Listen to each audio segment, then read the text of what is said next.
This ain't about who got mad. It's about why they got mad. Cause every time the truth hit the room, somebody start acting a damn fool. M5K.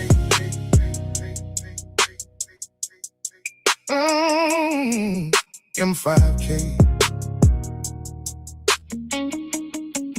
Yeah. Old head posted up outside the liquor store. Said, little homie, let me tell you what I know for sure. You can throw facts in a room full of folks and watch one motherfucker damn near choke. Nobody called names, nobody drew lines, but somebody got offended by a general last line. See, that's the shit that always make me laugh. People tell on themselves and don't even do the math. A guilty conscience hear words a different way. That's why the wrong motherfucker got something to say. The truth ain't got to chase nobody down the block. Just drop it in the room and watch who get shot. Watch who get loud. Watch who get hot. Watch who start barking like they lost their mind. A hit dog gon' holler, everybody know. Truth hit hard when it cut too close. If the shit ain't yours, let it ride on by. But a guilty motherfucker gon' react every time. A hit dog gon' holler, that's the code in the streets. You ain't gotta point fingers, let the facts speak. Some folks learn, some folks get pissed, but the truth don't give a damn who it is. Teacher told the class, cheaters never win. Most kept working, one fool lost his shit then. Started explaining, started getting loud. Whole damn room looking confused in the crowd. Nobody accused him, nobody said his name, but somehow he volunteered and jumped in the game. That's how pride works, that's how ego move. Some people hear wisdom, some people get rude. You can tell the room, stop hating on folks. Then one bitter ass person think it's a personal quote. The lesson ain't hidden, the lesson ain't small. When the truth hit a nerve, that nerve gon' call. A hit dog gon' holler, everybody know. Truth hit hard when it cut too close. If the shit ain't yours, let it ride on by. But a guilty motherfucker gon' react every time. A hit dog gon' holler, that's the code in the streets. You ain't gotta point fingers, let the facts speak. Some folks learn, some folks get pissed, but the truth don't give a damn who it is. Wise folks listen, fools start yelling. One take the lesson, the other get defensive as hell. One grow stronger, one stay stuck, one take accountability, the other blame everybody else and say fuck. Young blood, listen, this game ain't new. The loudest damn person usually tell on theyself too. Strong people reflect, weak people attack. Strong people adjust, weak people talk smack. If a message ain't yours, keep it pushing, keep it cool. But if it make you explode, maybe that's the damn jewel. Cause growth hurt, healing stain. Accountability ain't everybody's thing. Some folks rather argue, cuss, fight, and complain than look in the mirror and admit they need to change. A hit dog gon' holler, everybody know. Truth hit different when it cut too close. You ain't gotta expose them, they expose they self. Every damn time the truth come off the shelf. A hit dog gon' holler, from the hood to the church, from the streets to the job, from the trap to the work. If it don't apply, let that shit ride. But a hit dog gon' holler every damn time. The cold part is, the truth never said a name. The guilty motherfucker did that part themselves. M5K.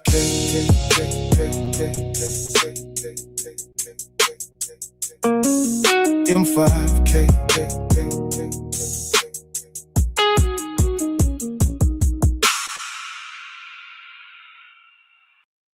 John. What up, though? What up, though? What up, though? To each and every last one of you coming into the room again, as always, this is another episode of Say You Like Podcast. Appreciate y'all being here.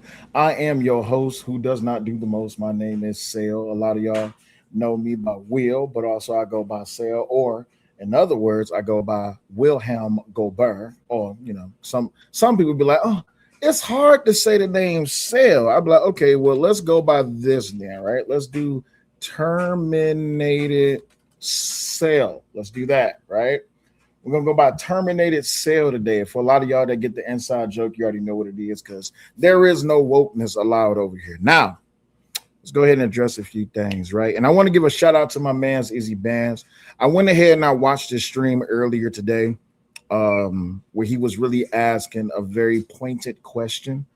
But I have to ask myself, what was the purpose and the reason behind Izzy Bands' stream? Now, since this whole Karmelo Anthony case has started, the number one thing I said to everybody was they needed to wait. Oh, by the way, I'm being a bad host. To everybody that's in the room, shout out to each and every last one of you. Drop down in the chat to make sure that my audio is good. Let me go ahead and turn down that. And what's going on, Nito? Who else I got in there? I got Almond Eyes. I got White Flag. Kevin is in the building. Emperor Kojak 313, the great. Appreciate you. And my dog is barking, but my dog got a bark because hit dogs holler, but my dog did not get hit. I did not abuse animals. So my audio is good. Greatly appreciate you, big homie. All right, now, for those of you who want to gift the show, right? Be sure you gift the shop by hitting $SELLYOULIGHT. What's going on, Heido? How you doing? Now, I don't want to put words on Izzy Bands. I'll let y'all hear directly from Izzy himself because he asked a very specific question. Let's go ahead and pull that up. Out the algorithm now. My man Cole was saying, not Emperor Cole, but Corey Love was saying that they hate when you change your name, but they don't let you change it back until 13 days. So it's gonna take 13 days for me to change my name back. Unfortunately, 13 days for me to change my name back. So that's just what it is. In the meantime, between time, tell a friend to come on in. I'm telling you, we about to have a hell of a show. Y'all already know. I'm still not. Okay, there I go. There I is. Okay, there I is. Okay. Put a one in the chat if you can see me, if you can hear me. Man, I'm trying to tell you, that's so crazy. It's so crazy how it be doing. So today's show is y'all protested. And I want to add to this. They protested. They called Karmelo Anthony a thug. They called Karmelo Anthony a hooligan. They called Karmelo Anthony a hoodlum. They called Karmelo Anthony everything but a child of God. And these are people from this space, some of which I'm cool with. These are people that are from this space, some of which I'm cool with, that call Karmelo Anthony everything but a child of God. He's a hooligan. He was a thug. He was a this. He was a that. Y'all protested Karmelo. So why is Nolan Wells being met with such silence? Why is Nolan Xavier Wells, may God rest his soul, why is this situation being met with such silence? This is a huge situation. Happened on July the 4th. The 4th of July, his body was found several days later. You know what I'm saying? May God rest his soul. And this is a huge national story. Same way the Karmelo Anthony situation was a huge national story. Why don't you see this outrage? Why isn't this posted as the nature of white men? Why isn't the character? Why isn't the character and the nature of white men being called into question? Why aren't people coming to the automatic allegations and automatic just disparaging comments, remarks over this murder. Over this murder. Why? Why? I need to know. I need to know. I need to know. Why? Why Anton Daniels from AntonDaniels.com? Why Angry Man, my homie? Why? Why the Urban Landlord? Why Chaotic Truth? Why Cellulite Podcast? Why? Why Charleston White? Why? So,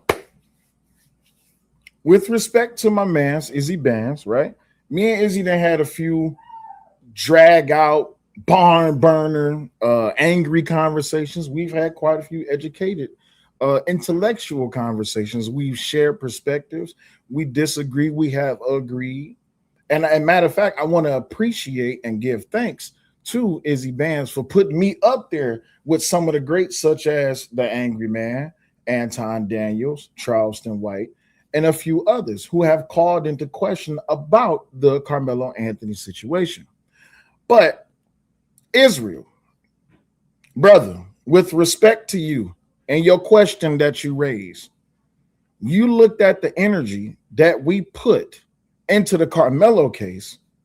Me, and I'm only naming the people that you named, me, the Angry Man, Anton Daniels, Charleston White, right? These same people that you've put me up there with, I want to give you thanks for putting me up there with, right? But because we refuse to play the race hustlers game and the racial grift game, right? Oh yeah, the urban landlord too, right? You ask, where's the outrage over Nolan Wells? Fair, right? I would ask y'all in the chat. That's a fair question. How come we haven't done a string of shows or had barn burner open panel discussions in debate about Nolan Wells? Well, I gave you my answer on your show, but I'm gonna also give it to you here. But I'm gonna pose a question because it's a fair and it's a valid question, and I hear you, I do.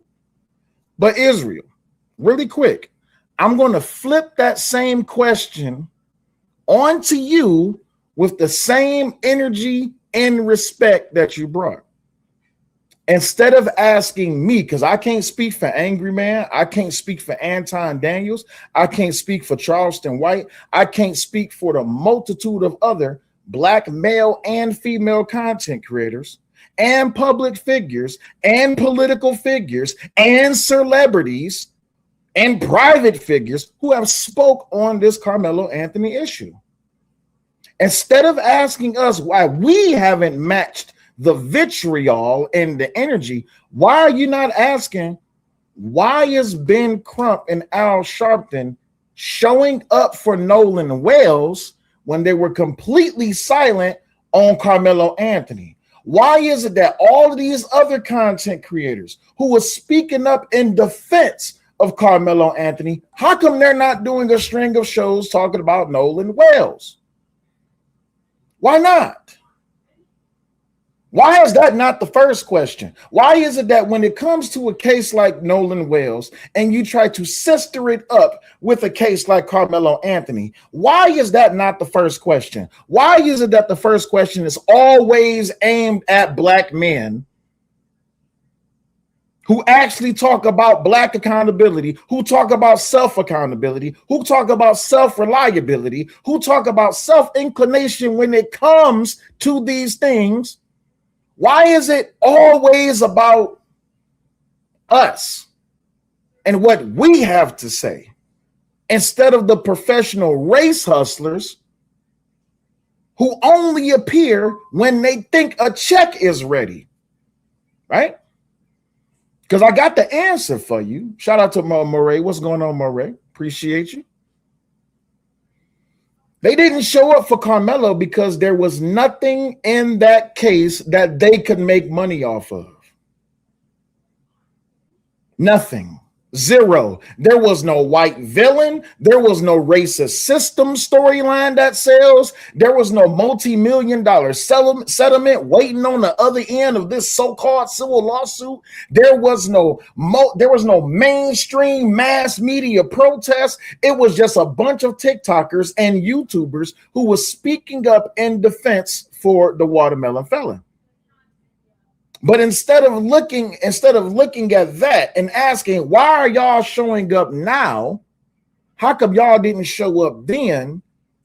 Izzy Bands, you look to me and you look to Angry Man and you look to Anton Daniels and Charleston White and say, where's the vitriol? Where is the outrage? Izzy, brother, respectfully, that is selective outrage that you displaying, right? That's exactly what it is, selective outrage. And when it comes down to Karmelo Anthony, he was 17 years old. He brought a knife to a track meet and he stabbed Austin Metcalf. And he got convicted of murder and sentenced to 35 years. There's no other, you can try to spin whatever cognitive dissonance that you want to come up with this whole entire thing about this Karmelo Anthony case. See, I know why you want us to bring attention to the Nolan Wells case, because you can't put a spin on it. It's impossible to put a spin on it. No matter how much people try to come up with all of their frivolous statements that they can try, you can't put a spin on it. You know why? Because you don't have all of the information. And that is what I said to everyone last year. But since y'all wanted to keep poking the bear and keep goading the truth and keep going after black conservative content creators, not saying you, Izzy, I'm speaking to in generals. When we start telling the truth about the stereotypical black men in the hood environment and in a hood mentality, now we're a problem, right? Now we're a problem. But yet, now all of a sudden, because a young man, God rest his soul, rest in peace to Nolan Wells, 7's in the chat for Nolan Wells, because we don't know what happened. All we know is that Nolan Wells went out on a trip with his friends and he didn't come back home. Y'all the ones that's paying attention to the racial grift. Oh, he went out with all white friends. Okay, what that mean? See, without race, y'all have nothing to create content about. And I'm not just saying you, Izzy. I'm saying there's a multitude of people who cannot try to weaponize or monetize race, just like Al Sharpton and Ben Crump. And that's the whole case. For Ben Crump and Al Sharpton, that's not a payday for them to show up for Karmelo Anthony. That's liability. But I don't have to get up on a YouTube live stream, and I'm not saying you did this, Izzy, but I don't have to get onto a YouTube live stream and cry and fake pray and try to use my position within certain communities or social groups that I'm in to now try to meander, battenize, or try to punch down on someone just because I don't like their skin color, because I'm not a racist. I don't look at the black community and put it on a pedestal because it's not a monolith. I look at people and I judge them by their character. I judge them by I judge what they do, not judge what they look like. That's why a lot of y'all, when this Karmelo Anthony case first came out, the first thing you wanted to do was jump to his defense. Well, who knows? Kids smoke at 17, 18 years old. Who's to say Nolan Wells didn't get high? Who's to say he didn't get drunk? What was some of the things that y'all was doing at 17 and 18? I know what I was doing at 17 and 18. I thought I was 21 at 17 and 18. So guess what I did? I went out and I did grown-up things. Y'all remember that episode from Boondocks? I was smoking with Swigawets. But here's the part that makes it even more ridiculous.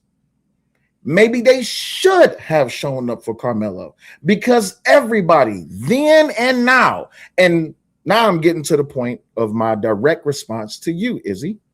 Everybody, including you, then and now, is clout chasing off Karmelo. They are. And I'm not saying that to be disrespectful, because if you need the definition of what a clout chaser is a person that is seeking for everyone else to notice what they're doing so that they can gain status. That's literally what content creation is. We all get in front of a camera. We have a microphone. We try to put a good outfit on that seems presentable. We upload content. We sometimes review content. We bring awareness to it. It's literally clout chasing. Everybody does it. Not just in content creation, but they do it in politics as well. They've been doing it since the dawn of time. You are grandstanding to put on a show for people in a hope that you have interest them enough so that they will come back or even throw money at you. Which, by the way, if y'all want to support the show, you can hit the Cash App $SELLYOULIGHT, or you can hit the Venmo, which is Mind Chaos Brew, or you can hit the PayPal, which is Butterfly Progressive. If you need the links in the chat, just request it. But everybody does it. Mainstream media, activists do it, YouTubers, podcasters, Twitch streamers, Twitter fingers. Even some of the same people who claim to care about Black lives are still riding the Karmelo wave for views and donations and relevance. If the hustlers are going to cash in on Black pain, at least be consistent enough to cash in on the cases that force us to look in the mirror. But they don't. They never do. And that is the entire point of this episode and my response to Izzy Bands. So let's continue with the video. Why? Where y'all at? Now, if they have made streams about it, let me just say I haven't seen it.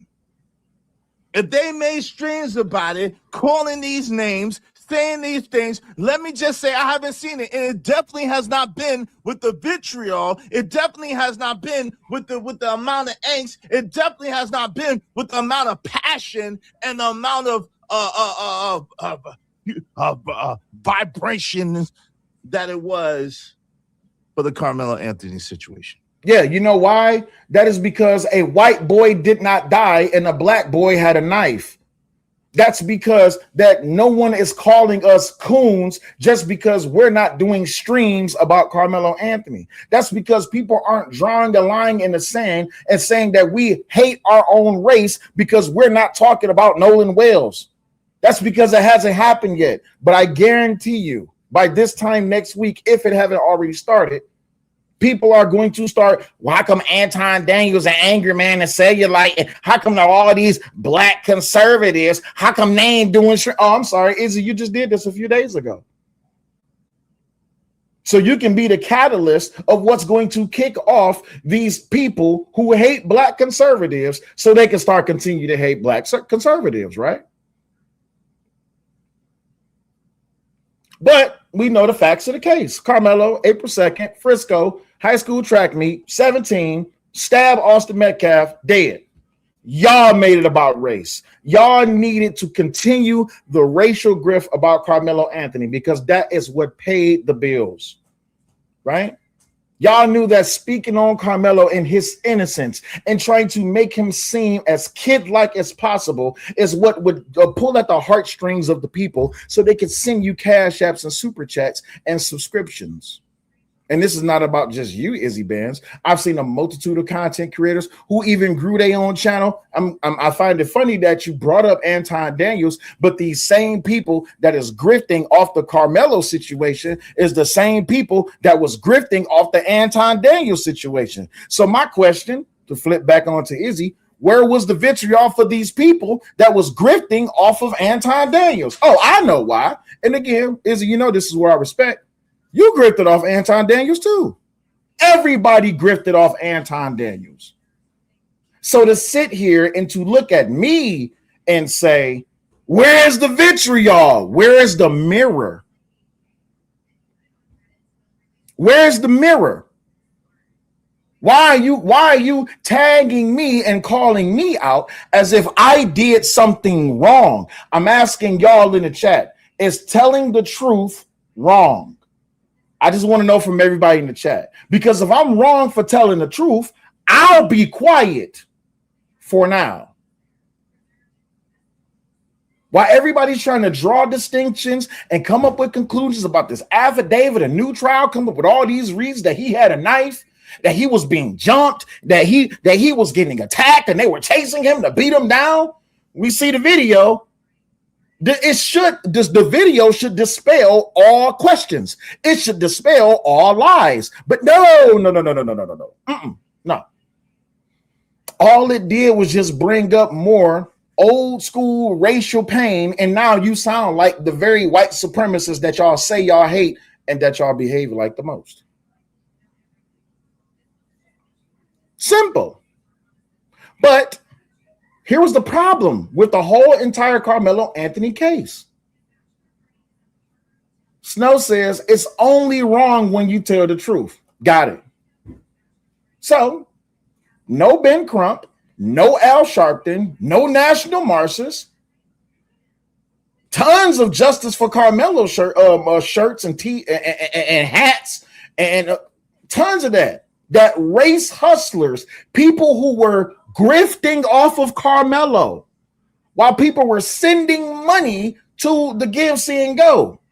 People were grifting off Karmelo. YouTubers were grifting off of Karmelo Anthony's case, getting high-profile people to come from low-level TikTok to now come over to YouTube so they can participate in the Karmelo Anthony grift. I pose the same question because the story doesn't fit. The story doesn't fit why Ben Crump and Al Sharpton didn't show up. Because why? They saw what we saw. Karmelo Anthony was a perpetrator. He brought a knife to a track meet that he was not supposed to have. Don't talk to me about culture. Don't talk to me about what 17-year-old kids do, what they do in Texas. I don't want to hear about that. He brought a knife to a track meet. End of story. He deferred to that knife to kill someone. End of story. He then said on body cam, that I'm not alleged I did it. Case closed. There's nothing else to talk about. There's nothing to deliberate. There's nothing to try to delineate. There's nothing to try to get away from or take out of or take from this whole entire Karmelo Wells, the Karmelo Wells the felon case. But yet you say we have vitriol. But you didn't pay attention to the people who were trying to draw those lines in the sand that was calling myself and others out.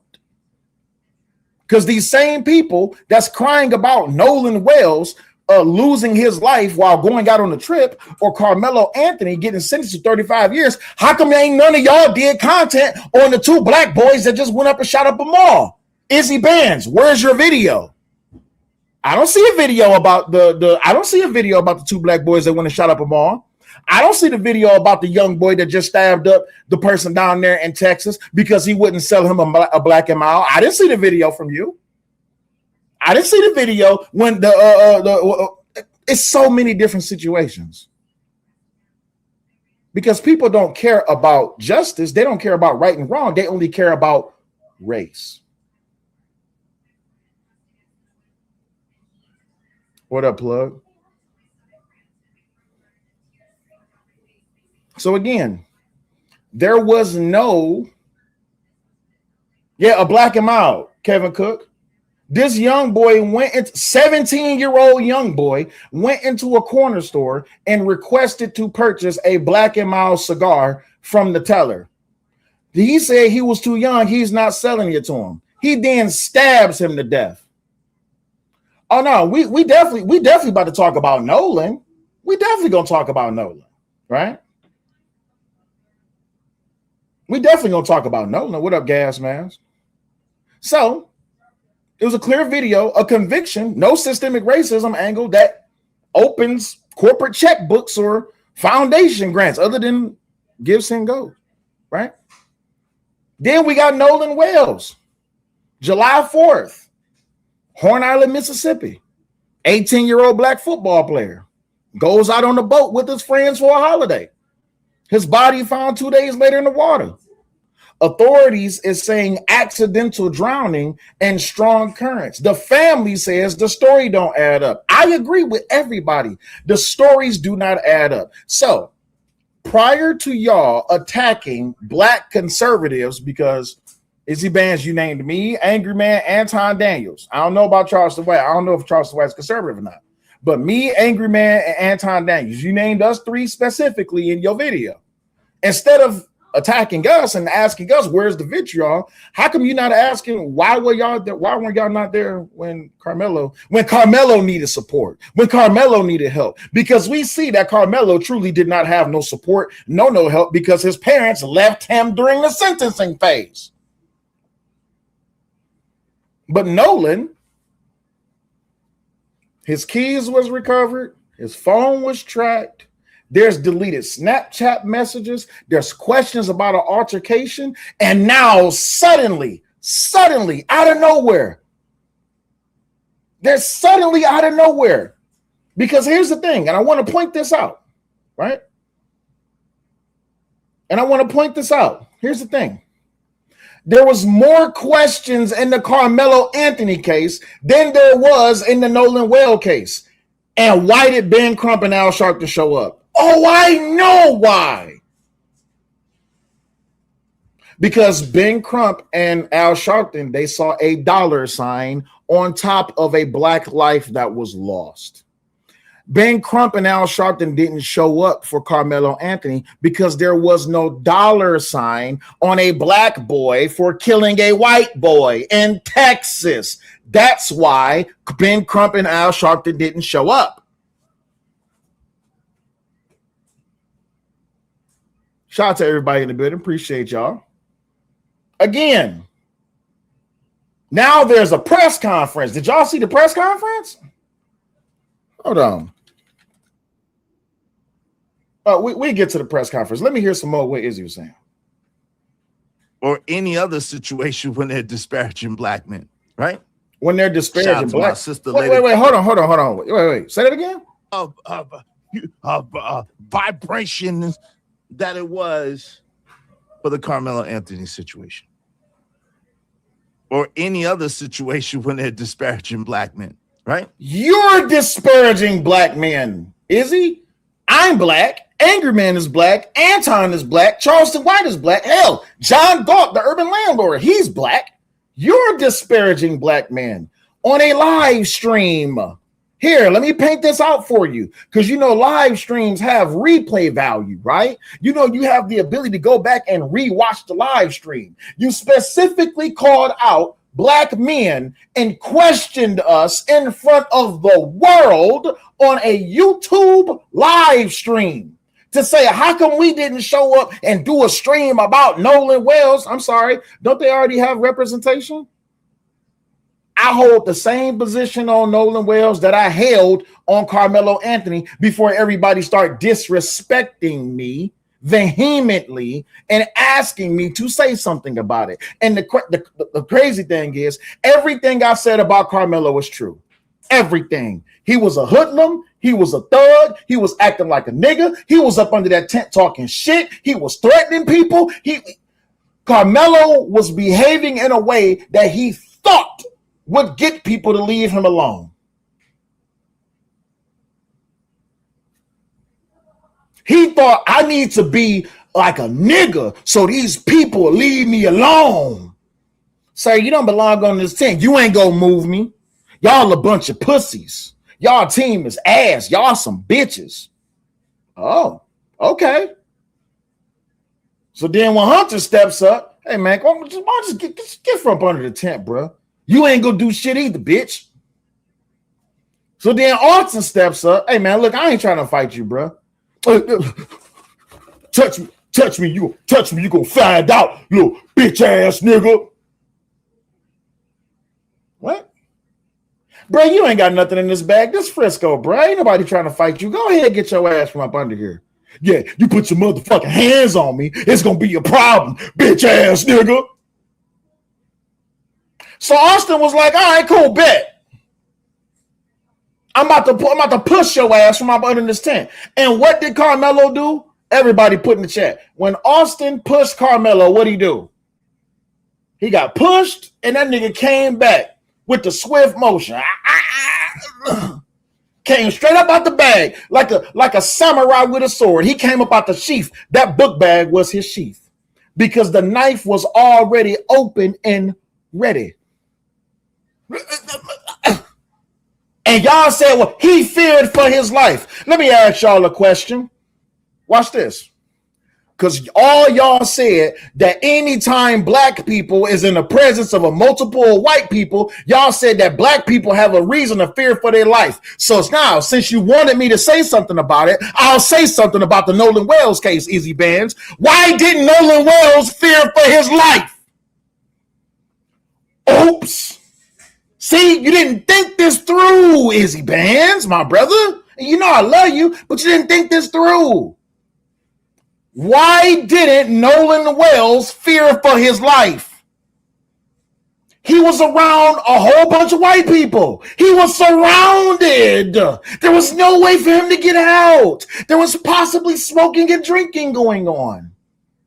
Why didn't Nolan Wells fear for his life? Oh, because he was in the presence of friends. Great.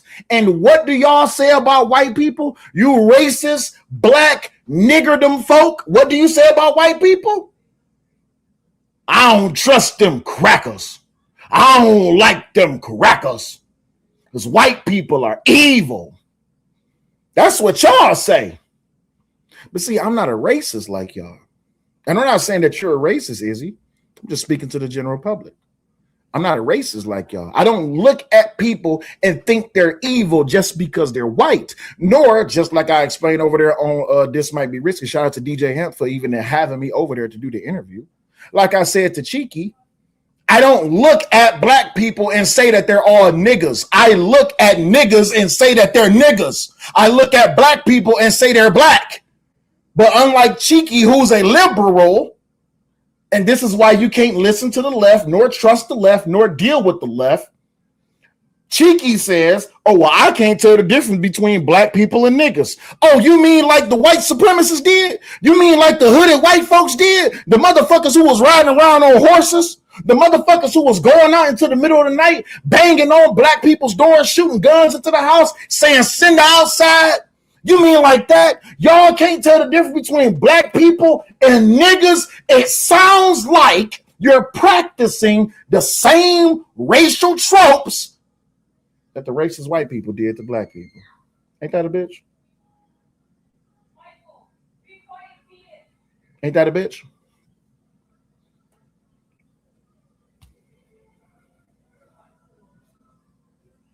Let's continue. Shout out to my sister, Lady Quantum. Let's Lady Quantum. Appreciate you being disparagingly. Now, there has been a lot of people that spoke disparagingly about Karmelo Anthony and the Karmelo Anthony situation. At the same time, I don't know of those guys the way I know of the guys I just mentioned. I know Angry Man, and I know of the guys that I mentioned pretty well. You know what I'm saying? So that's why I'm going to personally call them out into the carpet. It's not a diss. It ain't. Okay, so you're personally calling us out into the carpet. Bet. Izzy, if you in the chat, if you listening and you want the link, all you got to do is request the link, bro. It's not beef. No, it ain't no beef. It's just the truth. Okay, cool. So let's. And I need to understand, where is your voice now? Where is your passion now? Where is your vitriol now? Where is your demand for justice? Where is your outrage?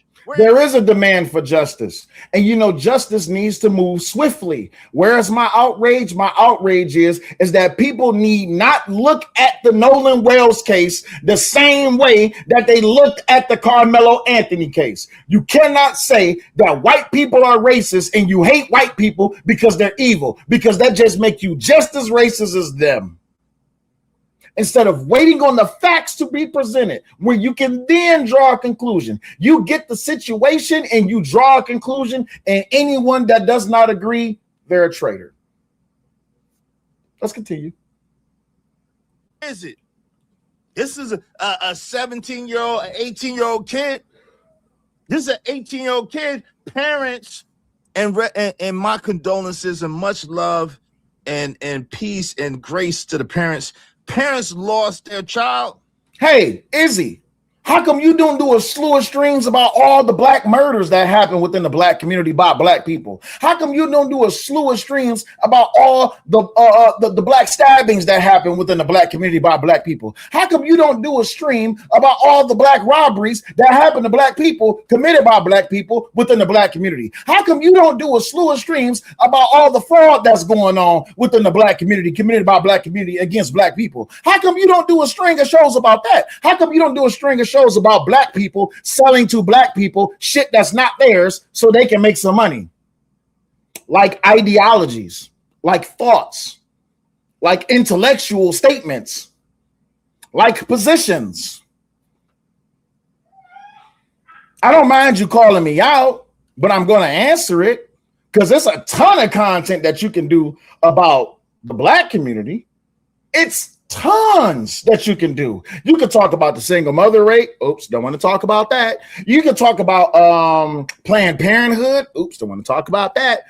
You can talk about gang violence within the black community. Oops, don't want to talk about that. That's what Charlie Kirk got shot for. You can talk about pimp and hoe culture within the black community. Oops, don't want to talk about that. That may get you canceled. You don't want to talk about how black women have positioned themselves in the early 40s, 50s, and 60s to get rid of the black man out of the home. Oops, don't want to talk about that. Oops, you can talk about how black people are positioning themselves purposely to fraud the government. Right, you can talk about Margaret Sanger. Come on, Justin. It's a ton of things you could talk about.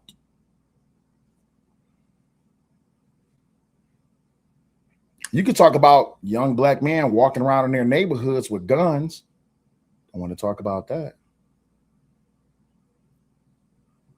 I see you VBing Israel, but this is to Israel bans. But VBing Israel, I'll have you up in a second. Give me a second. Right, you can talk about obesity rates. You can talk about diabetes. You can talk about how people are still doing drugs. You can talk about that. It's so much you could talk about. Let's continue. Parents lost their child. This is an 18-year-old kid that lost his life senselessly. Hey, Izzy, how come you haven't done a stream about Javina? Where is the stream about the little black girl whose black parents took her life? Where's the stream, Izzy? Hey, Izzy, where's the stream, Izzy? Where's the stream, Izzy? Where is the stream for the young girl who lost her life at the hands of her black parents? Where's the stream, Izzy? I'm waiting. That gonna be the stream tomorrow? Is that going to be the stream next week? 2 weeks from now? Next month? 6 months from now? Next year? Are we going to talk about how black parents who illegitimately keep having these damn kids that they can't take care of, that forcibly fuck these kids up? Are we going to talk about that easy? See, this is the type of shit that you say, where's the vitriol? Oh, I got vitriol, especially for niggas. Right? Chris says, are you guys stupid? Why would any person talk about the bad things that happen around them? Oh, because then you would be telling the truth. Because when it comes to the community, we're not supposed to tell the truth. That's the problem. Right? You can talk about root causes, demographical, economical disparity, but that requires a mirror. Let's keep going.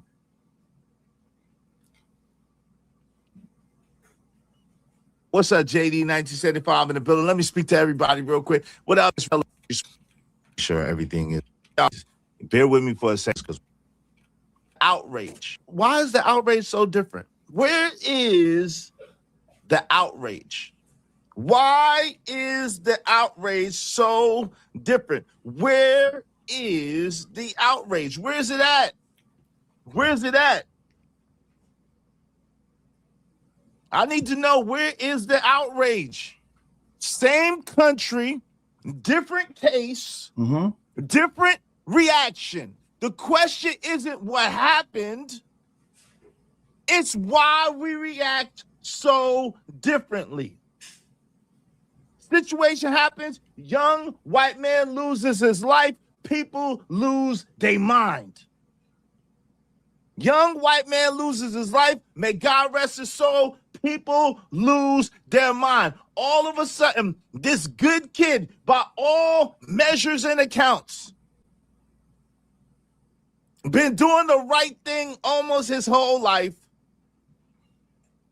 He's the worst thing ever. He's a hooligan. He's a thug. He's a this, he's a that. And you know how these black people are. The blacks.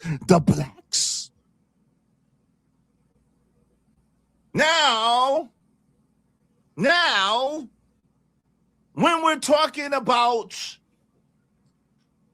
these young white dudes, let's just say this. Let me slow down a little bit. We got time. Let me slow down a little bit.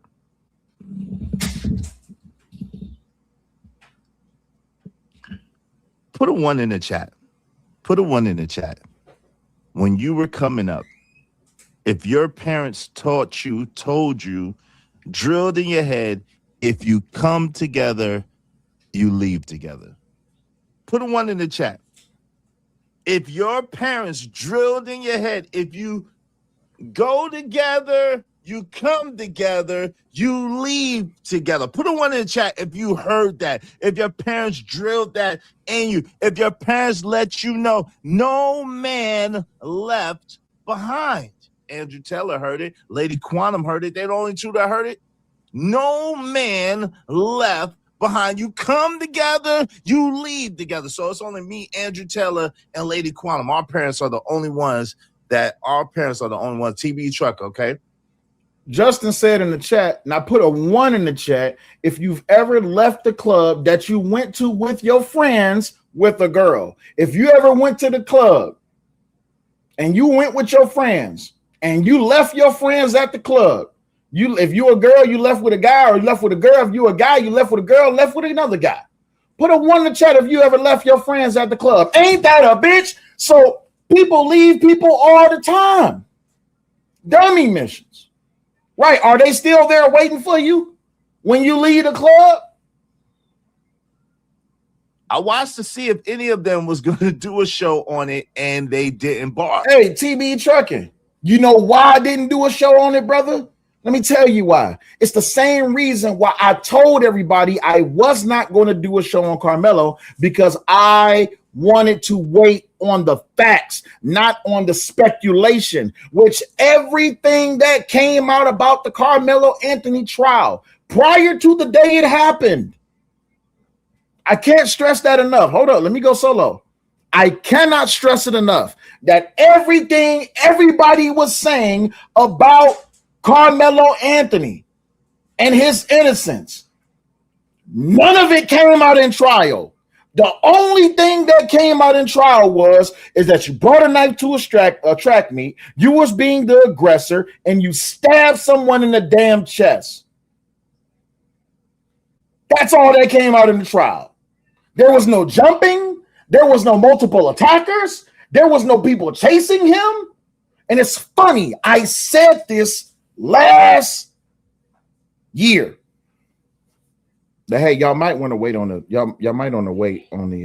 results. Y'all might want to wait on the trial to start before y'all start drawing more distinctions about this case. But let's continue. Bars. I was too. Bars.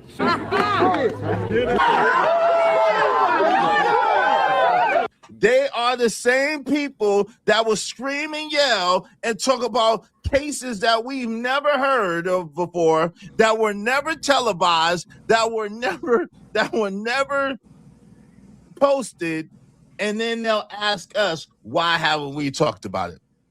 Now, this nationally televised, nationally talked about, nationally posted case, now everybody quiet. No, that's not true. You know what happened? Here, let me give you a repeat of what happened, Izzy Bands.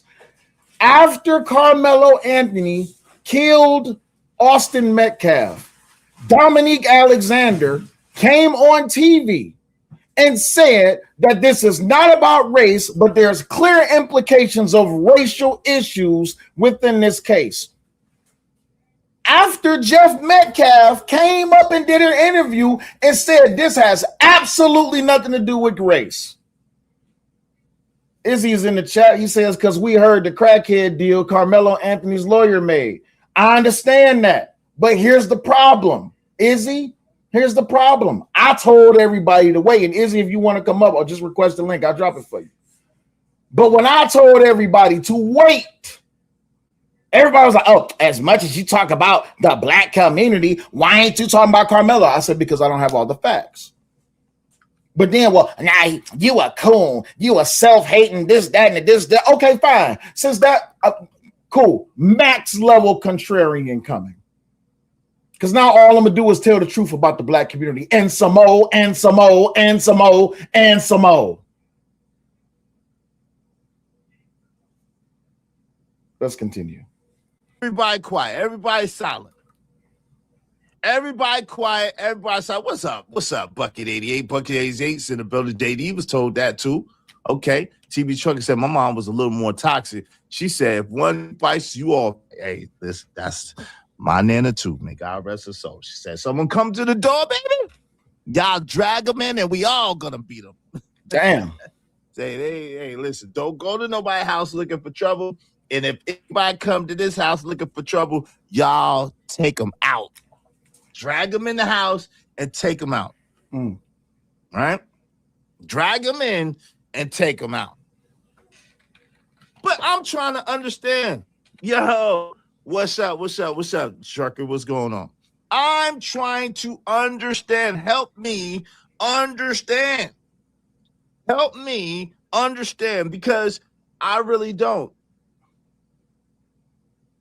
When Karmelo Anthony's case exploded, everybody's timeline was flooded. We heard some of the most egregious, disrespectful, degrading things about this young man. What's disrespectful about the truth? I want to know. What's the definition of a hooligan? What's the definition of a thug? Was Karmelo behaving like a thug? Was Karmelo acting like a nigga? If he was behaving like a thug and acting like a nigga, I didn't say anything disrespectful. Angry Man didn't say anything disrespectful. And Ty Daniels didn't say anything disrespectful. What's the problem? From our favorite content creators. What's up, Young Riaz? Hey, how you doing, man? Arguments were everywhere. Yeah. Think pieces, live stream, and outrage abound. Outrage abound. There was enough outrage to fill a whole stadium. Absolutely it was. Does everybody not remember the 2 9-hour live streams that we did? Damn near 18 hours of debating about why it is that people think that I hate Karmelo. I don't hate Karmelo. The truth is just the truth.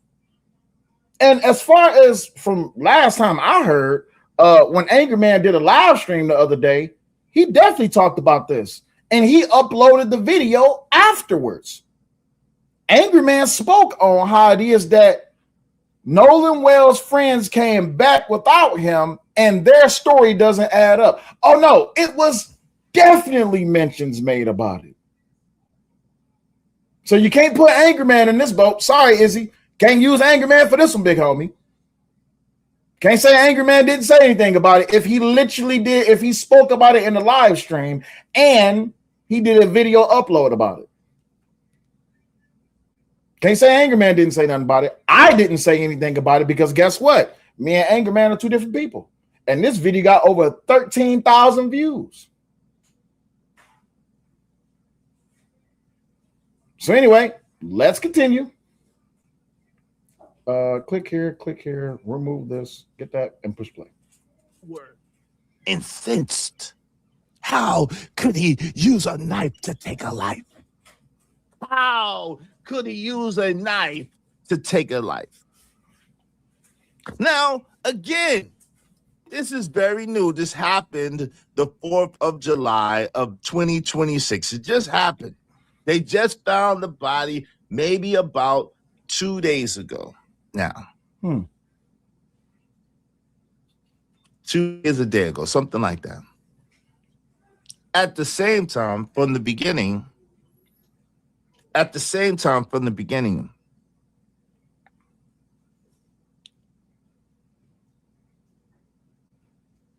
they were looking for him, and his friends had his cell phone. From the beginning, the story was that he didn't want to come. He wanted to stay behind on an island. Now, I'm not from there, but I lived in that area. That's where I was homeless at, in that area, in that Biloxi area. I was accused. Remember that story I told you?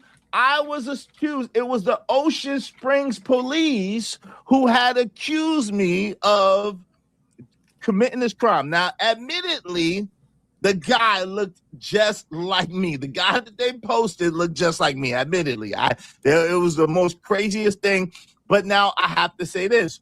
There were many people when I was in Biloxi, there were many people that came up to me and thought I was somebody else. There is a guy out there in Biloxi that looks just like me, allegedly, right? And this particular guy, I guess, allegedly, possibly, probably committed a crime. Now, it was, like I told y'all the story before, but I was so grateful that I was all the way in Hoover, Alabama, working. I was not in Mississippi at that time. I was in Hoover, Alabama, working in our restaurant. And my homie, they had me on camera. They had proof. I had my timestamps. I had everything to prove where I was at. I was nowhere near Ocean Springs, Mississippi, or any of that in that particular time. I was nowhere near there. Thank God. Glory be to God. Woo!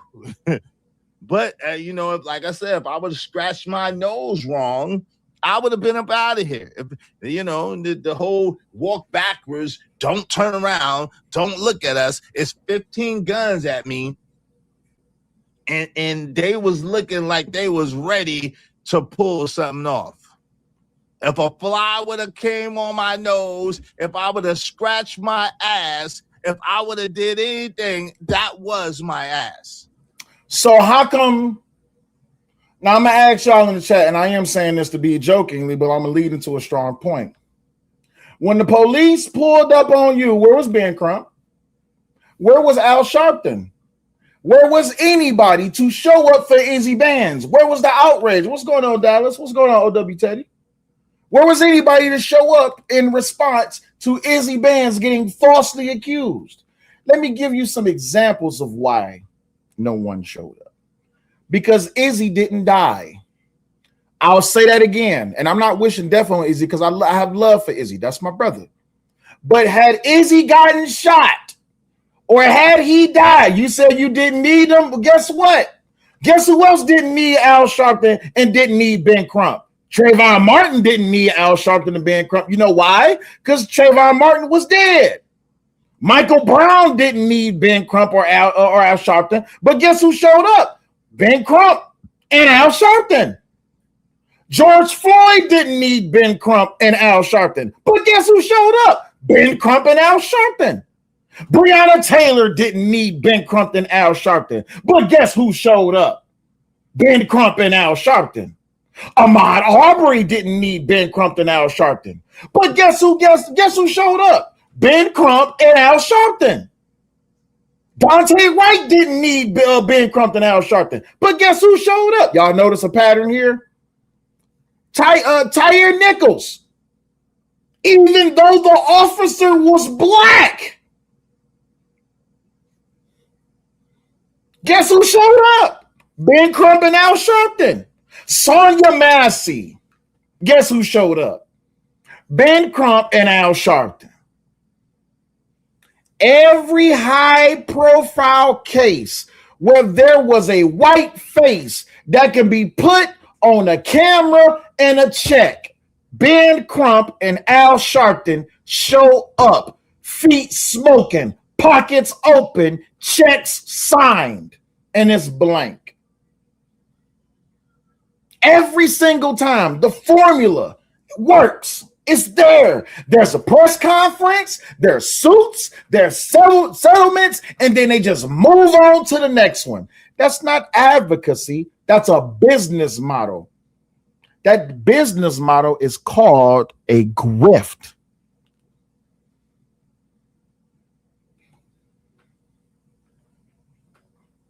Izzy said, I didn't need them because I wasn't homeless at that time, and I got you.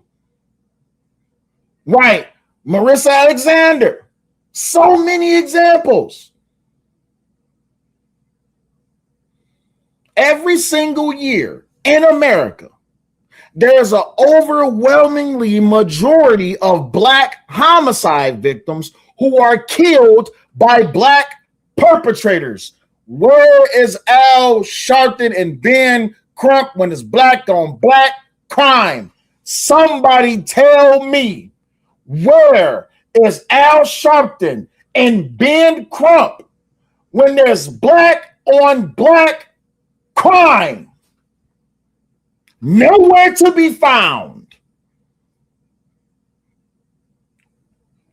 Data from the FBI has been consistent for decades. Roughly 85 to 90% of Black murder victims are killed by Black offenders. And not one, name me one case where Ben Crump, Al Sharpton, or Black Lives Matter, or the Woke Mafia, or the Rainbow Coalition and the Brigade of Gay Frogs showed up to protest a Black on Black murder. Name it. I'll wait. No Crump, no Sharp. Where is the "we refuse to sweep it under the rug" speech when a Black 16-year-old gets shot in the head by another Black 16-year-old over a pair of shoes or a block dispute or a text message or some pussy? Oh, I'm sorry. Was I supposed to be nice on this stream, y'all? Was I supposed to be nice? Where is Ben Crump and Al Sharpton when a baby daddy killing happens or a baby mama killing happens? Where the hell was Ben Crump and Al Sharpton when my sister was killed by her ex? Where was Ben Crump and Al Sharpton? Where was the outrage? Where was the live streams? Let's keep it all the way real. I see you, love. Let's keep it all the way real. They don't show up when it's Black on Black because there's no money in it. If Ben Crump and Al Sharpton really wanted to show me that they cared about justice, they should have showed up for Diddy's victims. But they didn't. They should have showed up for Cassie. But they didn't. You know why? Because nobody died.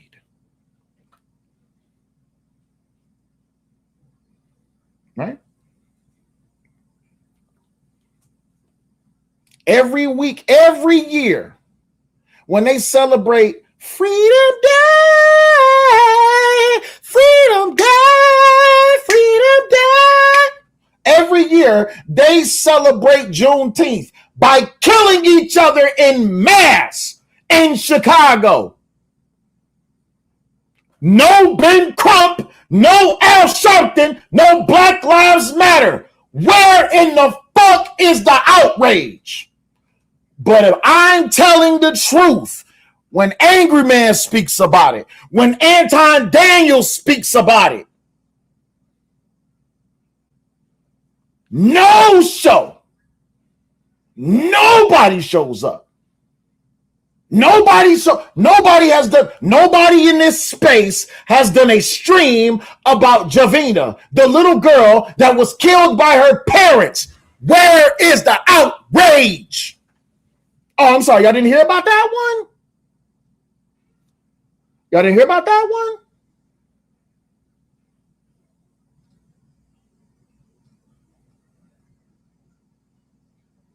Baltimore, Detroit, St. Louis, Memphis, Atlanta. Highest crime rate for Black on Black crime. And nobody showed up. You said, no, I didn't hear about it.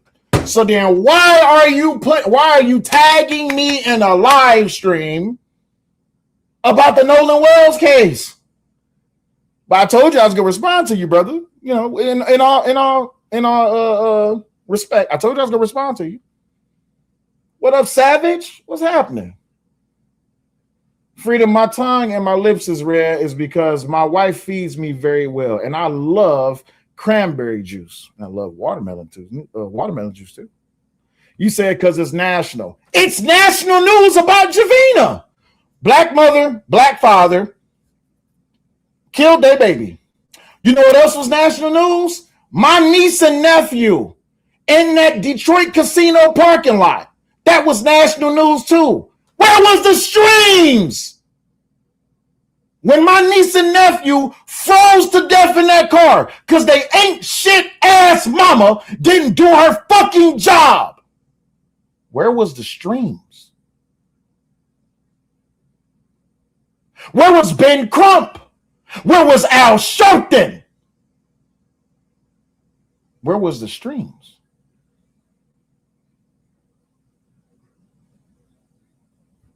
Oh, I can tell you why. Because the same cities that vote 90% Democrat, the same cities where black mayors and black police chiefs and black prosecutors, the same cities where systemic racism excuses falls apart because people pulling the triggers look like the people that's on the ground. That's why. They don't show up there. Thousands of black children killed in gang crossfire and drive-bys. They don't show up. Black women killed by black boyfriends or husbands. They don't show up. Black men killed over a dice game. They don't show up. Social media arguments. They don't show up. Rap beefs. They don't show up.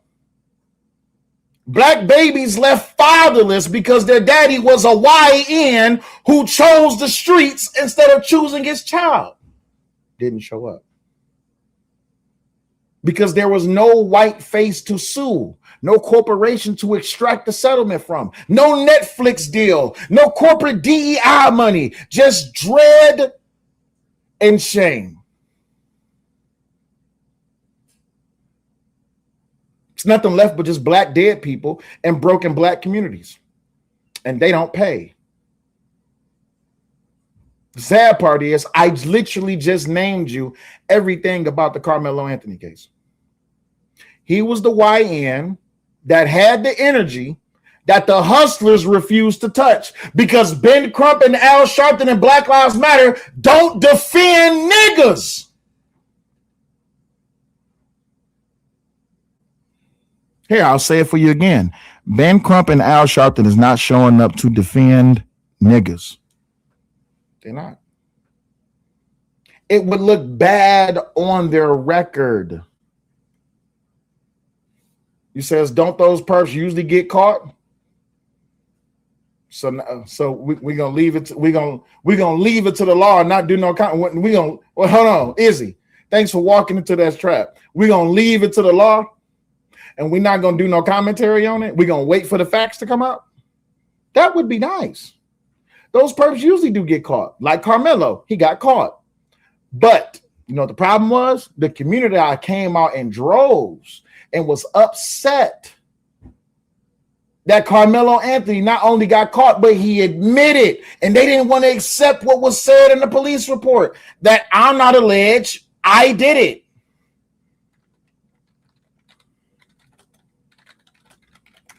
That's what he said, not me. But it's okay, I understand. Because even now, to this day, this is why we crip walking to Karmelo Anthony's theme song. Watermelon felon. Got a tag on the bag, it said watermelon felon. Sneaking through the market with a grin too telling. Pineapple spears in the cup, dip red like a potion. Everybody looking like, man, what you selling? Brown clown, no rules, just playing. Pockets full of lies and a knife in his hand. Stabbing kids with a wild eye stare. Left a trail of blood in the busted front chair. Oh, he too slick, talk too quick. Ducking every camera, then he do that trick. Oh, he too proud. too loud, whole block know his name when he come around. Watermelon felon, watermelon felon. Sweet on the tongue, that's Tyrone, go and get some.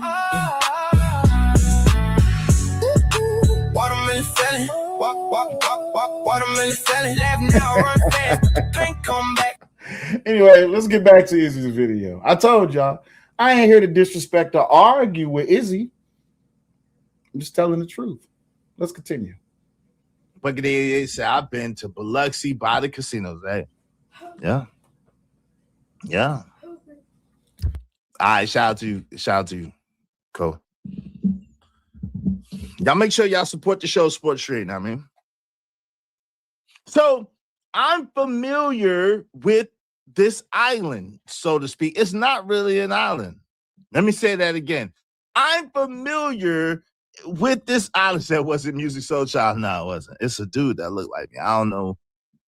I'm familiar with this island. It's not really an island. It's really like a barrier. They call it a barrier island. The barrier islands is really like a barrier. And what it is it separates that particular body of water over there near the casinos from the Gulf of Mexico. It's a barrier. Okay? It separates the water. Nobody wants to get left over there on Horn Island. Nobody wants to get left on Horn Island because, again, it's not that far from the inland. It's probably about 10, 15 miles. But shit, who wants to have to swim 10 or 15 miles? And allegedly, there's sharks in there. Allegedly, that get through where the ships go.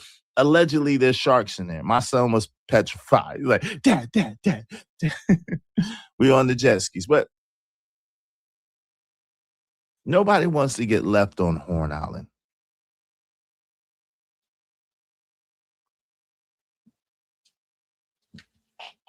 Horn Island. I need to ask a couple of questions. All right. Nolan Xavier Wells dies. The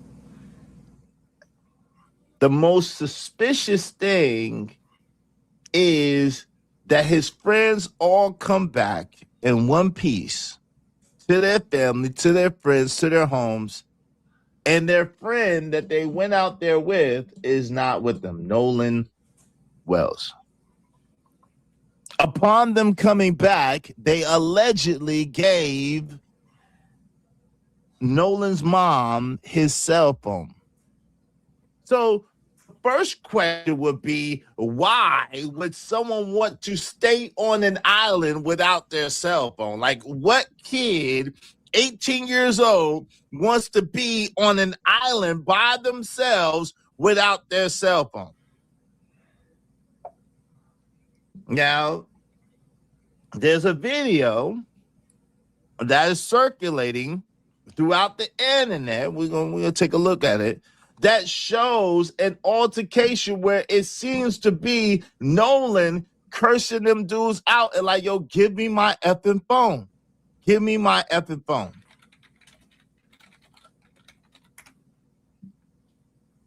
Second thing. Yeah. Andrew Taylor. Yeah. They allege that he wanted to stay behind on this Horn Island, which is nothing there. It's not like it's a resort or it's some shit there. No, it's a piece of dirt that separates this body of water from that body of water. That's what it is. It's a piece of dirt, a big chunk of dirt that separates one piece of water from the next piece of water. That's literally what it is. I think it's some trees up there, possibly on certain parts of Horn Island, but it's mostly just dirt. It's mostly just dirt. So, and that water is some of the most disgusting. I used to call it sweet tea water, right? I was like, yo, that's not water. That's sweet tea. That shit is so dirty and nasty. And I'm going to put it like this. The water is so disgusting over there that they had because you know the pieces of the dock is there. There's like splinters in the shit. There's pieces of like, you know, those little barges and shit. So if you cut your leg or you cut your foot, your shit gonna have to get cut off. There, when I was living there was literally signs to say, yo, don't swim in the water. Don't get in the water. There was literally signs that say, yo, don't get in this water. Don't. So you telling me that this brother wants to be left behind on an island without a boat? Without a boat. To swim in water that everybody knows that you really don't want to be swimming in. He's from there. He knows.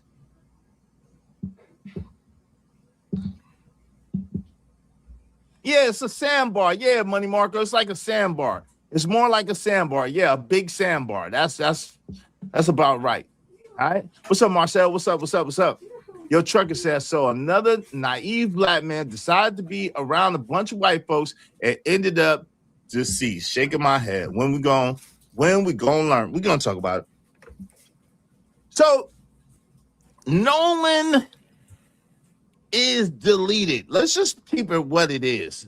Allegedly, Nolan Wells is deleted. May God rest his soul, and may God send grace and mercy to his parents. So Nolan is deleted, and suddenly the whispers make it seem like it's his fault that he was deleted. He wanted to stay behind.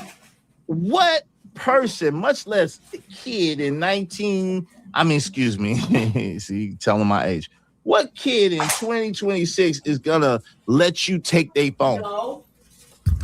What kid is gonna leave themselves behind and let you take their phone? Then, not only do these kids get home to the safety of their parents, their friends, they take the phone allegedly to Nolan's mom. They say, we don't know where he's at. He's supposed to ride back with someone else. He said he was going to stay, whatever version of that, allegedly.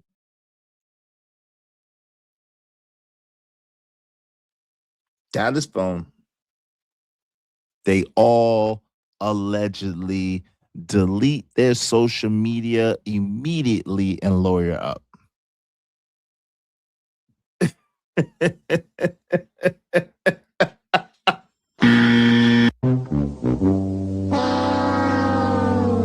So let's watch the video. How about that?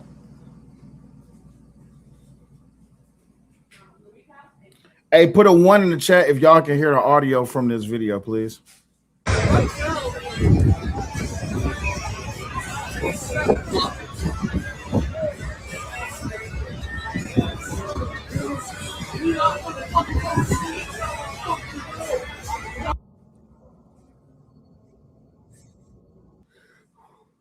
The caption says a video is circulating on TikTok from Horror Island on 4th of July where you can hear arguing from a group on the beach.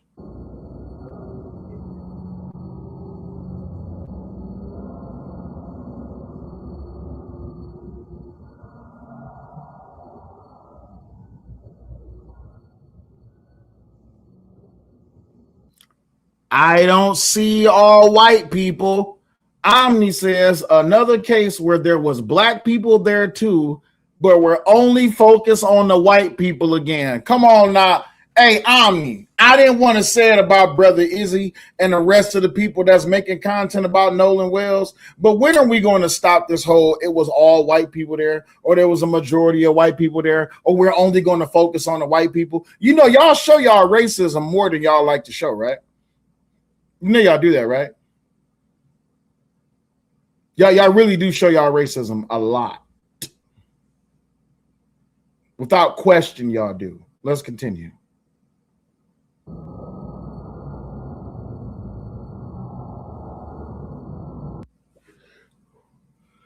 I see 1, 2. I see a black kid right there. 3, 4. I see somebody in the water right there. I see a black person. I see so many black people in this video. So many black people. It's tons of black people. It's a racially mixed group.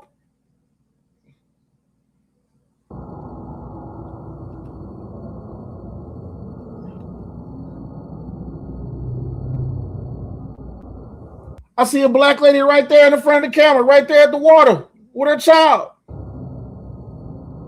I see a black man right there.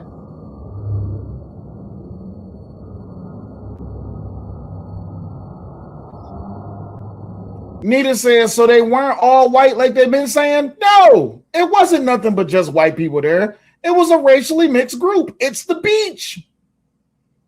It's the beach. Would we not think that? Wait, hold on. So you mean to tell me they got white-only beaches and Nolan was there and he's black as all outside? I see black people here. Do y'all just overlook black people in videos? Oh, yeah, y'all do overlook black people in videos because clearly in the Karmelo Anthony video, you can see that there was multiple black people there. But he was surrounded by white people though, right? Crazy. Crazy work. Now, I did drop the link for Izzy. Izzy, if you want to come up, you could come up. But I did tell you I was going to do a response to your live stream where you tagged me in it. If Angry Man Anton Daniels is listening, they're more than welcome to join too. But I want to talk to Izzy if he's available, right? Yes, black people was at the track meet. There he is. Look at him. Boy, I see. I tried to do you justice with the thumbnail, but I guess I couldn't do no better, bro. I tried.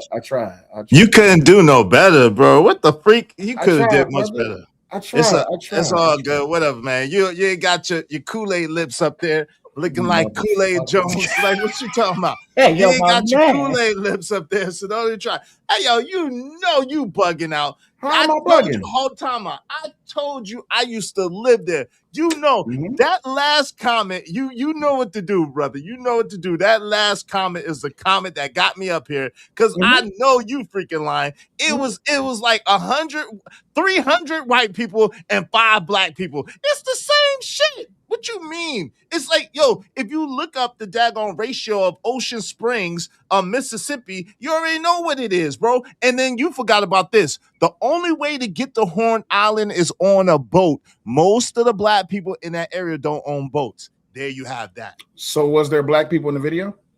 Yes, it was a few black. I didn't say that there was no black people. I didn't say you.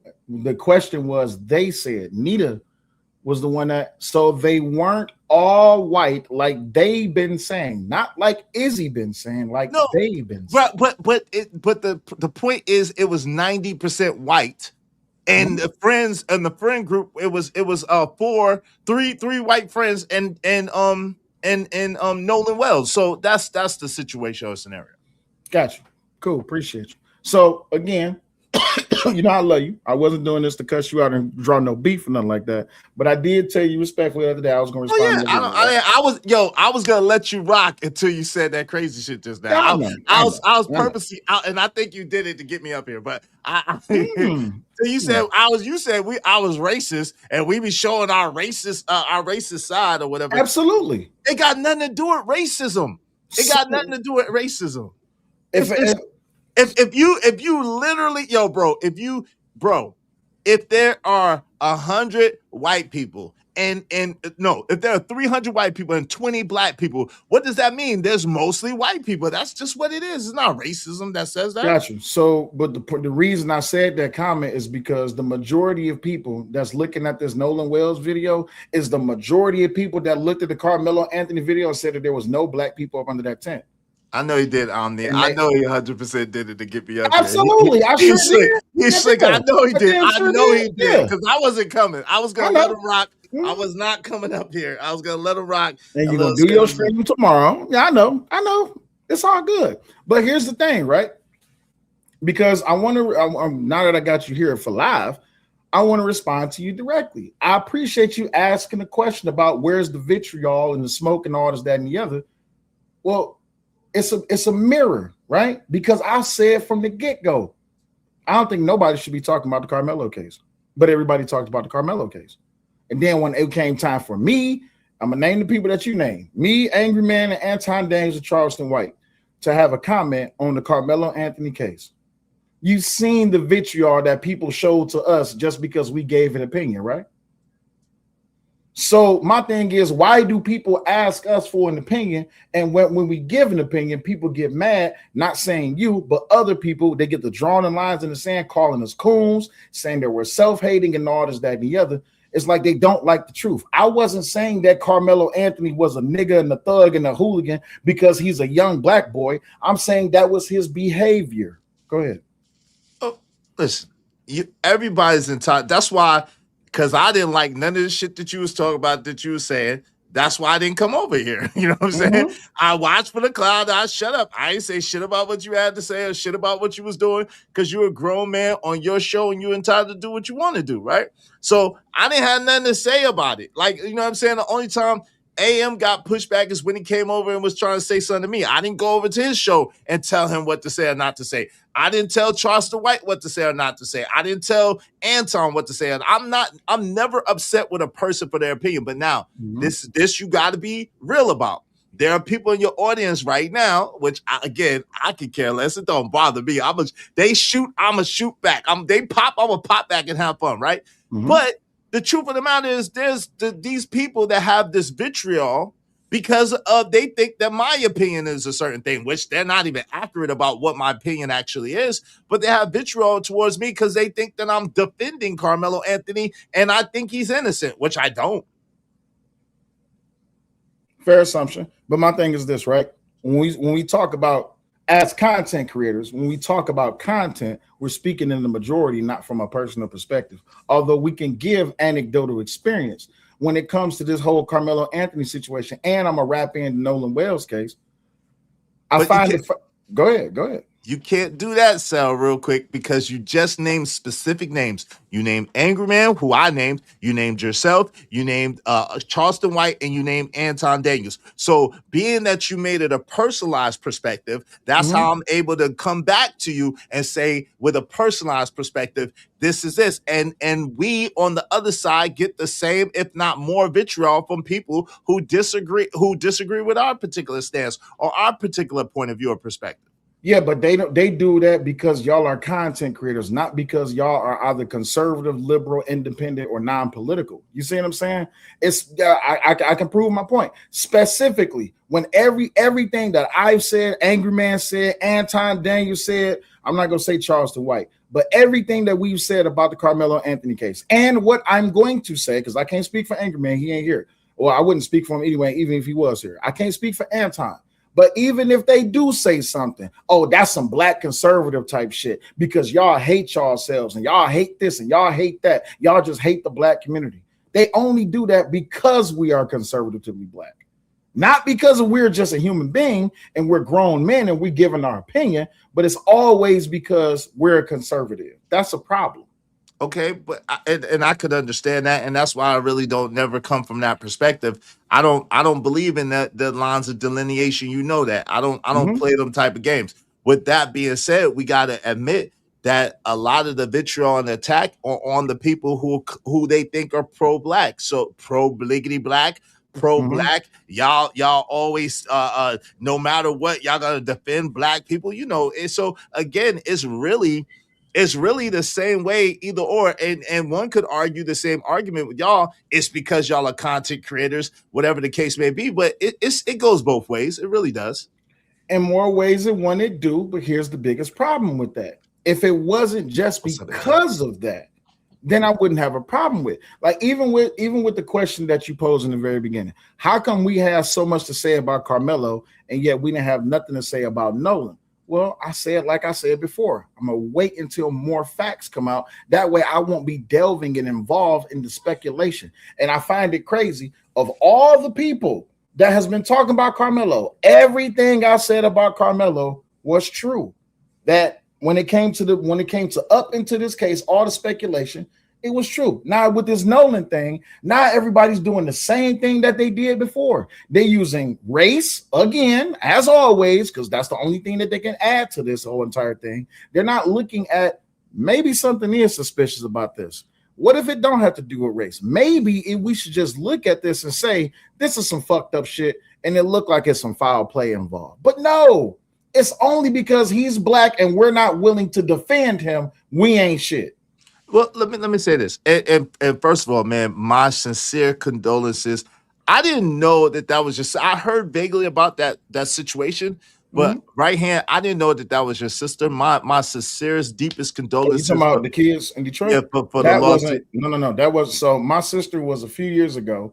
Her and her ex-husband got into it. She didn't want to deal with him no more, and he couldn't let her go. So he pulled up on her, shot her face off. That was years ago. Man, and my condolences. My condolences. I do want to say that my dearest, sincerest it. condolences, because I didn't know. You know, when your people's passed, that I knew about, I offer my condolences. So I want to offer my condolences on that.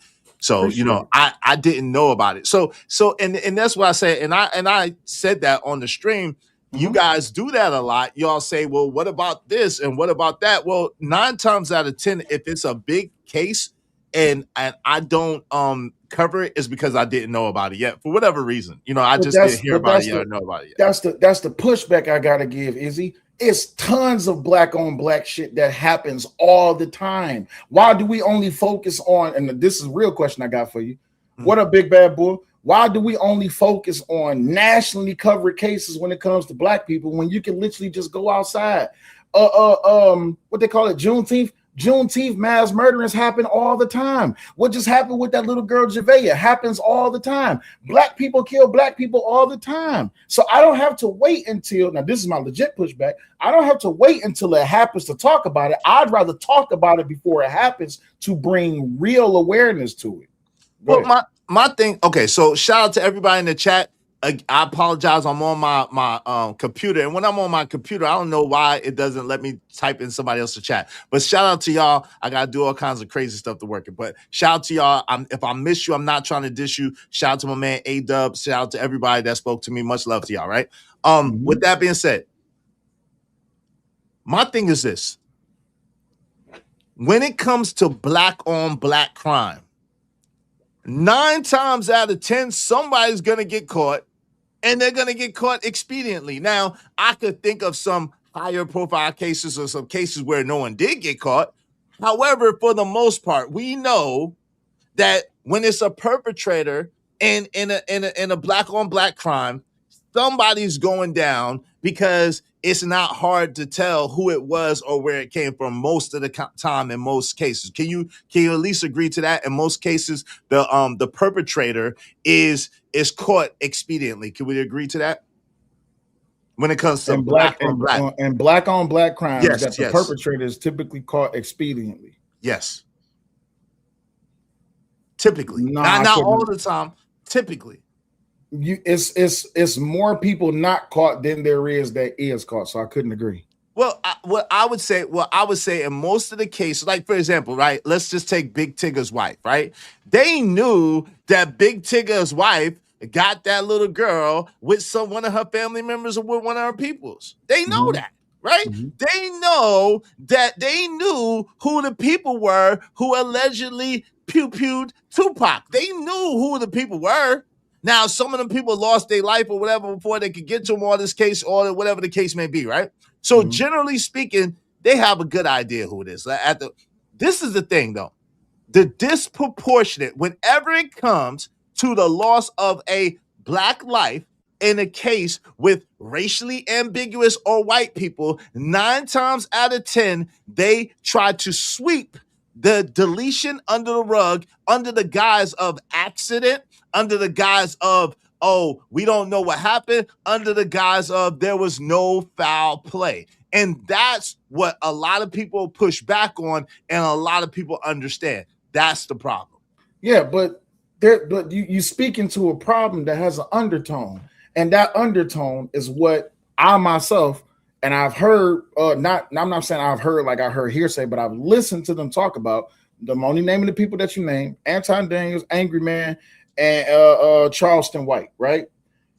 What we speak on is those issues. That's the underlying matter as to why it is that there's so much black on black crime. You see what I'm saying? So in the situation with Nolan and in the situation with Karmelo, it's a lot that can be talked about as to why it is that it could have avoided that whole entire situation. But we got to deal with the cold, hard facts. The cold, hard facts is that it's okay to tell the truth about the black community, that when it comes to black on black crime, the disparity that you're talking about is the fact that we have this whole no snitching or stop snitching rule where everybody's not supposed to tell everybody business. But until it happens to them, not everybody want to speak up and they want to get loud about it. But they're not depending on the government to solve those problems. Most people won't even call police when it's black on black crimes. They'd rather handle it in the street, because they want to be a real nigga or a real ass bitch. Is that fair to say? A lot of times. So that's the problem that I'm speaking to. Right, I get it, but what I'm saying is a lot of times the perpetrator is known, and in whatever way, like I alluded to with the Tupac situation, those people are dealt with. Now, I'm not saying that that's right. I'm not saying that that's okay. I'm just telling you what a thing is. Now, this is the thing where I adamantly disagree with you. Again, y'all are entitled to your opinion. I have no problem with that. What I do have an issue with is, like I said to y'all multiple times, is the celebration of the downfall of people that look like us. It's one thing to point out the bad behavior or the debaucherous behavior, and to offer a solution and a correction to that behavior. It's quite another thing to sit there and celebrate the downfall and demise of people that look like us. That's my only pushback. I don't again, I'm a person that you're entitled to your opinion, whatever it is. I don't have to agree with you. I don't have no heaven or hell to put you in. I really, in most cases, could care less, right? At the same time, when it comes to people celebrating people's downfall, guess what? I don't do it regardless of what race it is, especially my particular race, right? But I don't do it regardless. Like, I never celebrated Austin Metcalf's death. I said, God rest his soul. I'm truly sorry for his parents' loss. I could only imagine what his parents are going through, and I wouldn't wish that on anybody, right? Mm-hmm. So let me ask you the question, and I'm asking specifically about me. Where have I ever celebrated the downfall of anybody? Well, okay, one could interpret, like I said, with the excitement and the you not as much as others, but I can say that I believe that you're guilty of that as well to a lesser degree, right? I could think of some others off the top of my head who are much more animated and excited about it, but just the fact of statements like that y'all have made, like shit, he should have got 50 years, or he should have got 100 years, or shit. You know what I'm saying? Hey, I told y'all he's going down. He going down. See? So just different things like that, I would count as a celebration of the downfall and demise of that particular individual. Being right because of knowledge and intellect is not celebration. I didn't want to be right about Karmelo, right? But the sad part is, when you look at the facts, when you look at the law, yes, he did deserve. If that was my, and I say this again because I said it even when I made the statement. If Austin was my child, you better hope they catch you first, because I'm not trying to give you years. I'm trying to give you what you gave my child. But it's only fair when it comes down to justice that, yes, he should have got 50. 35 is light. And the reason I say it's light is because when it comes down to it, you cannot claim self-defense if you brought the knife and deferred to the knife and then stabbed someone with it and killed them with it. I'm not celebrating. I'm looking at the fact that this boy brought a knife. And even in the Nolan Wells case, the reason I haven't said nothing about it because I don't have all the facts, but I wouldn't be celebrating his death. If anything, I would be saying maybe y'all need to learn that when it's time to go, it's time. Maybe you need to leave before it's time to go. I wouldn't be in the water if that's true. I wouldn't be in the arguing. I wouldn't be in the water arguing. Give me my motherfucking phone back, man. Fuck that phone, dog. I'm out here in the motherfucking water with you motherfuckers. I don't really know y'all like that. And if y'all willing to play with me like this, y'all willing to do anything. So that's all right. Y'all got it. I'll leave. But even in the how you gonna leave on an island, bro? I was out, bro. On the boat. Whatever. I'm borrowing somebody's phone if I have to. Excuse me, I need your phone. I need to call my parents right quick. What you mean? How they gonna get there? They don't got no boat. Hey, bro, listen, I'm calling somebody getting me off this damn island. I hear you, but this is the problem. Again, when it comes, and this is how I truly see this, right? And someone said that you said F Carmelo. I can't remember. I did. I surely did. So there's that, right? Yeah, you know why? So this is why I say fuck Carmelo, right? I'm gonna tell you why. Because I'm not going to see him as an innocent person when you brought the knife and you killed somebody. And then I'm also going to give hellacious pushback when his supporters, such as his father on a live stream, wishing death on my kids because I don't support his son. So fuck his son, period. And I still got that video. Okay, I again, I didn't see that. So I can't speak to that. But you know, it's funny, right? Mm-hmm. And this is what I spoke about. Like, if you watch this video, I didn't really go in on y'all. I just spoke to some of the things that y'all said that I don't agree with, and I'll say it's nothing that I haven't said to you or won't say to you directly to your face. You know how I give it up. If I got something to say to you, I will pull up and say it directly to you. I have no issue or qualms with that, right? You know, it's interesting, and this is a prime example. We got Bad Duck that obviously got an issue with me, and it's cool. I don't have no problem with it. I love it, actually, but he's saying that I want to live in a world of criminals. Welcome to America, as Stan Autry said. This god doggone nation and country was built off of criminality. This nation and country was built off deletion and grape and god doggone stealing and thievery and daggone identity fraud and identity theft. Welcome to god doggone America. The self-righteous god doggone indignation and damn hypocritical nature of you people is astounding to me. And then you say I sound ignorant, but I'm spot on. I know exactly what I'm talking about. Just because you don't know what I'm talking about, that speaks to your intellect, not mine. Gotcha. So I know you wasn't coming hard at me, but I posed the question, and I'm gonna ask you the question while you up here. Instead of asking us why did we have so much vitriol, or why do I have so much vitriol about the Karmelo Anthony case, why is the question not why is Ben Crump and Al Sharpton just now showing up for Nolan, but they didn't show up for Karmelo at all? Well, ain't that the deeper question? Well, as I heard, allegedly Ben Crump and his firm did have offer some help, or we're trying to work with Karmelo. Now, if you remember when they were working with Charleston White, there were people in the camp that wanted like the Dominique Alexanders of the world and the Ben Crumps of the world to stay away from that case, if you recall. So I don't know the inner workings of that. I can't pretend like I do, because I don't, but I could only go off of what I heard, and I heard that they did. Now, they did try to work with them, but this is the thing, right? Yeah.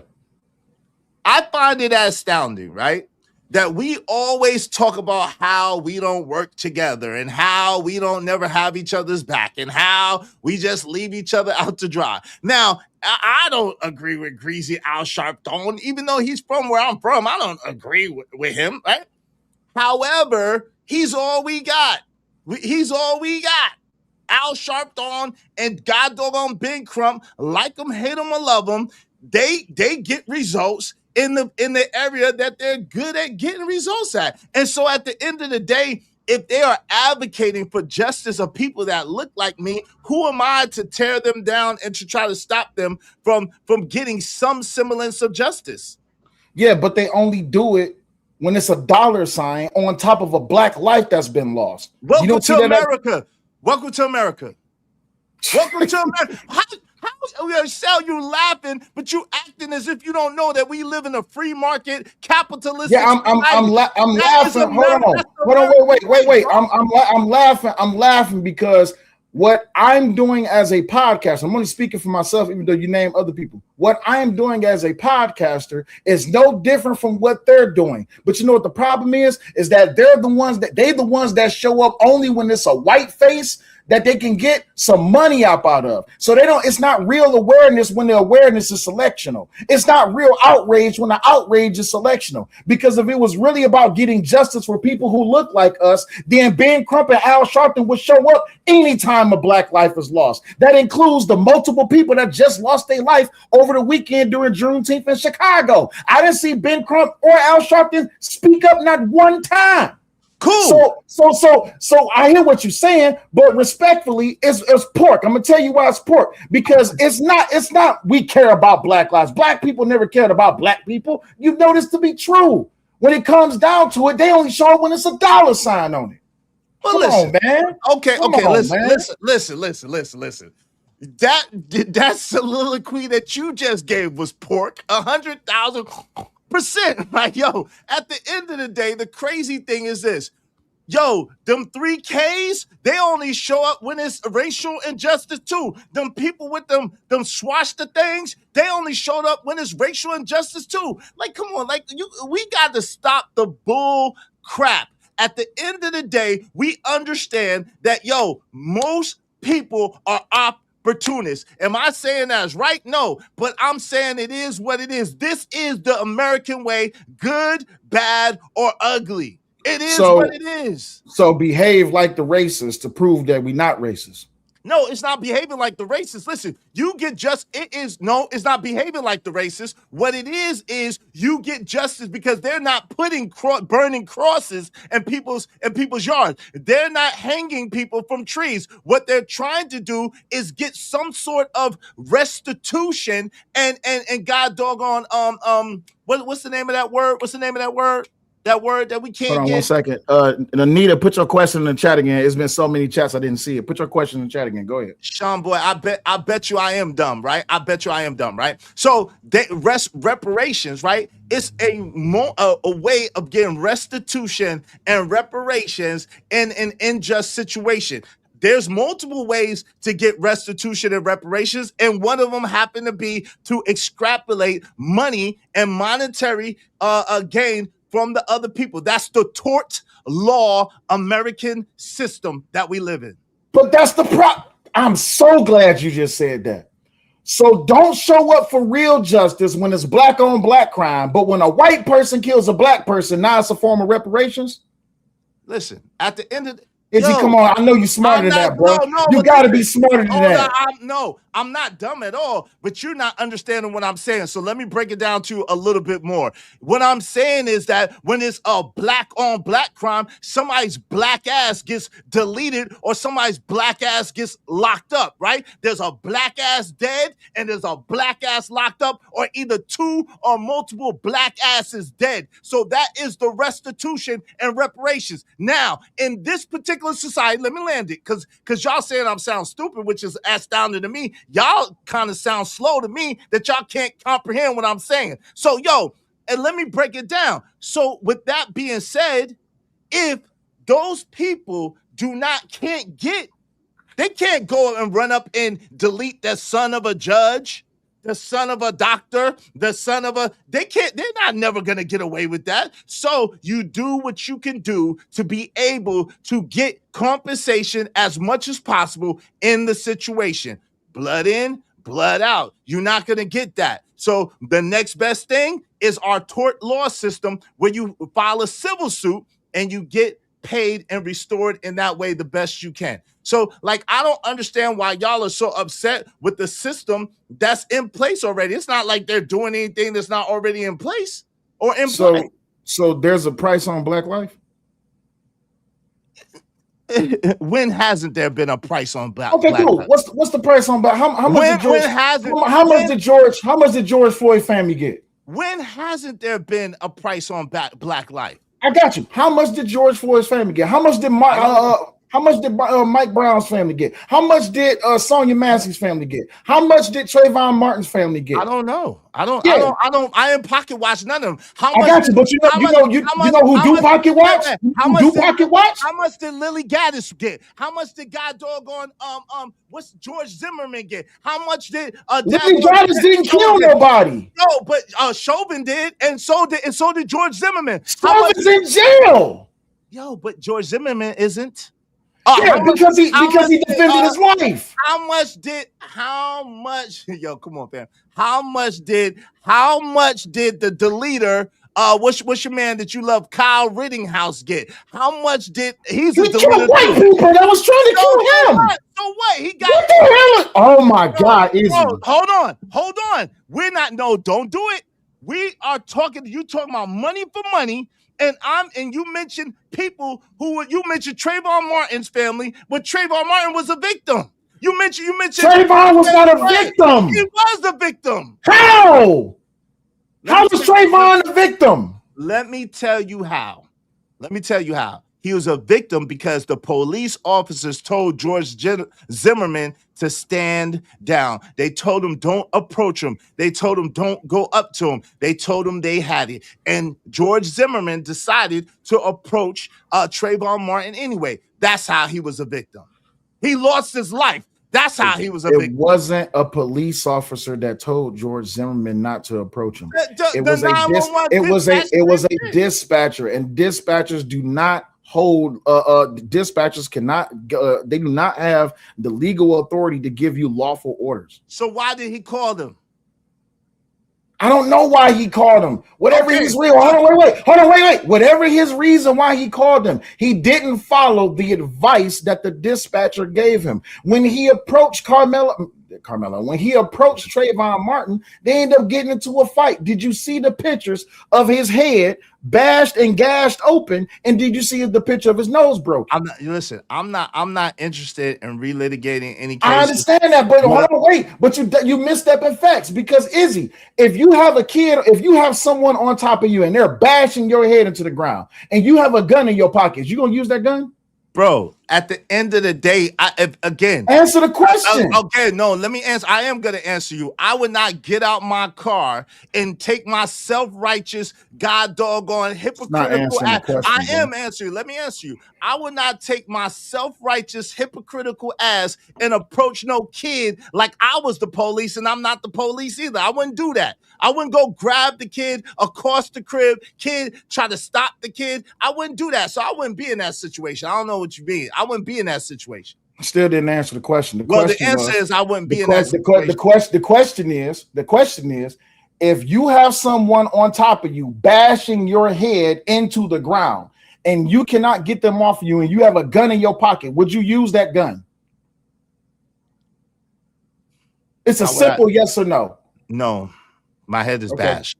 Okay, cool. So then they can beat you into brain damage. You can hemorrhage. You can get paralyzed. That's what y'all wanted.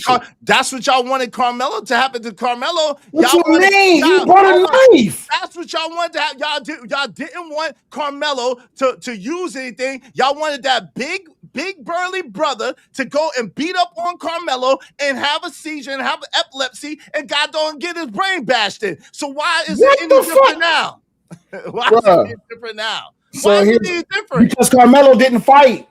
Didn't fight. Right. Because he ain't stupid. He didn't fight. He killed. He didn't want to end up like George Zimmerman. Wait. Talk about Nita Diaz in the cash up right quick. Nita, I'm thank you for reacting this question. She said, ask Izzy if he ever covered the story of that little girl from Brownsville, Tennessee, that was with her friends at the park taking her senior pictures and was unalive due to YN shooting. Did you ever cover that? I've never heard of that case. I haven't heard of it. What you want? You want me to cover a case I've never heard of? It's not real. It's not real. Respectfully to you, I'm only going by what you said. It's not real awareness or calling someone out if you're not talking about everything. If you picking what? No. Hold on, wait. If you picking what you want to call out, that's selective outrage. Because of what? Oh, yes, it is. How is it not? I'm gonna tell you why it's not, and I'm gonna be very calm and tell you because you obviously have some uninformed, unintelligent people in your chat. So I'm gonna help them with their white people logic. So the way that it is bogus what you just said is the fact of the matter that you cannot sit here and condemn me for something I don't know about. If I know about it and then I speak about it, that can't be deemed as fake outrage if I don't have no idea of the story. So it's not like that I am purposely, intentionally leaving that story out. It's I've never heard of the story. I can't speak of something Cellulite podcast that I've never heard of. Got you. I'm gonna show you a picture of something that I saw a long time ago when everyone else either didn't see the picture at all or they saw the black and white. And shout out to my man's Andrew Brock. I see my wife then came up. Hey baby, how you doing? Shout out to Raw. Can't speak of anything. Baby, you on mute. You double muted. What do you want from me? Baby, you double muted. Your microphone is not working. Your mic, Izzy, you can't hear me. Can you hear me now? Can you hear me now? We can hear you now. Checking. I was saying, I love when you guys do content together. I think it's super dope. Your opinions are very much entertaining. But I would just say, dial it back just a scooch, because you guys are a little bit blowing your mics. Got you. All right, appreciate it. Thank you. All right. So let me show you this picture right here. This picture right here, which a lot of people did not see, is the same picture that was taken the night George Zimmerman was in a fight with Trayvon Martin. He has a gash he has 2 gashes across the back of his head, and he has a broken nose. He claimed in fear for his life that he shot Trayvon Martin. Okay. But again, Trayvon Martin's the victim. And this is right. So this is what I'm saying, right? Let me explain why. But hold on, let me finish real quick. I agree with you that he never would have got his ass whooped had he not followed Trayvon Martin. I agree with you 1,000%. But also, Trayvon Martin was winning the fight. Apparently, Zimmerman didn't want no more. But what did he do? He pulled the gun and he shot him. Now, in Karmelo Anthony's case, he brought a knife that he was not supposed to have to a track meet. And when he was confronted to leave the tent, he behaved like a nigga. He behaved like a thug. He was already a hooligan because he had the knife on him. He deferred to the knife when it was a verbal confrontation. Then when he got pushed, he stabbed him. How can you claim self-defense if the first action you take is to stab someone? Well, okay. So let me deal with one situation at a time. Again, I'm not here to relitigate or litigate any of these situations. I have not once called you a coon. I have not once got in the middle of any of your rants, rages, or daggone streams and told you anything to say or not to say. I have not once did a video about any Karmelo Anthony daggone information that you gave. I haven't once did it. I disagreed with you so adamantly that I wanted to keep our friendship or our coolship intact. We're always gonna be cool, even when you cuss me out. Right. But I wanted to, we've been cool for so long that I wanted to stay away from it. So I haven't said a word about that, right? I don't agree with you and you know it. I've told you I don't agree with you, but I just left it there. So what I will say is this. The fact that George Zimmerman approached Trayvon Martin and Trayvon Martin didn't provoke anything for George Zimmerman to approach him and to accost him, to stop him, that is what would make, and Trayvon Martin lost his life as a result of that altercation, for whatever reason, that would in turn make Trayvon Martin a victim in that particular situation. It would. Cool. All right. Let's say I agree with you on that. So Ben Crump and Al Sharpton show up. They're the first ones to show up. Sonia Massey, Mike Brown, Ahmaud Arbery, I agree about them showing up because that was legit racism. They chased him down, they fucked him up, they shot him. That was legit racism. I ain't gonna argue with nobody on Ahmaud Arbery. But even when it comes down to this Karmelo Anthony situation, I don't see how you say that I'm celebrating just because I said last year that boy is going to get found guilty. And then people came and gave me pushback. And I said, yeah, by the way, to all of you people that was running around on people's live streams that said, I don't know what I'm talking about. To all you people that was saying this, that, and the other, talking about my family. And I was specifically saying that about the Karmelo supporters because I know they watched my channel because they filed a petition to get my channel taken down just like 2 weeks ago. And it did get taken down. That's why I don't have super chats anymore. But the thing is, it's just that you can't be mad at me for being right. And I'm not saying I'm right, like I want to be like, oh yeah, I was right. No, I'm just telling the truth. And there's a subset of the black community that I tell the truth about. The rest of the black community, I don't talk about. You know why? Because they're not doing anything. They're not actively going out and engaging in crimes against each other. They're not engaging in bad behavior against each other. And I don't think that no one should be mad when we talking about the disparities that black people put within themselves just because we're telling the truth. People got upset and they shot Charlie Kirk for telling the truth. And he's white, and he was talking about the black But community. that was his own people. Come on. Wait. Multiple black people was like, oh, he's definitely a racist. I don't feel bad for him getting shot. Come on. So wait. I just want to ask this question right quick. So telling the truth about the black community means, or a subsect of the black community means that you hate the black community? I never said that. So I know you never said that. Okay. So I can't defend an argument that I've never made. In all fairness, right? I've never ever made that argument. I've said rest in peace to Charlie Kirk. I have nothing. I don't even know Charlie Kirk or his rhetoric well enough to say anything disparaging about the man. I've never done content when he was alive. I covered it a little bit because it was a national story when he passed away, and I said, God rest his soul. But we cannot pretend like it was so-called black people that took that man's life, because it wasn't, right? So I never said it was. I got you. So we can't really bring that, because you went from Trayvon Martin to Karmelo Anthony to Charlie Kirk, and those are three very different situations from each other, right? So and the perpetrators of those particular incidents are three different perpetrators as well. So this is the thing. My thing is this. I can't give you a bad faith argument that I've never made. I have no problem at all with your opinion or the opinions of others.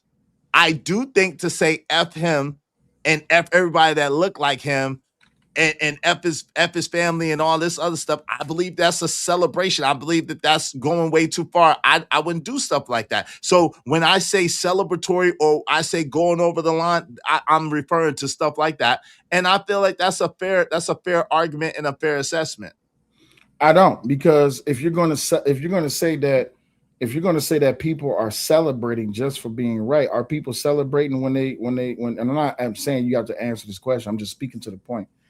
When people are happy that someone took someone else's life because you did something to my sister, you did something to my brother, I wouldn't say that that's celebratory. If anything, that's just getting revenge. In my situation, I'm just a commentator. So I don't see myself as being celebratory. Nah, Karmelo got what he got. I understand you're not in a position. You say you don't defend him, which is great. And even if you did defend him, that's great as well. But we understand just by looking at human behavior and looking at the law, Karmelo got what he got. Now, this whole Nolan thing, I want to deal with you about that right quick. What you mean, where's the vitriol and the outrage? I don't have nothing to say about it because I don't know everything. Even if I know a little, I don't know everything because there's too many conflicting reports that's coming out. There was a report like 2-3 days ago where his blood alcohol level was 7.2. There was a report the other day that his the tox screen came out, like the drug screen came out, like after they did the autopsy, that he had drugs in his body. I don't know for that to be true. But what I do know is that he lost his life and he was around a group of friends. What I do know is that it is a sad situation, but I'm not going to speculate over it. Well, and I'm also not going to draw a distinction and say, well, these people that were speaking about this person, they need to talk about this. Why haven't I? Why do I need to? Y'all do it. Y'all wait. That's not accurate, nor is that fair. You do it all the time, Sel. Y'all literally asked me. You asked me why haven't before I came up here. Mm-hmm. You were saying about this young lady, the baby. I think you said she was that lost her life. That you said her parents deleted her, or whatever the case may be. I didn't know nothing about that, but you asked, why haven't we covered that story? In times past, you've asked about these, and that's why I mentioned it. You've asked about these other arbitrary stories that I've never heard of. And you said, yeah, they got fake outrage because they didn't talk about this, this, and this. And I'm like, how do we have fake outrage when I don't even know what you're talking about? Like, so in all fairness, you have absolutely done that and way worse when it comes to that.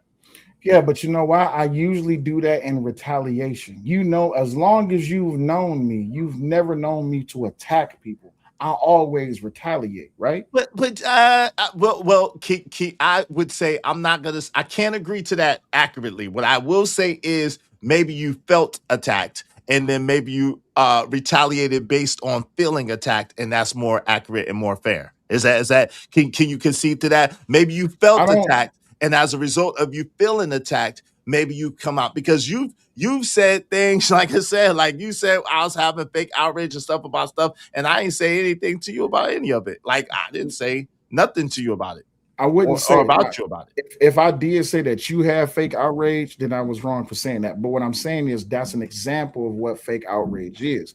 Not even when it comes down to it. God damn it, I was about to say something. I can't remember what the hell it is I was about to say. Oh, you said I have done things like that. Nowhere on YouTube have I just went out and just blatantly attacked people, right? Prime example, and this happened on your show. That's why I had called you a couple days ago too, just in case you seen that missed call. Yeah, I remember I hit y'all. I hit Raw back. So about that situation, right? Mm-hmm. A woman like that swears up and down all I do is talk about her, and I don't. Mm-hmm. And even that day from your show, she came up there and she was messing with me from the chat. Mm-hmm. But leave it to her. She out here making videos saying that, oh, I'm the reason that Karmelo is in jail while the black community is going down under. How am I the reason? That's great. That if she said that, and shout out to her, you know, I don't got no dog in the fight. I got love for both y'all. If she said that, that's wild. I ain't gonna lie, that's wild. But you gotta admit, listen, people all the time, there's people that's been saying wild stuff about me the whole time that I've been up here because I have a different group of opinions. So because my opinion is different, I gotta be stupid, I gotta be ill-informed, I gotta not know what I'm talking about, I gotta be dumb. And that's just how they do. I gotta be grifting. I gotta be deriding. That's just how people do on both sides of the aisle. They always do that. They try to figure out a way to diminish people and to make them look bad so that their argument in their little minds looks better. So watch this. I also happened to come across this video attacking us black women again. Okay. Again. We've been attacked again. Looked at something that the white woman designed us to look like.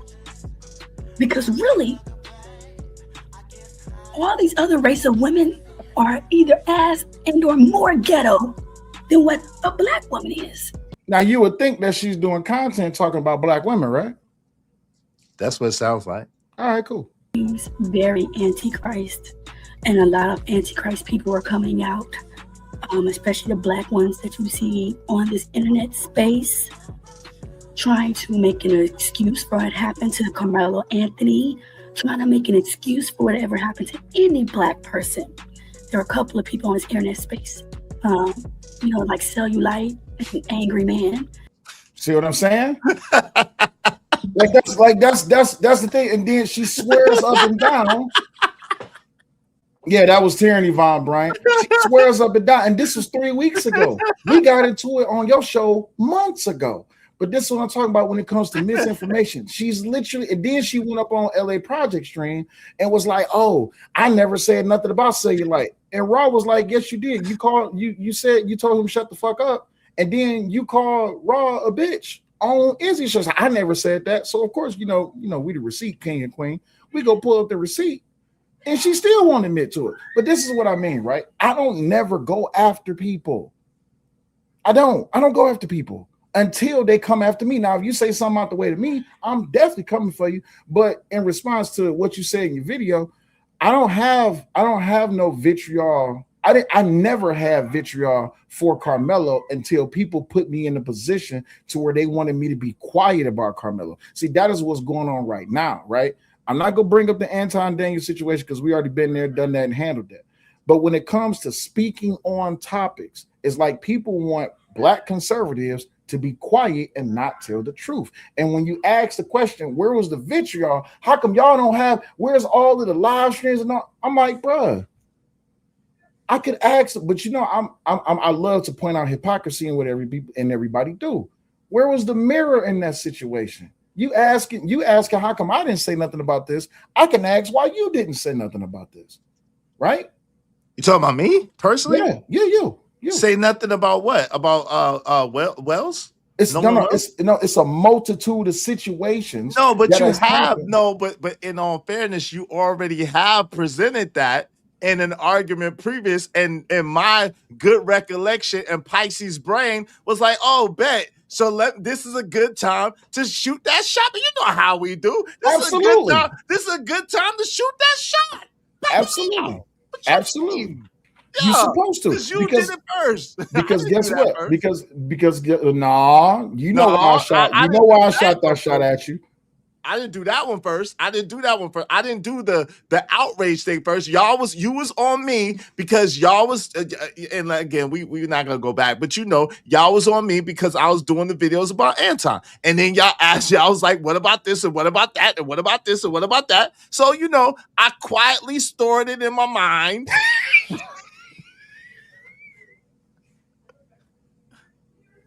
I quietly stored it in my mind.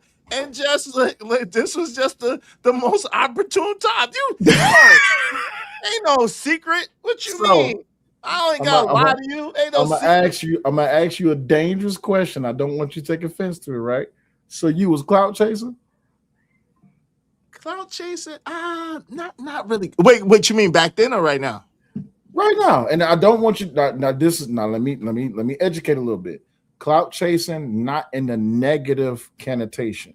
Clout chasing meaning you did this to get eyeballs on it, to get a reaction, or you wanted people to see it. That's what I mean by clout. I think it would be dishonest and disingenuous to make it. I think we all do anything that we do to get eyeballs. Like, I can't say I'm a content creator if I say I don't want eyeballs. Like, that would be silly, right? So in the essence of I want eyeballs, of course I want people to view my video, but more so than that, I want people to show love. But it was just a time where I could throw a little jab real quick, you know what I'm saying, and keep it pushing. That's all it was. It was a friendly jab, like a little gut. What's up, nigga? Bam. You know what I'm saying? And keep, because you do those too, and I know it. I recognize it. You do the same thing, and I recognize it. You know what I'm saying?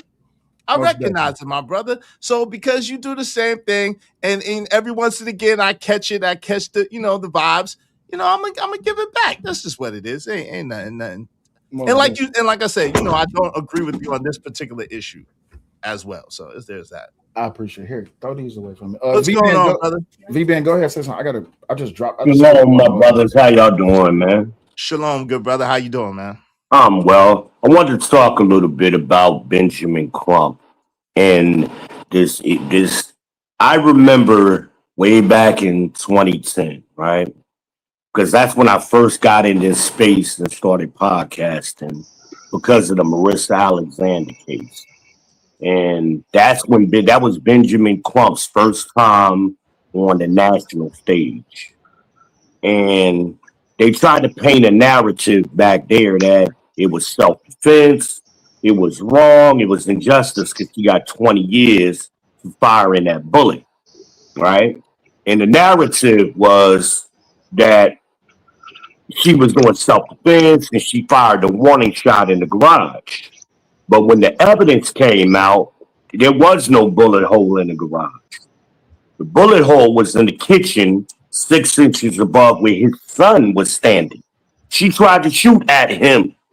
It almost killed him and his son. But Benjamin Crump, Al Sharpton got involved, and Jesse Jackson too back then. And that's what Benjamin Crump got. But the funny thing I found back then is then they jumped over to the Trayvon Martin case, right? Now, it was the same prosecutor who prosecuted Marissa Alexander who was prosecuting George Zimmerman. And that's how they got the awareness of the Trayvon Martin thing, and they blew that up. Now, the false narrative was that Trayvon Martin and George Zimmerman were fighting.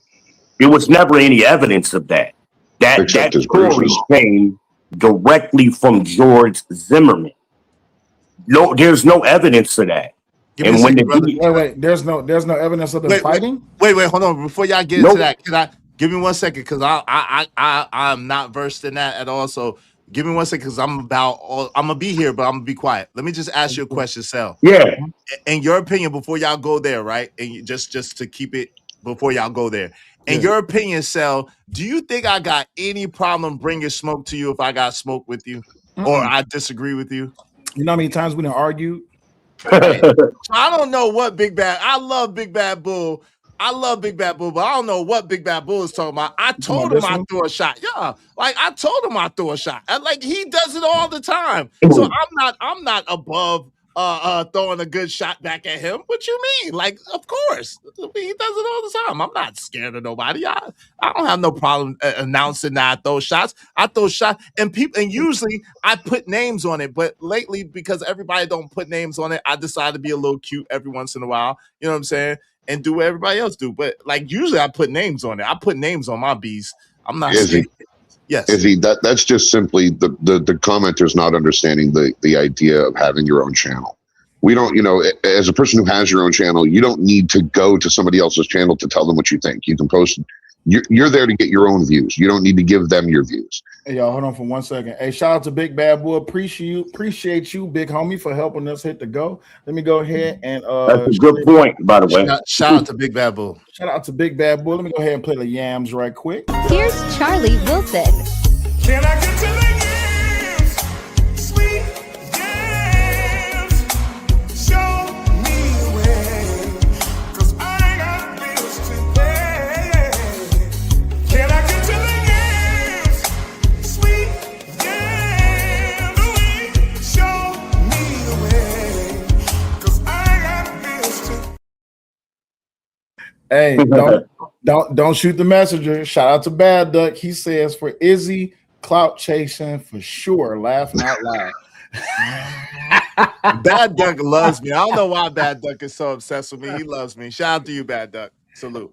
And I appreciate y'all shows. helping us hitting the go. And thank you for the extra. For anybody that want to gift, just request the link in the chat. And one of the moderators will drop in the chat. Go ahead, V-Ben, because you was asking something.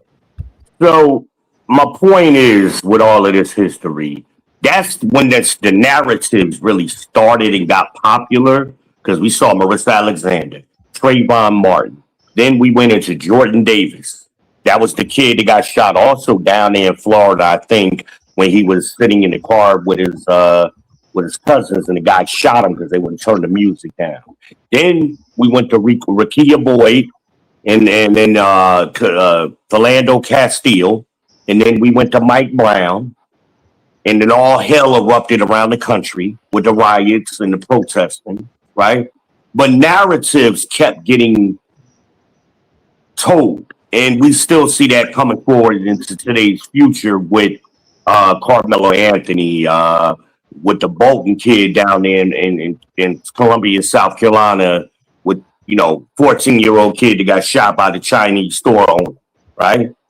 And you got some people, I think, of course, somebody said earlier, it's capitalism. That's what the country is about. So you're going to get the Benjamin Crumps and the Al Sharptons. They chase these cases, that they think they could capitalize on.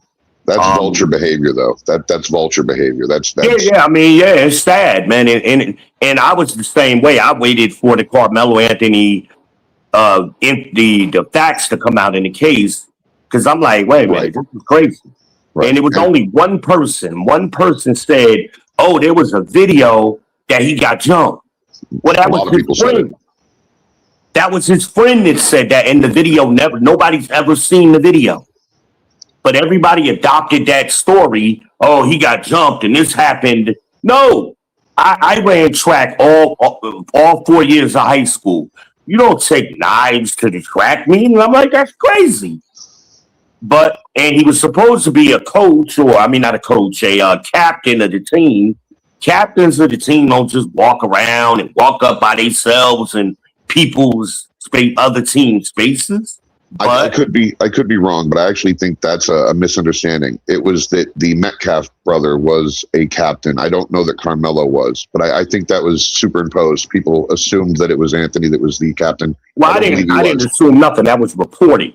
Right. No. I'm saying the people that said it assumed that they were, I believe. Oh yeah. I mean, because at one honestly, point they were reporting he wasn't even running track, and his school wasn't participating. And later on, he wasn't running track because he was suspended.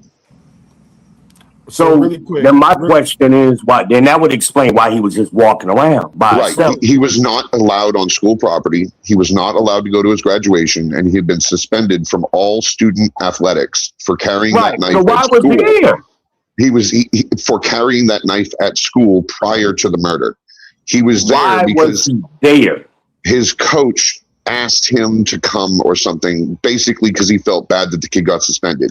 Okay, that's the way I understand it. Yeah. But I mean, he was not there as a part of the team. He was not there as part of the team. I'm a father. I'm sure some of you are as well. And I send my kid to school and to a track meet. I don't expect my kid to get stabbed in his damn heart. No, and I hold the school accountable for that, really, because they should have been more secure about it. But I'm gonna go deeper with this, and this is where I get in trouble. Okay, because these stories that I've told, with the exception of the Marissa Allen, well, even her, single black mothers, all of them, Trayvon Martin, Jordan Davis, Mike Brown. I mean, even the kid in Columbia I just talked about. Now, when do we hold the mothers accountable? When? I agree with you. Why is this 14-year-old kid walking around with a damn gun in Columbia, South Carolina? That ain't no hood down there. But where they lived at? V-Ben Israel. Here's the problem. You're talking about the common situations that we talk about.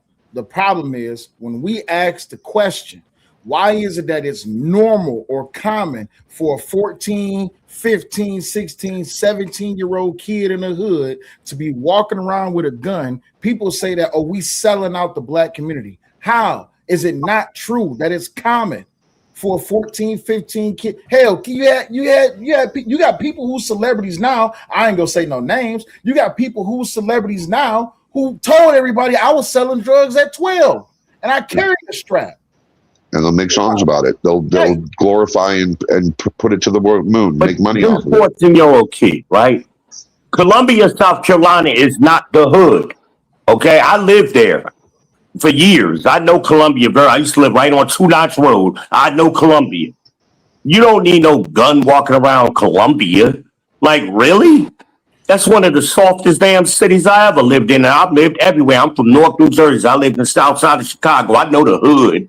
Columbia ain't that. And I'm wondering, he goes in the store with no money and no way of paying for anything, with a gun and 2 cell phones. Now, I don't care what the race of the guy is. If you're pointing a gun at my son, you got to go. Wait, when did I'm sorry. I'm shooting you. Okay, that was the testimony. That was the testimony. Time out. Yo, listen. So there's been some things that are inaccurate that I know for a fact they're inaccurate. The first thing that's inaccurate is Karmelo was not suspended from school. He wasn't at all. Hold on, that's a fact. Hold on, real quick. It was in the trial. No, it wasn't. That's a second day of the trial. Hold on, it was not. It couldn't have been, Justin. The reason why it couldn't have been is because there were no character assassinations either on Austin Metcalf, Hunter Metcalf, or Karmelo Anthony during the trial. So that absolutely did not come out during the trial. You mean there was no character witnesses? No character assassination. They tried to assassinate Austin and his brother. Hold on, y'all. Wait. I know how y'all do on other panels, but the way I do my panel, we got to let each other talk. I know me and you just going back. Sorry, I apologize. We got to let the statement. And I'm not meaning to interrupt. I'm just trying to clarify what you're saying. I apologize. I'm just trying to understand what you meant. I was quiet when y'all was talking. So he wasn't suspended. Karmelo Anthony, that was a lie and a rumor that was being spread out there. It was being put out there. It was being put out there, but it was being put out there for propaganda purposes. Karmelo Anthony had never been suspended at all. He was not suspended. Go ahead. Can I provide you my source on it? Go ahead. I live in Dallas. Mhm. It's on the local news. Okay, that's a propaganda. Well, That's I a mean, propaganda piece. So that it in a- wasn't in the case. Well, It wasn't in the okay. case. The local news WAAF Mhm. number 8, station 8, that was at the trial on day 2, was in the courtroom. It was brought up. It was not allowed in trial. You're right. It did not go to the jury, but it was said in the trial. Listen, I'm not. But this is the thing, right? Again, it was said by a person, not by anybody. Yes, it was said by the coach. No, that's not accurate. But let me just say this, because they already said that couldn't be admitted. But let me just say this. So now, Right, it couldn't be admitted because it was not probative. It didn't have. Hold on, Justin. It wasn't true. So now that wasn't true. Now the next thing that wasn't true was Cyrus Belton in the store. That we have the video, we saw the video, and he was nothing but cooperative and nothing but polite and nothing but working with those people when and he walked out the store of his own free will on a very peaceful way. The man chased after Cyrus Belton, and then allegedly, as Cyrus Belton was running away from him because he was chasing him for no reason, he allegedly had a pew pew and allegedly turned. But how do you get popped in your back if you turn in and holding a pew pew at somebody? So I just the thing that I find disheartening is the best word I could put it, is when it comes to people that look like us and then they have a tragic situation, no matter if they're in the wrong or if they're in the right, it's always a way to demonize, vilify, and weaponize, either if we're victimized or not. And that's my problem that I have with it. Y'all got it. So is he? Can I respond to that? Well, Ben, can you give me 1 second? First, Yeah, go ahead. and then Ben. Can I just do an appeal to authority? Sel, could you do me a favor and just Google one thing for me? On the second day of trial, was it found in the trial that he was suspended from school? Just Carmelo, bottom line. Carmelo. I just want to lay it to Ben once and forever. He was. That's what the coach has said on the stand. Okay, just making sure I'm not crazy. But can we just pull it up so everybody else can see and I'm not just being crazy? Because I agree with you, it was not allowed in trial. I agree with you, it didn't go to the jury. I agree with you that they said it was not probative, meaning that the likelihood that it would be against his character but not have any evidential value was yeah, sure, great. That goes to show how even-keeled the court was. But that doesn't mean it wasn't true. That's the whole reason there was such an outrage when he was allowed to go to his graduation and receive his diploma, and they wouldn't allow Austin's brother to take his diploma. They were upset because he wasn't even supposed to be any of those places, the track or the school, because of the suspension. That was common knowledge in this town. It's common knowledge at the police station, rather at the local police news station. But yes, it was not allowed in the sentencing or guilty phase. Like the guilt of it was not, the evidentiary value was not allowed, but it did happen. While I pull this up, Vivian Israel, go ahead, say what you're about to say. The Asian guy, the store owner, they had a black lawyer, and he's been all over since the case in social media circles, answering those questions or those statements that you addressed. Why was he shot in the back? Why did let the lawyer, the black lawyer who defended the Chinese man, listen to what he has to say about it? That was what Sean Kent or something like that was his name. The kid took off running. Why did he go in the store to begin with no money, 2 cell phones, and no way of paying? Who window shop in a store at a gas station at 8 o'clock at night, 14-year-old kid? Like, let's not paint him like he had been caught repeatedly before. I'm sorry, say again? He had also been caught stealing repeatedly before from that store. So you said there was no reason for them to think that this kid stole something, and then yes, he walked out of the store and he took off running. And then Child's son ran behind him. 100%. In this instance, he didn't finally steal. caught up with them. By that time, the kid is pointing a gun at Chow's son, and he gets shot. Again, if it was my son, you would have got shot too. So let me ask you a question. So brother Israel, so if he Yeah, did, we saw where he did like this to his shirt and said, I don't have anything. I didn't take anything. I don't have it. We saw where he did that, right? Agreed. I don't have anything. I didn't take anything. So if that's the case, right? And then he walked out peacefully, he spoke to the people politely, he walked out peacefully, and then they began to walk behind him, and then he took off after they started running behind him, like trying to get him. And he was like, "Look, I didn't do anything." Right.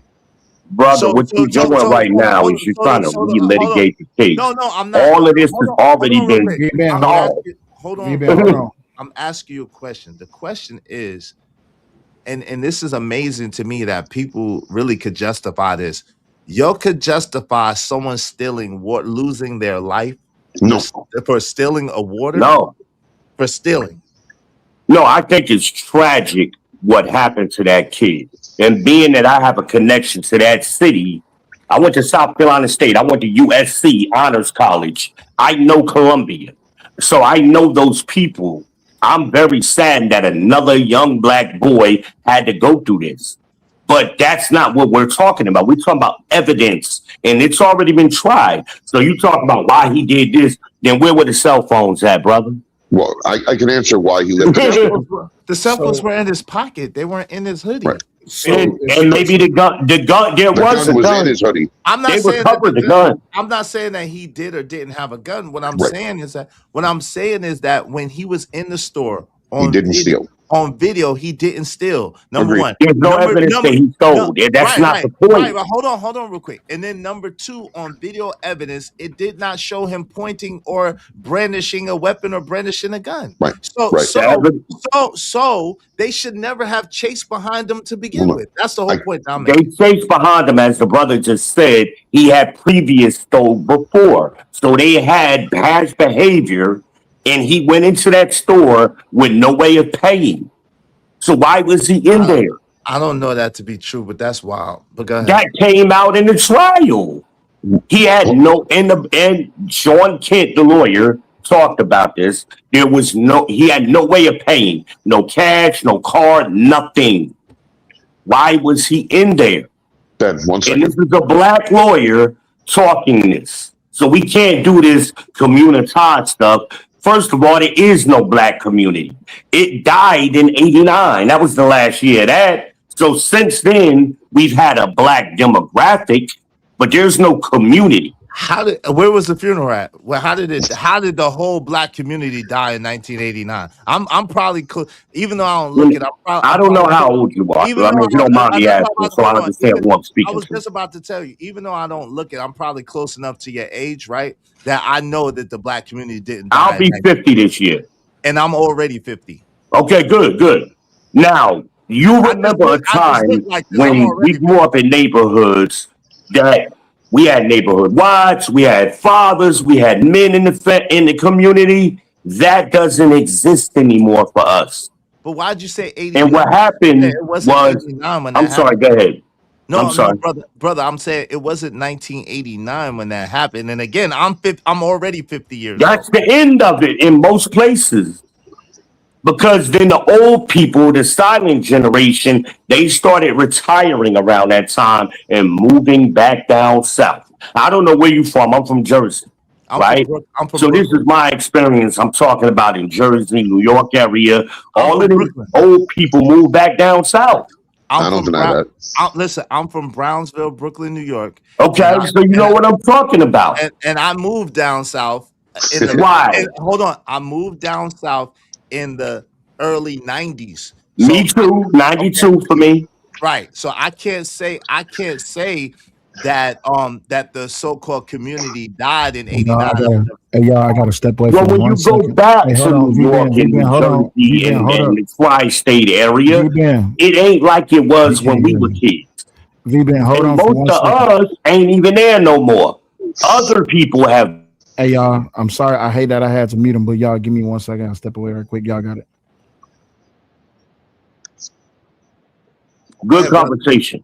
No, you got. He's leaving us for a second. He's coming right back. You got it. Oh, okay. But I'm sorry. I thought he was about to. I thought he wanted us to wait. He's not ending it. He's just saying. So you and I got similar life experience, right? We both came down south in the early '90s, but why did we come down south? Well, because my parents. It was rough. It was rough in New York around that time. I mean, crack. But what was your connection to the south? Well, my family's originally from the south. Yeah, and our families are originally from the south, of course. Right. But why specifically, more closer to you, where did you move to, if you don't mind me asking? My family moved to North Carolina when my family's originally. That's where I'm at. What part of North Carolina? My family's originally from Rocky Mount, North Carolina. But me and you might be cousins or something, man. We have to talk later. I didn't move to Rocky Mount, but my family's originally from Rocky Mount, North Carolina. Yeah, mine are closer to the Charlotte metro. But my point is, the old people that had developed those neighborhoods that came out of the Great Migration, they worked and they wanted to come back home. And some of us grandkids and kids followed them. And when you go back, I mean, my father people are still in East Orange, New Jersey. So some of us stayed behind. But the community ain't the community no more. It ain't what it was. We got a demographic, and all our kids are being born to single mothers. We don't have fathers anymore in the community. Yeah, I mean, there is none. It's a demographic. But I mean, I don't want to get off on that. I wanted to keep us on these cases we were talking about. And I think we were still on Belton. I don't want to people listening. Can I jump into that one real quick? Yeah, go ahead. So as I understand it, just to recap the Chinese guy store thing. Yeah. All right. So the boy had been known for stealing. The wife was in the back watching the cameras. The son and the father could not see the cameras. Right. The wife knew that the kid didn't steal. The father and son thought that he had. They confronted him at the door. They asked him to search his pockets. He showed that his pockets were not holding water bottles, but he refused to show what was in his pocket, in his pouch pocket, because it was a gun. Because it was a gun. Now, they didn't know that. They thought he had stolen. Right. This goes to something called the storekeeper's privilege. Right. If a shopkeeper believes that there has been a theft, they have the legal right to detain you until the police arrive. Exactly. Detain you means literally hold you there. If you try to leave, they get to follow you. That's why they followed him. They followed him across the parking lot. Hold on. They followed him across the parking lot. As he rounded the corner, the son was further out, said, "Holy crap, he has a gun," and dives back. The father comes around, puts out his pistol, and shoots. It turns out the boy did have a gun. How would the son have known that the kid had a gun if he didn't point it at him? So he only takes a belief then, right? So all I have to do is believe that you took something from my store. So that's exactly true. Yeah. So that means it really means nothing, because all I have to just say, I believe he took it. So all law is based off your belief. All law is based off your belief at the time. The part that kills me is like hey, how you doing tonight? How you doing, Poppy? What's up, Blanco? What's going on, bro? What's up, Blanco? I think I've talked to you about this before, Poppy, haven't I? Yeah, yes. And what y'all gotta understand, right? This is the South. Hold on, man. You sound far away. Can you come closer to your mic? In all three cases that you have been talking about, some way, somehow, you found a way to blame the black guy, whether he had a gun or not. Well, what he had a gun. Wait. Trayvon was minding his business with Skittles on his hands and an icy, right? Where did he get those from? Somehow, from the store. Some way, somehow. Now we talking about Trayvon now? Wait. Hold on. Stop. Everybody stop cutting everybody off. Go ahead. Trayvon was minding his business, going back to his pop's house, right? I agree. Then he got chased down like a dog because this fake cop, that piece of shit, wasn't George Zimmerman, he thought he was a real cop or something. I agree with you. Some way, somehow, this little Trayvon was like 16 or 17. I think it was like 17, right? He was 17. Right? Now Yeah. the 17 was it was beating the hell out of this fat bastard, right? Some way, somehow, he pulled out the gun and gunned him down. That right there alone should, and this is how I know you're not consistent at all, right? Now I agree with you. The second case is Wait. You stay on Trayvon. Wait, you about to make me forget my I mean, you jumping from case to case. Can we respond to Trayvon? Wait. Then you got the guy from South Carolina. He chose them. He didn't took absolutely nothing. It was proof. He took 4 bottles from the refrigerator and he put them right back. They saw all of that. They chased the boy 130 yards. Listen, man, I play sports. Poppy, hold on. You know I got love for you, bro, but somebody paid you down, so I'm sorry, bro. You got 20 minutes. Okay, cocksucker, yo. All right, my bad. Appreciate you for the Cash App. You said you want to remain anonymous, so I'll keep that. But it says Poppy needs a timeout already, like always. Unless they can't time me out, right? I can't be kicked off. Can I? you called me. I shouldn't be since I'm reviewing your video. Can I respond to what he said about Trayvon? Is he on politicking and shit? Is he politicking and shit? And look, Sal has done the same. Hold on, wait. I gotta play this video right quick and then give them out. Better scramble like an egg before you get folded like an omelet, nigga. Ooh, that brother's floating in the air. How could his hands do this? Oh, someone get him out the air. Shout out to Bad Duck. I know you want me off the panel. All right. Really quick, V-Ben, I don't know. No, I don't know why the brothers, like, everything he said, I agree with. Mm-hmm. You know, so he's trying to create a narrative like we're always against the black guy. I said that Trayvon and George Zimmerman never fought. And that gash on his nose, when you're holding a pistol and you don't used to shooting it, you don't think about the recoil. And he shot that pistol and it popped him back in the nose. That's what happened to him. All right, really quick. Go ahead, Coach Ferg. Welcome to the show. Go ahead. What you got? What's up, Sam, man? How you doing, man? What's up, Iz? What's up? Arguing with Izzy because apparently I hate black people. You baby right? You baby ass Gen Xers and you millennials, y'all the wildest bunch ever in the history, right? You was a Gen X, just in the case with the young man, right? Karmelo, right? Mm-hmm. Shout out to Uda, man. He did a good job, man, talking about how they lawyers, the attorneys had made an agreement, a gentleman's agreement. That's how they do y'all niggas when they go out to the golf course and take y'all money after y'all sold drugs, you know what I'm saying, deleted somebody. So they ain't making the back deal. And they made a deal that they wouldn't bring up the characters of either of the students, right? The white boys, they wouldn't go talk about how they was disruptive fighting. They wouldn't go bring it up. And they also wasn't supposed to bring up Karmelo. But it's obvious. It's funny how his character got brought up. You know what I'm saying? And the coach was with the prosecution. So be real with that. White folks stick with white folk. White folk empathize with white babies. Yeah. Some of y'all niggas don't like babies because y'all daddies didn't love y'all.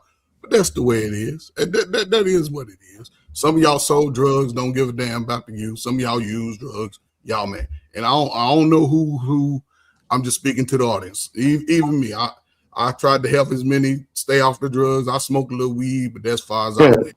I had a daddy, I had a granddaddy, and most of my history was in a slave state, Kentucky. I don't give a fuck where y'all niggas from, New York, California. Some ran from the trauma, some got stuck in the trauma.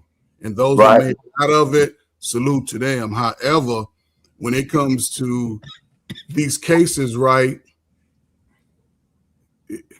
it's mostly 5-on-1 or grown man on little boy. Y'all niggas can't beat up a 14-year-old. You're a punk too. I don't care how old y'all. But these are grown men messing with little boys. So that's a problem to me. You know what I'm saying? Agree. And then it's always pretty much some shady shit. It's always an implication of innocence when it comes to others and us. It's an implication. Coach Ferg, hold on 1 second, Coach Ferg. Really quick, Poppy Blanco, if you're listening, G, you left the studio too quick, but just pay for you to come back.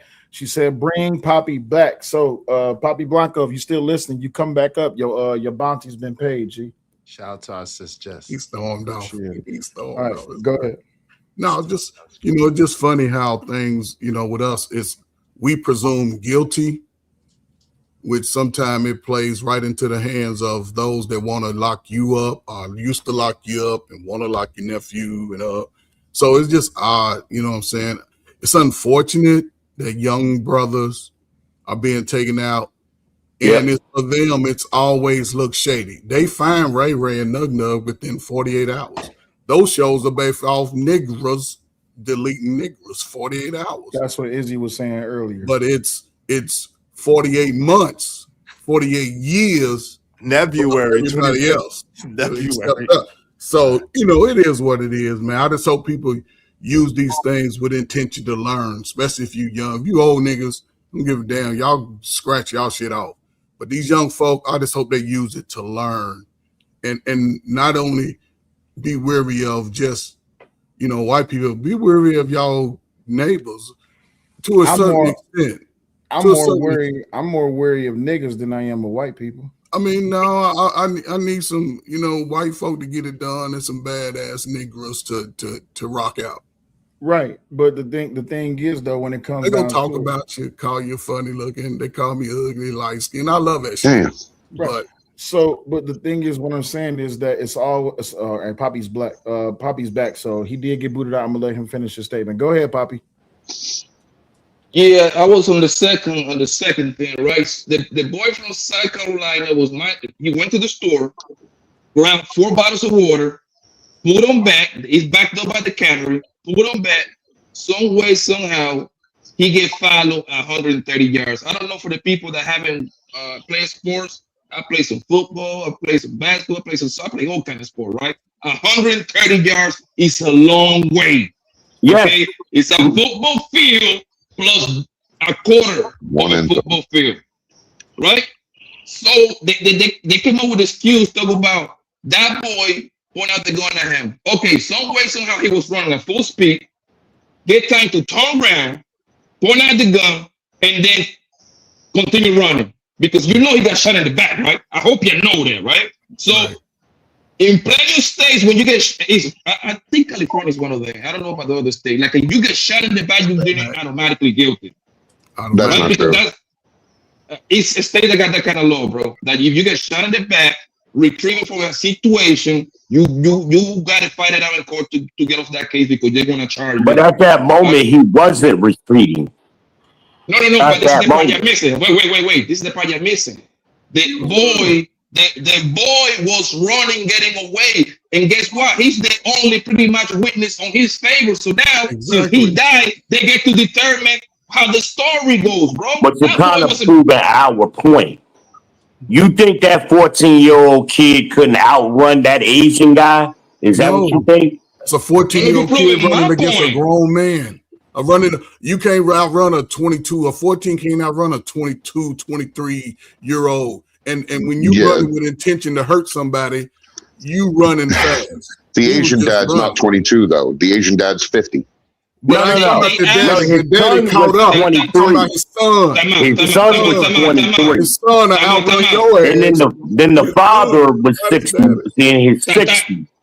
So that's why he couldn't keep up with this. That's why he caught up with the pew-pew. Hold on, y'all. The lady, because they're probably gonna book me on that, bro. The ladies, they didn't see no gun.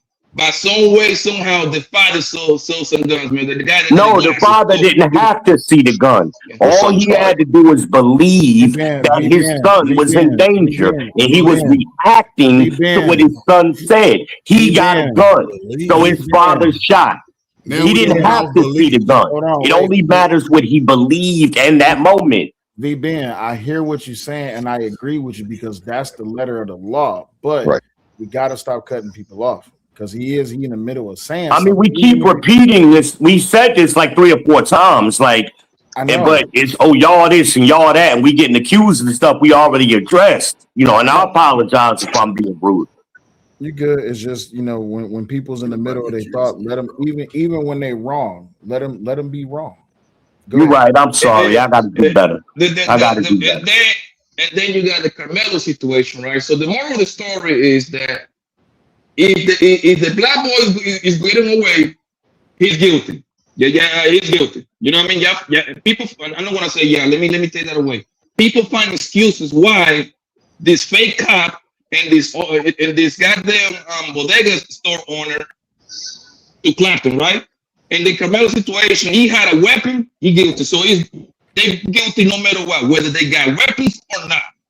Well, they both have weapons. Go ahead. Yeah, but Trayvon didn't have a weapon. No. Okay. So I misspoke on the Trayvon one. I was mixing that up with the kid that strong arm robbed the store and took the Skittles. My mistake. As far as Trayvon goes, okay. Okay. With Zimmerman following him, that's not a crime because they're on a public street.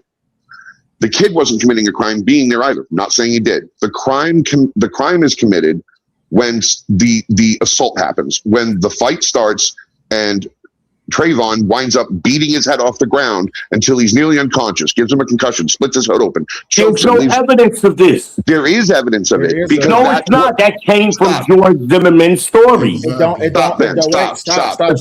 Wait, hold on. Now I'm stopping. So what matters the most is his testimony, and that was what's making or breaking the Trayvon Martin case. And when it comes down to it, nobody's seen me and Izzy fight, but for some reason I lost my life. Everyone's going to be asking, well, Izzy, what the fuck happened? He hit me first. Even if there's no cameras, he hit me first. That's the only thing they can go off of. And then again, let me finish. So then the question now a lot of people, they misinterpret the law when they read it. The law is literally the first thing you learn in law school is about the reasonable man standard.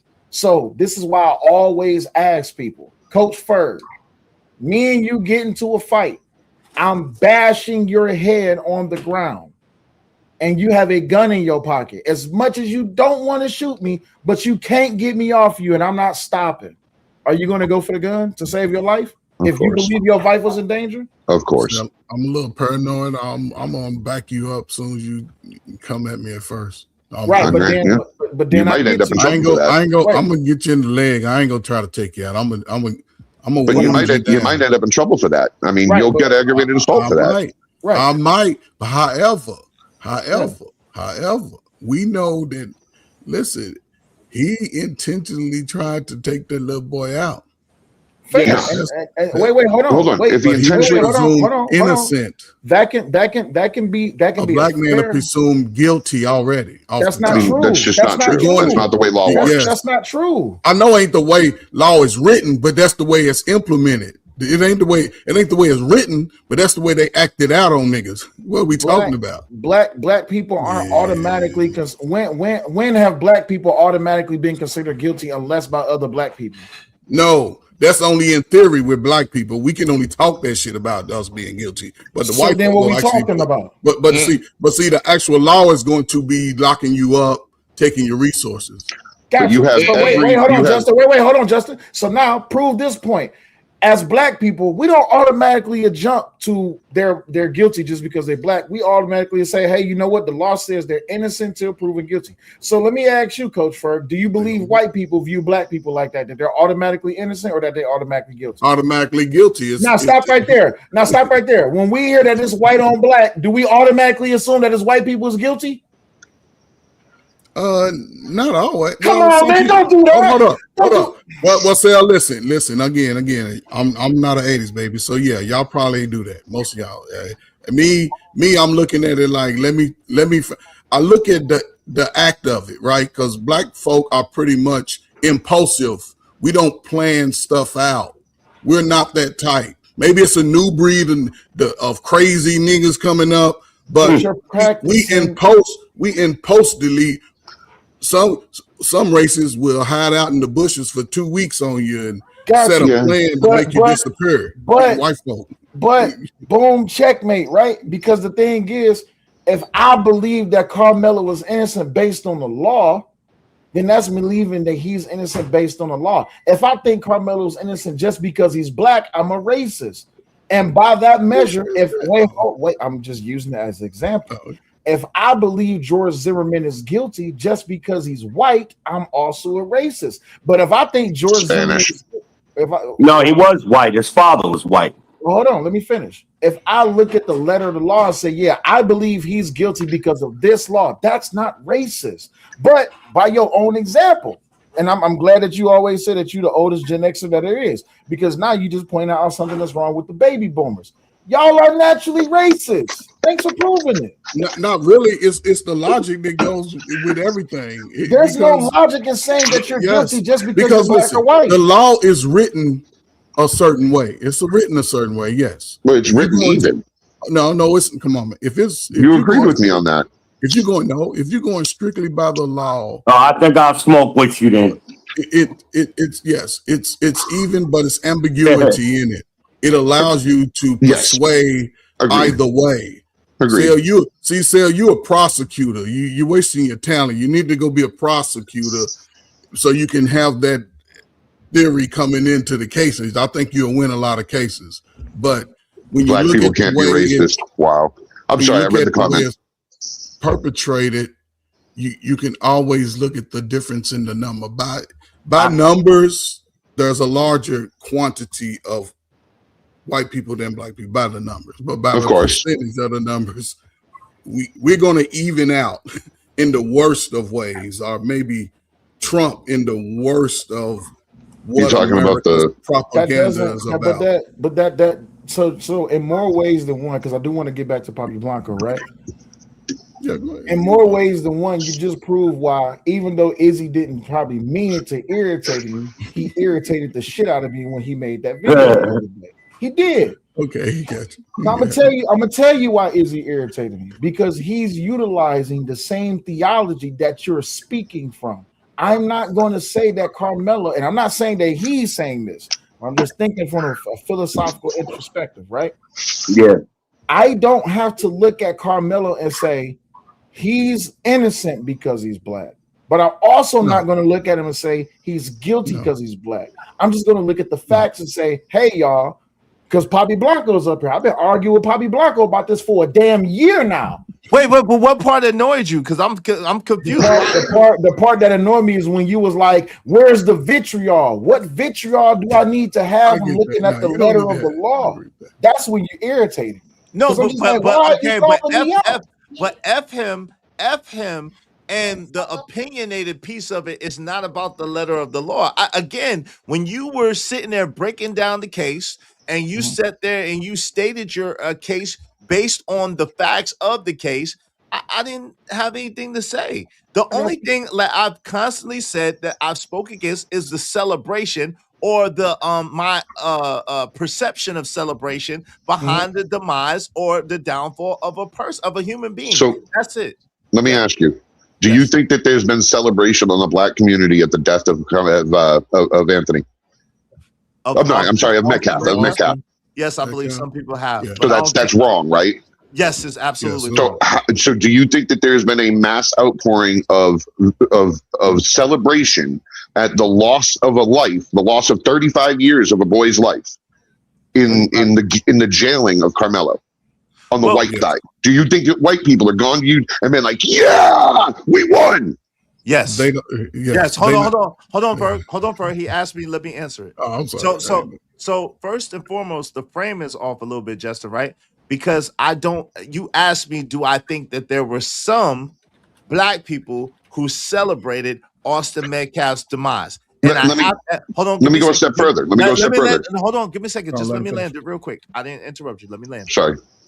So I have to be honest and say, yes, there were some black people who celebrated in the demise. But guess what? There were some black people who celebrated Kobe Bryant's passing. There were some black people who celebrated Kevin Samuel's passing. There were some black people who celebrated King Von's passing. Rest in peace to the Godfather. Right. There's people who have done that. So better scramble like an egg before you get folded like an omelet, nigga. Ooh, that brother's floating in the air. How could his hands do this? Oh, someone get him out the air. Sorry, Poppy Blanco. They Somebody got a bounty on Poppy. somebody got it out for Poppy. Let me slightly rephrase it. You got 20 more, Poppy. Let me slightly rephrase it. Was there some people that celebrated the death? Was it not the norm? Was it not the prevailing wisdom on YouTube and in the media that Karmelo was being persecuted and that this could not have been him being guilty? Yeah. Well, wait, hold on. No, I don't. Okay, so there is a large pocket of people that look like me that don't believe that he was guilty, but there's and they'll never believe it, right? But there's even also, if he says it. But hold on, there's also there's also a large pocket of people like me who say, "Yo, he's not innocent. He did take a life, although we believe it was accident. So we believe that he should have got time." We just don't believe that he should have got 35 years. Now, I see you screwing up your face. Let me explain it real fast. Please. Let me explain it real fast. I hear you. The coroner even stated on testimony that there was a less than 2% chance that was a defensive. They said that was a defensive wound, right? There was less. Hold on. No, listen. Rephrase that. Clean that up a little bit. Hold on. Let me let him finish. There was less than a 2% chance of being able to get the knife in at that particular angle get to the heart to delete somebody, right? So right. In essence, you had to be a ninja warrior, a ninja warrior, a shinobi assassin, a 007, or you had to be very unfortunately lucky to get that knife at that particular angle to lose the life, right? Okay, hold on. So let me ask you real quick. Yeah. Do you think that stabbing somebody in the chest isn't going to kill them? Okay. No, like ever. That's it can happen, obviously, but is it more likely or less likely? It's a coin flip.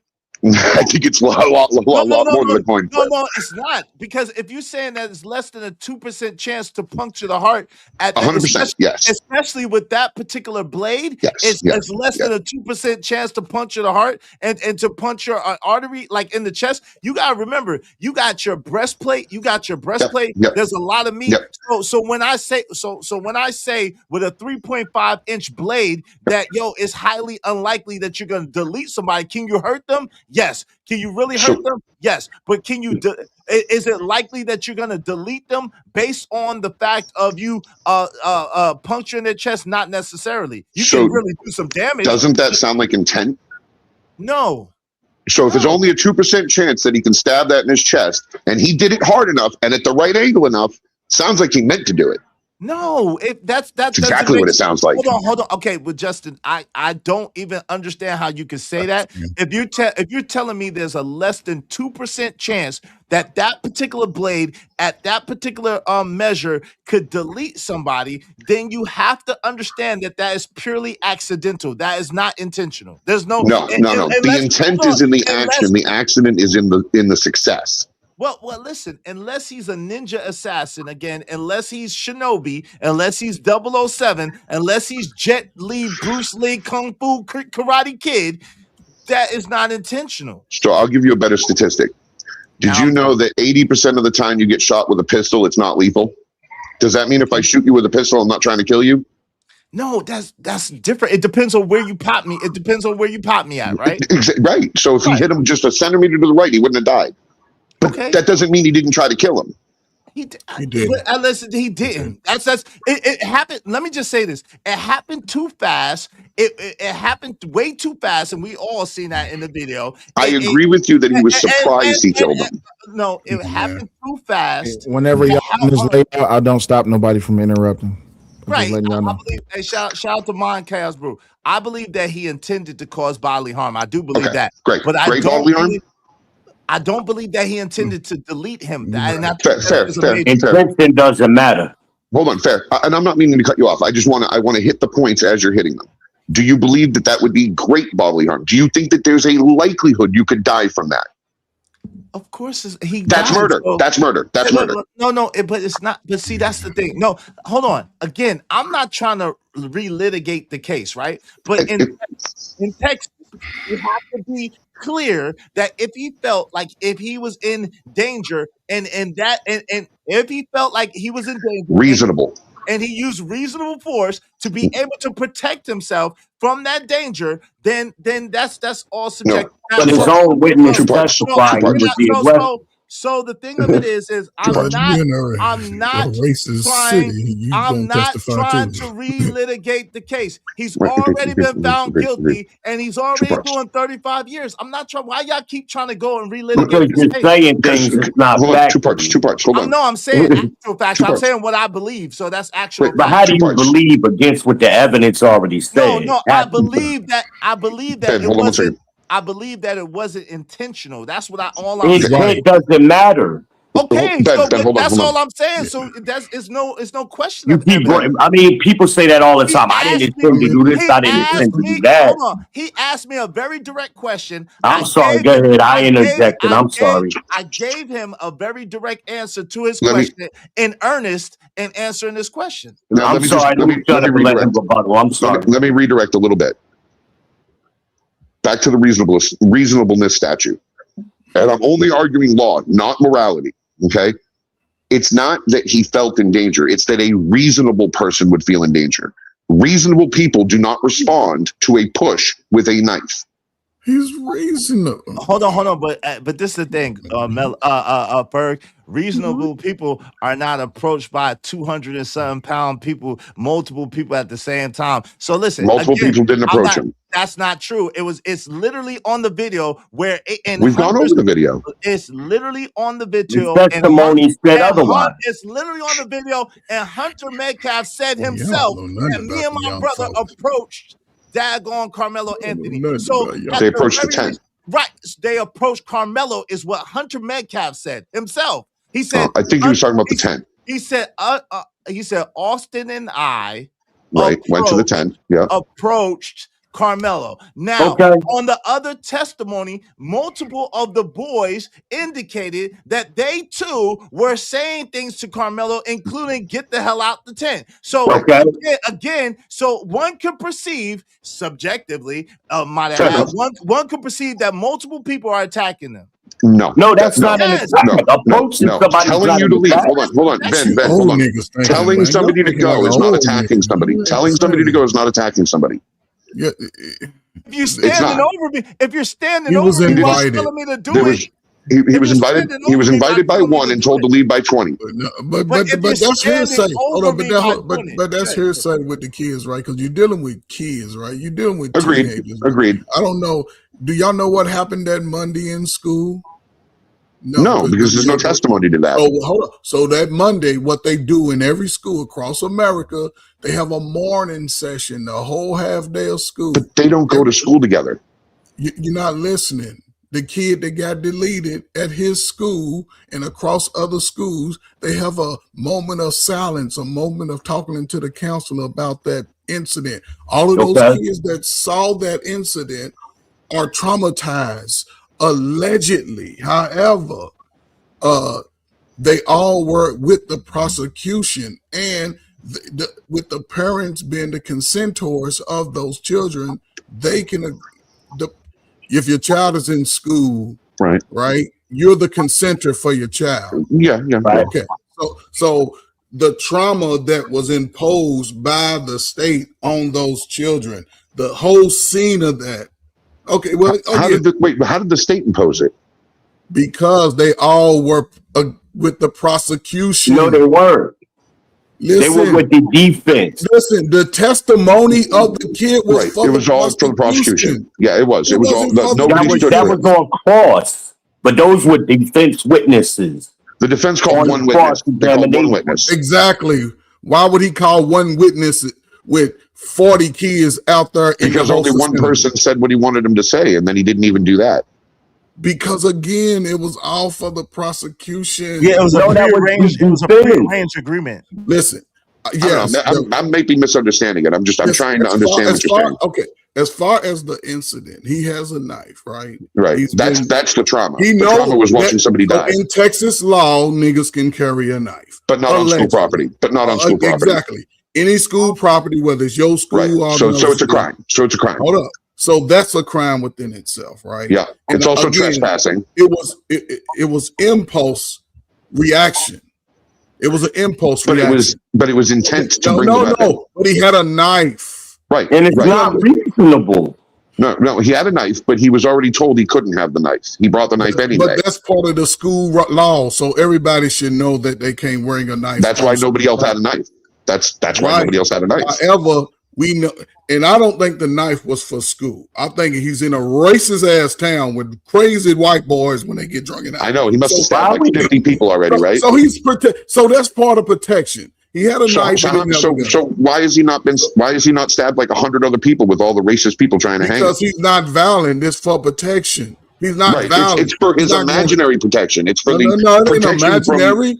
It is imaginary. You in Texas? No, you ain't one of the known states where they actually in the modern day have lynch I live in the town. I live in the town. Can I give another theory? I don't even want to talk about that. Can I give another theory? Let me say this and I'll shut up. Right? I never said. Hold on, brother. Let me cook for of it, right? Agreed. But again, the way it was all set up with the attorneys, it was a 99.9% that he was going to get time and get the time. Because he admitted to doing it. Because he's guilty. And the coach's testimony trumped sealed him up. Yeah, it sealed him up good. The coaches testimony. So they wasn't going to. They don't pressure kids in those type of situations like they went in the dough. But so we agree he was guilty. Yes, based off what the coach was going to paint the picture. Based on his own admission. When he said, I did it, that wasn't supposed to be used against him in court. Why not? That's what he was. Yeah, everything can be used. Hold on. Why would that not have been used against him in court? It was an excited utterance. An excited utterance doesn't require Miranda right. So once he told it to the police, and of course they was going to say, yes, he told me. Yes, if it was George Zimmerman, it's an excited utterance. George Zimmerman didn't say to the cops, I did it. Exactly. He said the little 14-year-old beat me up. Because he did. And that's what the medical evidence showed. No, there was no DNA on Stop. I'm sorry, man. Zimmerman went home and beat himself up. He didn't go home. But he didn't go home. He was standing there when the cops got there. Okay. All right, listen. He took the little. I'm not trying to argue. There was no DNA on Trayvon Martin. That was clear murder. There's no DNA necessary. There's only two people involved. No, if two people are fighting, you're going to get DNA on both of you, right? Yes, there was blood on both of them. There was no DNA on Trayvon Martin. Explain that. What do you mean there was no DNA? Of course there was. There was no DNA on Trayvon Martin because they weren't fighting. He held the boy with a pistol, and that pistol popped him in the nose. That's what happened. So where did the bruises, cuts, and scrapes come from on the man? Where did the bruises, cuts, and scrapes on Zimmerman come from? Give me a quick second. How did you get to Izzy is gonna tell you that white supremacy doesn't exist? How do we get here? We all over the place. That's why I asked earlier, can we stick to one case at a time? But hold on. My name is being slandered. How do we get here?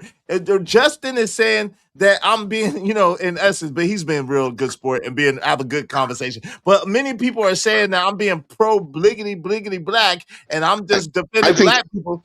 But then you gonna say that I'm gonna tell you that white supremacy doesn't exist? How, bro? How did we get here? I'm so confused. I think they were just saying it with speech to text, and they meant me. Now I'm going to defend that. Okay. It absolutely exists. Thank you for clearing my name. At about 2% of the population. I think all races have blinders. Justin, I think all races have blinders on their own problems. Justin, I gotta clarify. So you said that white supremacy does exist. Of course, it exists.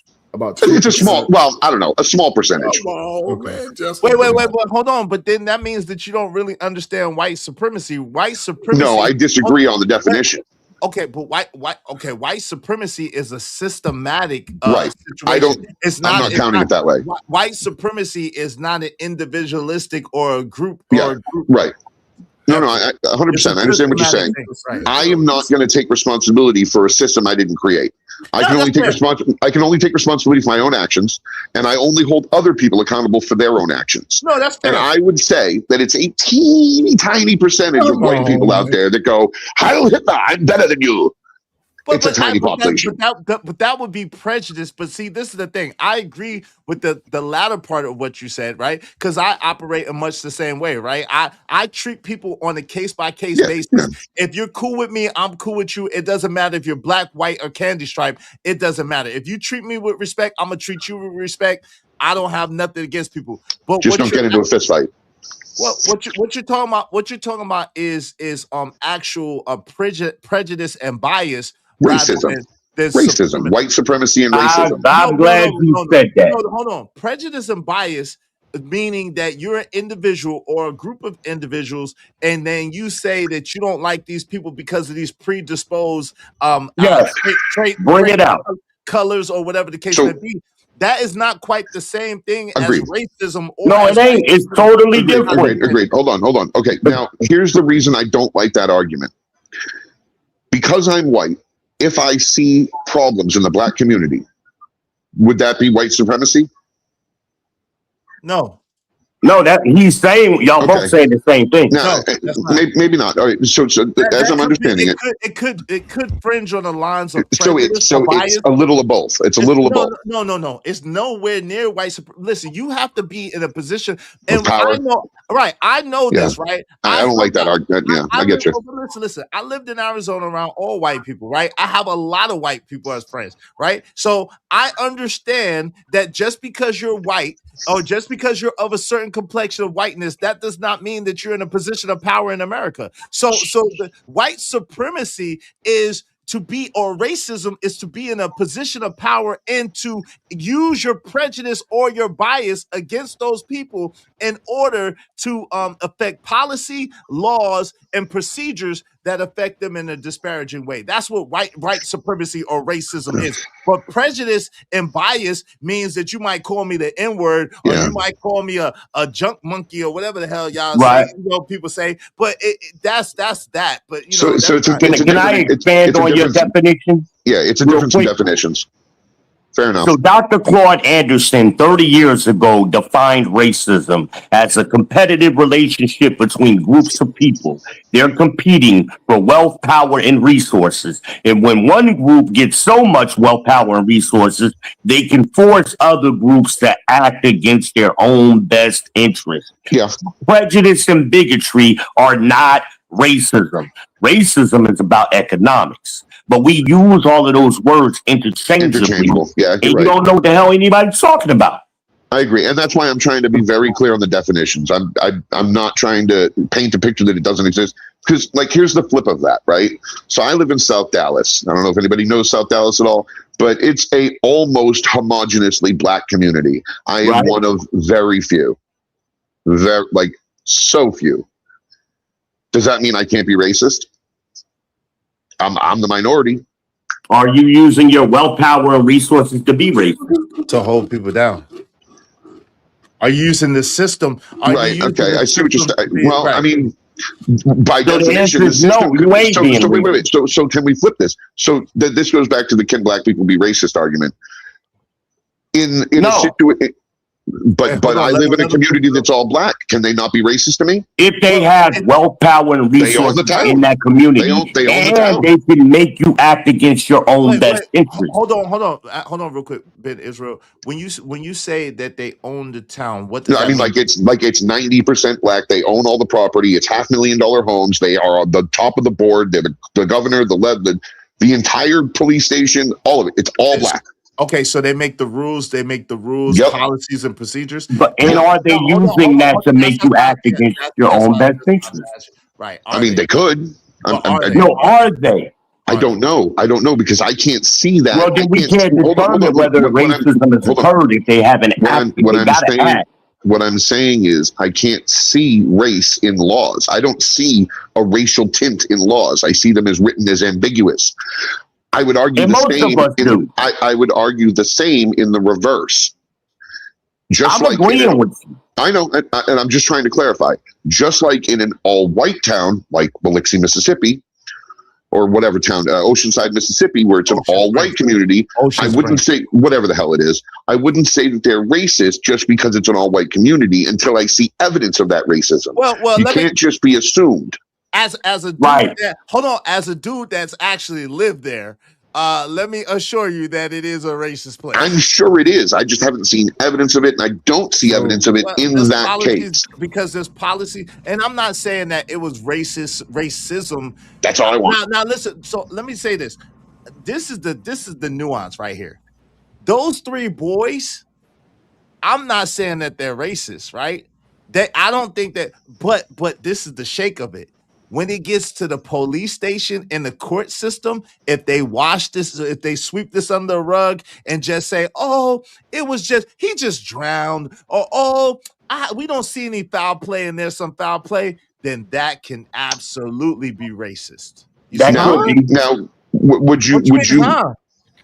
Why is that hard? Well, it hasn't happened. It hasn't. He's not saying it happened yet. He's saying if it happens. If it happens, I didn't say it happened, but yeah, 100%. And I will stand with you in that circumstance. If the medical examiner comes out and says, for example, that somebody died from a fentanyl overdose, and everybody says no, he died from a knee on his back, right? That would be like using his race against him, right? Because somebody died from a fentanyl overdose, but everybody says it wasn't. It was the knee on the back. Versus somebody dying in the ocean from drowning. Okay, I get what you're saying. Yeah, right. So why is it the double edged here? Well, but this is the thing. Well, but the thing.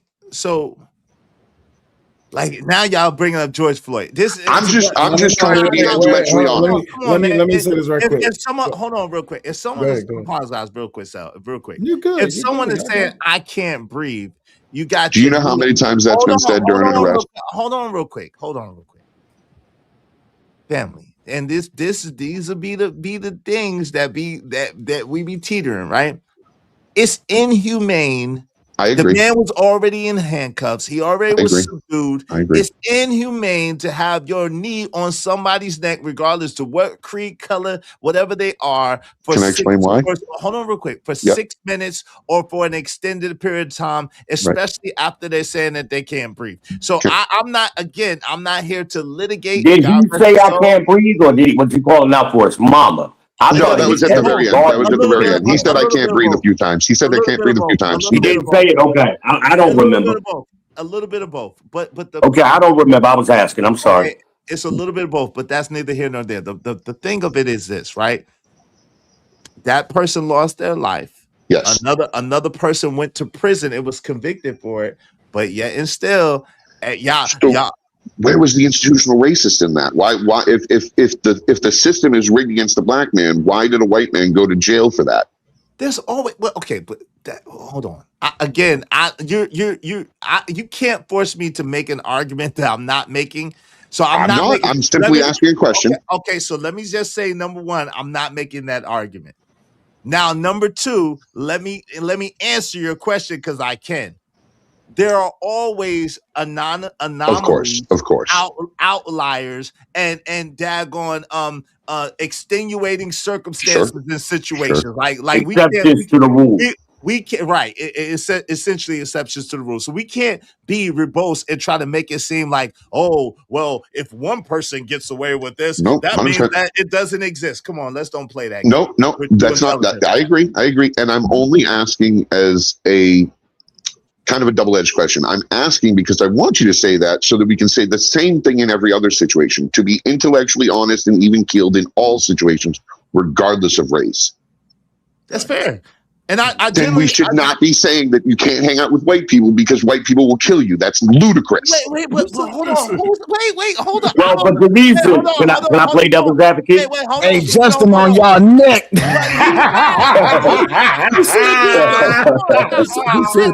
Where my brother from Kentucky at, man? He left. Israel, come on, brother. That is absolutely an asinine statement. He's not on our neck because I've never made that argument, right? I could have sworn I just watched a video of you talking about it. Hold on real quick. You have never, ever in your life heard me say that you can't hang out with white people because they'll delete you strictly because they're white. That does not make sense. Not strictly because you're white. In every movie I've ever seen with that scenario. Israel, come on, fair. And I'm not meaning to put words in your mouth. I am really speaking in generalities. You can't hang out with him alone at all. Right. But now what I will say. But why would you say that? But why would you say that? Hold on, come on, real quick. What I will say is this. You might want to stay away from boats and water if you can't swim. No, I can swim like a fish. I'm just teach I'm playing. How to swim. Teach all y'all slow kids how to swim. It does wonders in school. Like that's one thing. They have to be smart in school too, but I digress. But I learned how to. We've been socially engineered for decades. With the token black person always disappears in the movie and gets killed first. There is a portion of this that is reinforced by a narrative. Certainly. How you gonna say a portion of it, and it's in every theater from South Beach, Florida, to the mountains of? But just because I see it in the story, doesn't make it a reality. The black man is gonna be in there screaming at the beginning. He gets taken out. But that's a trope. That doesn't make it a reality. That's the system. But it is a trope. That's what it is. No, hold on. It is a trope. Better scramble like an egg before you get folded like an omelet, nigga. Ooh, that brother's floating in the air. How could his hands do this? Oh, someone get him out the air. Justin has 10 minutes in the back. It says no mayo on sandwiches. We'll see you back in 10 minutes. Shout out to Trucker, yeah. I did not say that, Trucker. I did not say that, Trucker. I know who said that. No mayo on sandwiches. It just says no mayo on sandwiches. That's what you gotta love black people, man. You gotta love us, man. Look at it, man. Salute. Shout out to Trucker, yeah, but I know who did that. We do some dumb shit sometimes, but most people that do it, it's an underlying trauma that's not really dealt with, but it's unfortunate because it's young people, younger. Donovan. The rule is if someone pays to get you off the panel, I'm just respecting the money. So if you say F this channel because I'm respecting the money, you're more than welcome to swipe off. So, goddamn, y'all done went in 18 different directions. Black people can be racist. I meant to say that for quite some time, but black people definitely indeed can be racist. Black people are racist towards black people. Black people are racist towards. I think we're prejudiced and bigoted mostly, and we're not. There are circumstances where black people can exercise resource, wealth, and power, but generally speaking, that's not what they're talking about. It's I don't like you because you black. I don't like you because you white type of shit, and that ain't racism. That's prejudice and bigotry. So. So to be racist, you have to be in a position of power. Absolutely, wealth, power, and resources. To be able to use your bias, your prejudice, or your bigotry in a position of superiority against another group of people. That's the fullness of the definition. Hold on 1 second. And the citation I'm quoting is Dr. Claude Anderson, Powernomics. Light mayo. Hey, I just came on for the. I just came on for the. I just came on for the mayonnaise tip. I was hoping to get. What's up, Bad Duck? Hey, Bad Duck. So no, I agree. I agree with what you're saying about the prejudice definition and the use of the terminology. What I'm saying is that so can a white homeless crackhead be racist? No, I'm asking for a reason. Can a white homeless crackhead be racist to LeBron James? I seriously doubt it. So if he says LeBron James is a nigga, is that racism? No, but hold on. But we don't say. But this is the thing, though. This is the nuance. That's and all again, three wrapped and up this in is one. the hold on real quick, Ferg. This is the thing that y'all keep missing, and what I keep saying. Again, do I think that Austin Metcalf, may God rest his soul, was racist? No, I don't. Do I think that these three gentlemen, these three young men that were on the boat with Nolan Wells initially are racist? No, I don't. At the same time, the systematic portion of it, the court portion of it, the law enforcement portion of it, and how that's implemented or regulated is what can make it and turn it into a racist situation or not, depending Correct. on how they use that particular.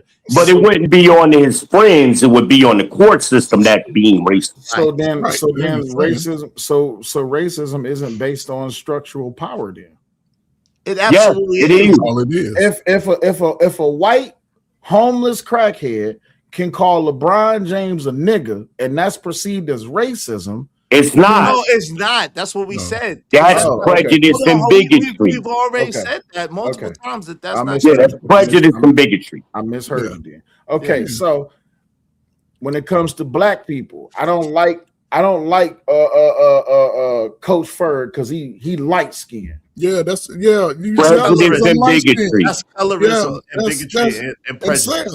I don't like brown skinned crybabies, man. I don't like them niggas, man, because they mad. That's colorism, racism, but to and me, bigotry. when black people approach each other, that's to me it's a term of endearment, right? Because growing up, the women had personality, my aunties, and they was funny within and the girls I hung out with, they would have personality, and the guys, we could talk about each other, say red ass lips and shit. Nigga coming out here always kissing his girlfriend lip because we cornbread ass. As a kid, you sort of like, oh man, he got something I ain't got. Oh man, he got a girl. Cool. I want a girl, but it wasn't taking the heart sale. But again, if I say that as a joke to sell, then I'm considered racist. But yeah, no, you're not prejudiced and bigoted, right? That's it. Prejudice and bigots. I'm just making the same joke that you're making. You smoke. I mean, but that's what. See, come on, man. But see, again, in amongst men, we gonna implication. We gonna pick out each other's funny parts about us and make a joke of it. Because we all, especially all of us, are working class motherfuckers. So we have a commonality in a sense, but we also have differences. Right. So growing up, I know that's why I know the time I looked at as another person. And if you joked on me, I can talk about you and you can talk about me. Hell, I'm light skinned. I look like Charlie Brown. I'm yellow. I'm higher. I've been called white boy by more niggers than I ever been called a nigger by a white person. Right. So I adapted to people as they approach me, and I didn't take what my people said personally, right? And when I heard that me was be 1 in 4 black men that make it, I listened to current events. They told us that is cool, but because the laws are important. There's a caveat to that, right? Because so the caveat is this: black on black, I say, "What's up, my nigga?" We good. If Bad Duck says, "What's up, my nigga?" a lot of people be ready to punch him. But Bad Duck ain't earned his stripes to say the word. And that's the problem. I did. I did earn my stripes. Wait. Because hey, Izzy, that's why I did it. Can we go up in the bar and just be hollering cracker? How does a white person earn stripes? Hold on. Hold on. How does a white person own stripes to be able to comfortably call a black person a nigga? They can't. The answer is they can't. That's what I'm trying to understand. But this is hold on. No, there is an exception to that. Yeah, there's an exception. There's an exception. Hold on, no, it's not. I don't know. Don't listen to them. No, it's not. It's not no exception. Hold on. Forget what they talking about. Give me a second. It's no. That's how. Hold on. No, it's not. No, it's not. Let me say it's no exception. Forget what these brothers are talking about. Let me just say this. The thing is this. just like there's certain slurs within the Asian community we can't say, we don't say. I'm back with notes. There's certain slurs within the little hat community that we can't say, we don't say. That should be a thing that they should respect and just don't say, because it has too many negative destructive connotations and implications. So it's just a respect thing. Like I don't Take go y'all ass to bed. What the I hell don't is y'all go doing call up? white people or Asian people or little hat people anything derogatory or disrespectful. It's not just not necessary. But I could prove my point. Tommy from Power is the perfect example. He grew up with black people, and he had an exception to. No, VBN, no. Wait, I'm speaking of a character. Here's my exception. Wait, hold on, really quick. VBN, I don't care if a white person came up with black people. Yeah, you can't say you don't get the right to call a black person a nigga. That's not. I've seen it happen. But it's not. I'm not giving that pass. I'm not right. Giving that pass. So here's the thing that I let me respond and I'll shut up because I said there's an exception also, right? See, again, they're working men. They are working class men, right? So if we were all out somewhere, right? And Izzy, even when black people call somebody black nigga too many times, you might get your ass whooped. Yeah, you got to take the nigga, please. So hold on. So if he's out in our group and he's popping his shit with us and he think he gonna say that word, he might have to get his ass whooped by somebody who ain't rocking with that, and he had to take that L. Because it's based on his actions and intention. Wait. So hold on real quick. So where's the exception at then? Because he gonna say that shit thinking it's cool, and somebody ain't rocking with it. But if he's rocking with that person, somebody might whoop his ass, and he gonna have to take that L. I was on a panel recently with a Dominican cat, and he kept saying nigga, and I'm like what? Just because you from New York don't mean you could say that like he was saying it, you know.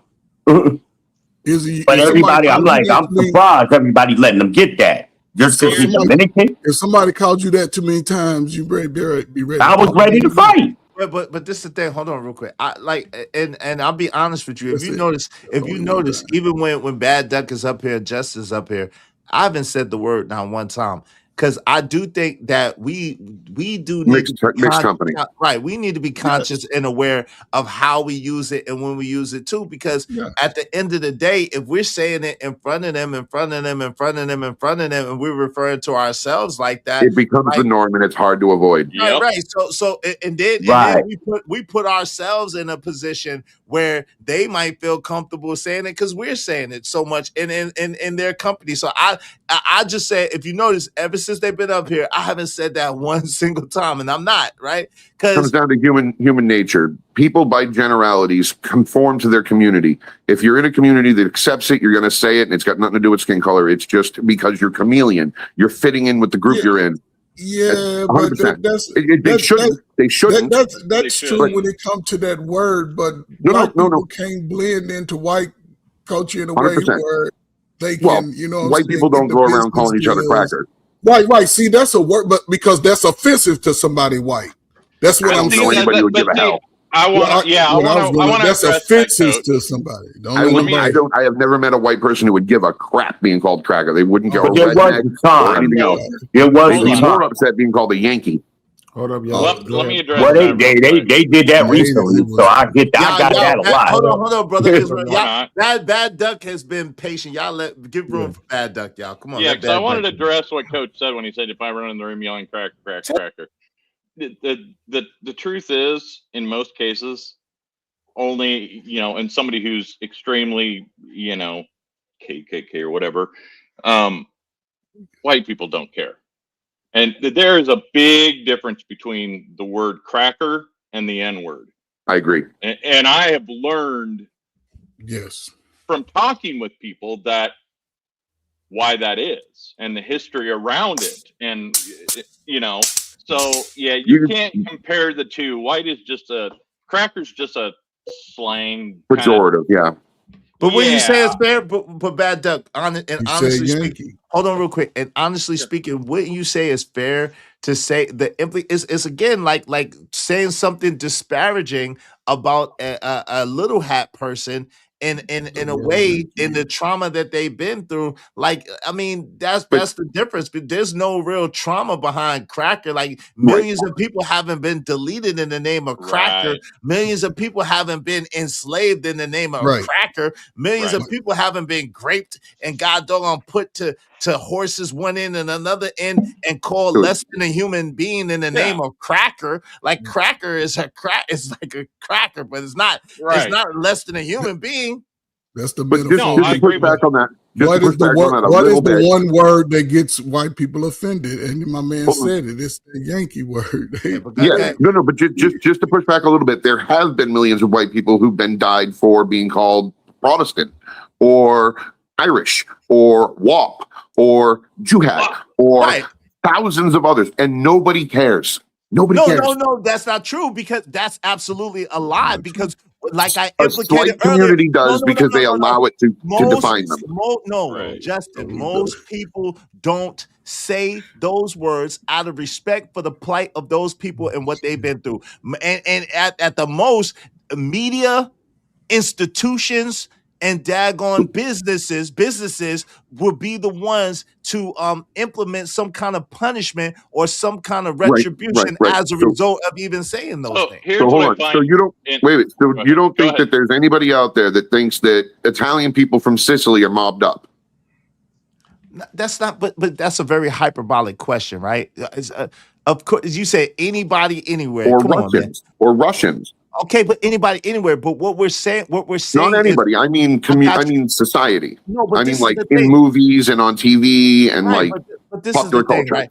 This is the thing. We understand in civilized, polite society, there are rules and there are unspoken things that we live by, right? And we understand if we're trying to show respect for people in the plight that they've been through and the thing. I'm not from this participation trophy generation, right? I'm 50 years old. At the same time, with that being said, what I'm saying is there is a certain level of respect and decorum that we should show each other as people so that we can, because we live in this planet together. So it is no need to disrespect each other and to be disparaging to each other and insensitive to the plight of people, when we could just be humane and treat 100%. People like people. That's all 100%. I'm saying. And I agree with everything you said, and that's really not where I'm going with it. Where I'm going with it is on the idea that somebody says it thinking that they're okay to say it, that they should be hit or beat up, or that it would be acceptable to give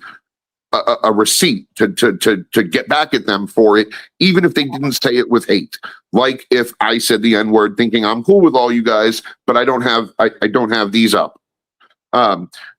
It's a joke, but somebody might not take it that way. And in some communities, it's acceptable to be violent over that. But that doesn't hold in every community. Even in the Jew community, if you call them they might be angry, but they're not going to punch you in the mouth for it. No, because they control the system. But again, okay, so let me say this. And you don't think there's a system of anti-Jew? Wait, hold on real quick.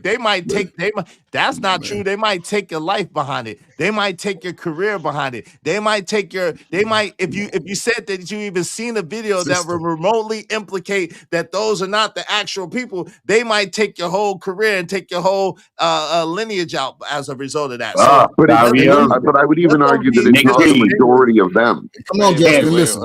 And you say this a lot. Every time you go with white people, this is what you do. You put up a little bitty number like that. No, because it's a very small section. That's exactly it. When it comes to the degeneracy of us, among us, it's less than that little percentage. It's less than that 1 or 2% amongst all. I'm sorry, say it one more time. I didn't hear you. Among the degeneracy of us, like it's the degeneracy of other races. Like I say, I grew up in. Just last month, it's a very little percentage. Just last month in June, a white guy, this is serious, about 20, 30, shot his own sister, took her out in the head. Took out, right? So again, you may not heard about it, and the intention of the message doesn't get. But here's the thing. Agreed. Even in that number, our degeneracy, even in our 40 million per se, right? It's still less than 1 million that act in the foolishness. Not even close. Not even close. Yes. Because one thing they don't allow us to do is get away with our crimes in America. Right, but just based off the number of people that have been convicted of murder, I'm not talking convictions alone. It's a lot of people being perpetrated on, not perpetrating the crime. No, in the other, listen, there's a lot of different levels to y'all crime. It's different levels. But this and 40 then per 100,000. No, there, but then we're might gonna have get into been, the Coach, but that's some of that stuff is equalized out now. I mean, it. The numbers don't even add up. Nothing. Well, you were working Tim Wise has been talking about that for years. And The numbers don't even add up, though. This is the thing. Then we'll go into the per capita argument, because really the truth of the matter is statistically, white men are way more prone to violent crimes than black men are. But nobody's looking at them. Hold on. Let me substantiate my argument. Statistically, and listen to what I'm saying. Statistically, by the numbers, it's an absolute fact that white men are way more prone to violent crime than black men. However, I don't think you understand how a statistic works. No, hold on. Yeah, that's not what statistics says. However, the way that you guys tried to circumvent that daggone is by apples to apples. Is by per capita narrative. That's what a statistic is. No. So hold on. Percent. Hold on. Percent. The word percent. It means per 100. That's what it means. That's what a statistic is. When you compare apples to apples, because remember, there's 300 million white people and 40 million black people.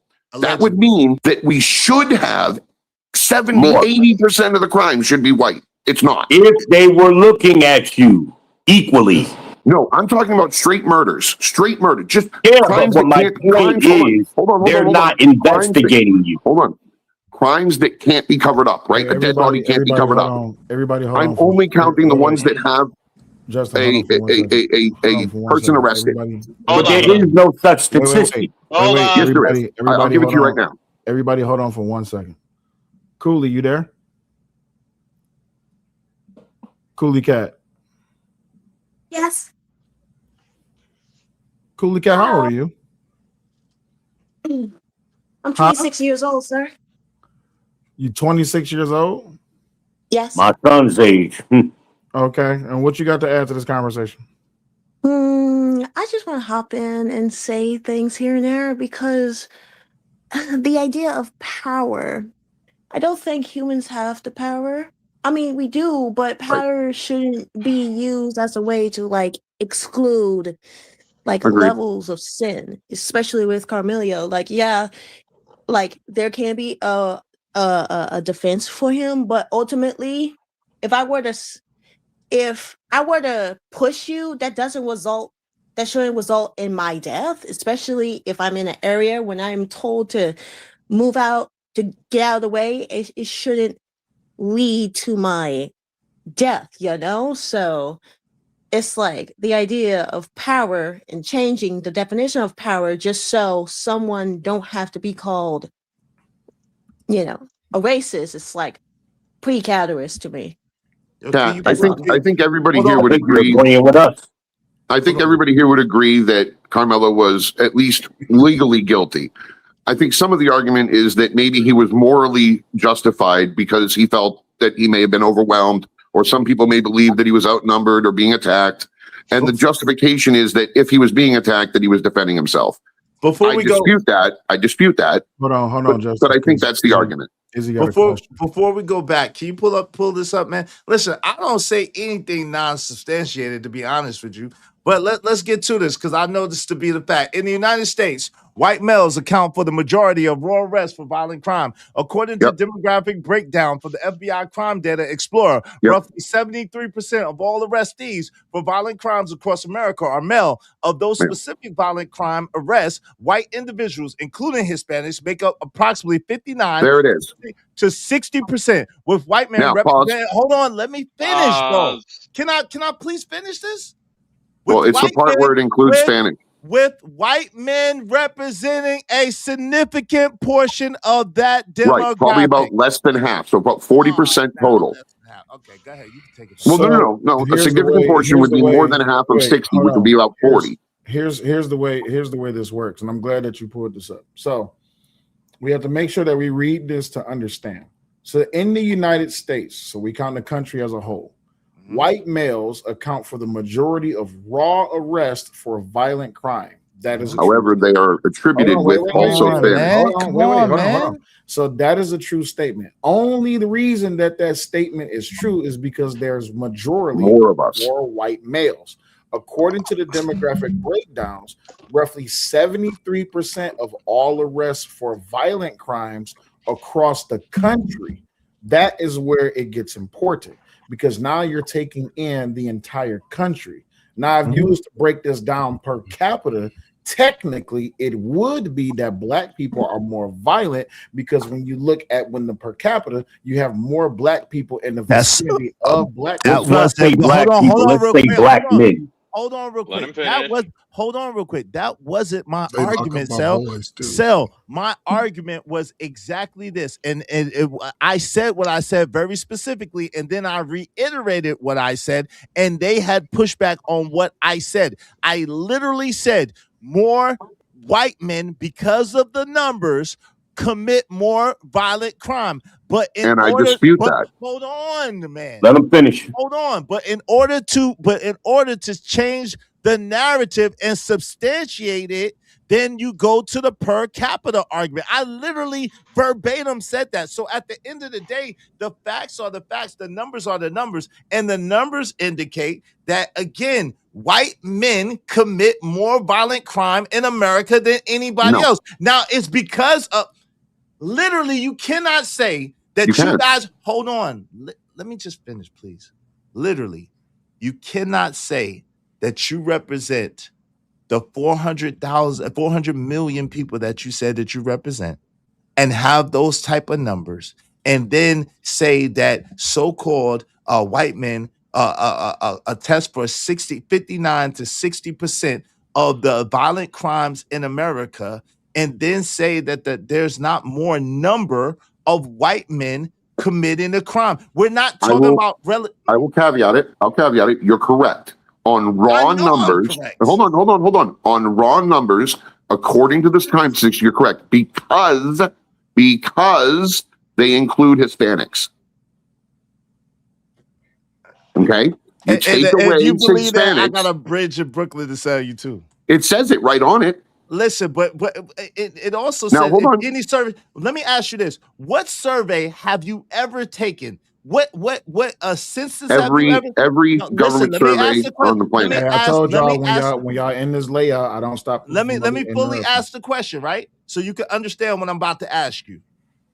What survey have you ever taken, Justin, where it correlated whiteness, Caucasian whiteness, and Hispanic in the same grouping? Government statistic. Every single one of them says white, and then it says non-Hispanic. White, but they're not counted together. That's every single one. But they're not counted together. Hold on, Israel, right? That's what I'm saying. They don't. They say white. They do break it down, but white is the race of Hispanics. Hold on, no, it's not. They say white, non-Hispanic. They say that's a subcategory. Hold on, they say black, non-Hispanic. Right. Then they have a category that says Hispanic. Hispanic. There's no category for strictly Hispanic. Hispanic is not a race. It's a. You're lying for the pits of hell. It has Indian. Yes, it has Indian. South Pacific. It has Indian, Native American. Other. It has other. It has Hispanic, or some say Hispanic / Latino. And it says white non-Hispanic, black non-Hispanic. So I'm telling you, on government questionnaires, the hospital, police reports, all of it, white is Hispanics are added in with white. There is no category for strictly Hispanic. It said it in your own quote. Now, how can they count that the Hispanics are 80%? Wait, it said it in your own quote. it also said that they do then also separate them, which is why they're able to say most of that 65% or whatever it was, 72% Hispanic is white and Hispanic. Of the white and Hispanic that makes up 74%, whatever number it was, I don't know. Most of them are white. Now, even if it was most of would be 51, 60, whatever percent of 70, which would be less than half. That would be 30% of the whole. But and maybe I'm lost. I can't prove that. I can't prove that. What are we trying to prove? It's less than 5% of black people who are degenerate. What are we trying to prove? All right, we'll get to that in a second. I don't know if that's true, but I will say what I do know. If you take apples for apples, if I choose 100,000 random white people, you will have a 2.7% or 2.7 per 100,000 that will kill you.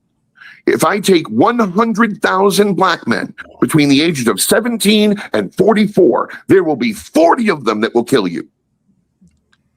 Okay, I got Bridget Brooklyn saying, yo, Sel, I learned from you, my brother. I learned very quickly. So in a government. What's that say? Wait a minute. What's that say? Hold on. Jesus Christ. Can I present my argument? And then you could dispel it. In a government survey or census, is there a Hispanic category? Yeah, keep reading. Hold on. Yo, let me finish. Jesus Christ. This says yes. Can I start to read it first? Go ahead. This says yes. There is a Hispanic category. However, which is what I said. Jesus Christ. Yo, Sel. Right, come on, man. Like, come Justin, on let this. him finish. Come on, Justin, while he's presenting, let him finish. Don't All nobody say nothing. Go ahead. Yes, there is a Hispanic category. However, in U.S. government surveys and census, Hispanic or Latino is classified as an ethnicity, not a race. Not a race. Because of this, respondents are asked to answer two separate questions. One for Hispanic/Latino origin and another for race. I literally said that they have on the census a place where it says Hispanic/Latino. You literally said that they do not. And then I said that they also have a category that says white, non-Hispanic, and black, non-Hispanic, and white, Hispanic, and black, Hispanic. I literally said that, but you were arguing with me and told me that I don't know what I'm talking about when I literally absolutely know what I'm talking about when I open my mouth. Sir. So what? It's not a race. It's an ethnicity. Hold on, Justin. Hold on. Justin, I was talking. Hold on. Izzy, the problem is that you presented it as it being as a race on the forms. And it's not a race on the forms. It's an fuck that word. It's thank you. So there's a big difference. There's a big difference. And you never said ethnicity till the end. I did no before that, but I asked him because hold on, because this is the thing about that. Because I asked him, I said, hey, so are you telling me that you've never seen Hispanic/Latino on your applications? He told me as a race. Hold on. As a race. Hold on. That's the difference. Yo, family. I asked him literally, have you ever seen Hispanic/Latino on a government census? He told me no. That's not what I said. That's not what I said. I said yes, but it's not part of the race. I said there's white, black, and God. So is there? So let's clear this up because I do want to move on, right? Let me just defend what I said one more time. Go ahead. I agreed with you that it's there, but it is not part of the racial breakdown of statistics. It is a category of its own. The only choice, and it's been stated in every one of these statistics, white and Spanish are merged as white. Spanish is a ethnicity. White is the race. When you look at racial statistics, the white race of 60, 78% crime, whatever you said, is including the Spanish. That's all I've said. Okay, but that's how come we don't do this with black people? Hold on real quick. Come on, man. That's not accurate. Let me tell you why it's not accurate. Because they have a such thing as Afro Latinos. There are such thing as Black Latinos and Black Hispanics as well. That's how I knew that you didn't know what you was talking about. So at the end of the day, just because you're Spanish or Hispanic or Latino does not mean that you're automatically white, even in America. I'm sorry to let you know the government statistics, you are. That's not true because you literally hold on. That's not true because I just showed you, and they literally say black. They literally say Black Hispanic. They literally say white Hispanic, and then they have a portion that says Hispanic/Latino. It's all on the same survey, sir. Hold on for 1 second, y'all. Cooley, you wanted to say something right quick? Yeah, because he said that in America, like Afro Latino and all that stuff, like there needs to be a push to like embrace the mixedness of others, because just because you're like half Black and half Latino does not make you Black, and if you white Latino does not make you white. That right there is also an issue because he said, if I believe that white Latinos are mixing with the white people, that can mess up the true statistics of pure white people, because all that does is just mix in other races into the crimes of white people. Welcome to America. No, it's not. Welcome to America. There's that's no. what they have to know. But the same thing is happening to Black people. Which messed up the tree. Pure whiteness or pure Blackness in America. No. You're not going to say that. You're not going to say that. The one drop rule has been destroyed in 1967.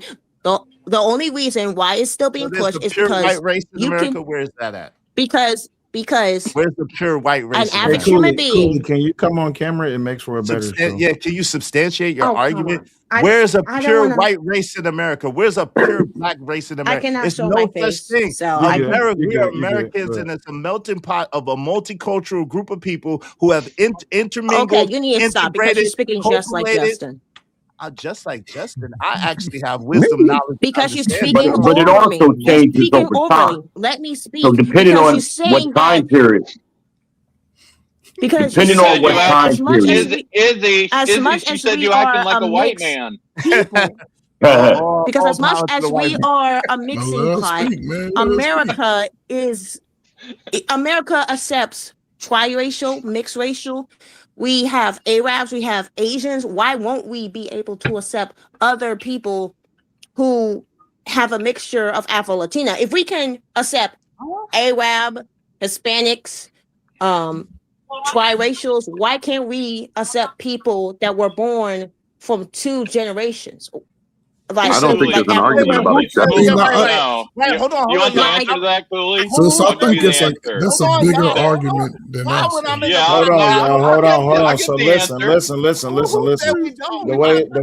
way it's working like this. Unless you're trying to join, like I have this layout specifically for when the two people that's up in the box, they're having the back and forth. Now, if you want to join in and to key in when they get done, I have no problem with that. But let them have the conversation. Go ahead.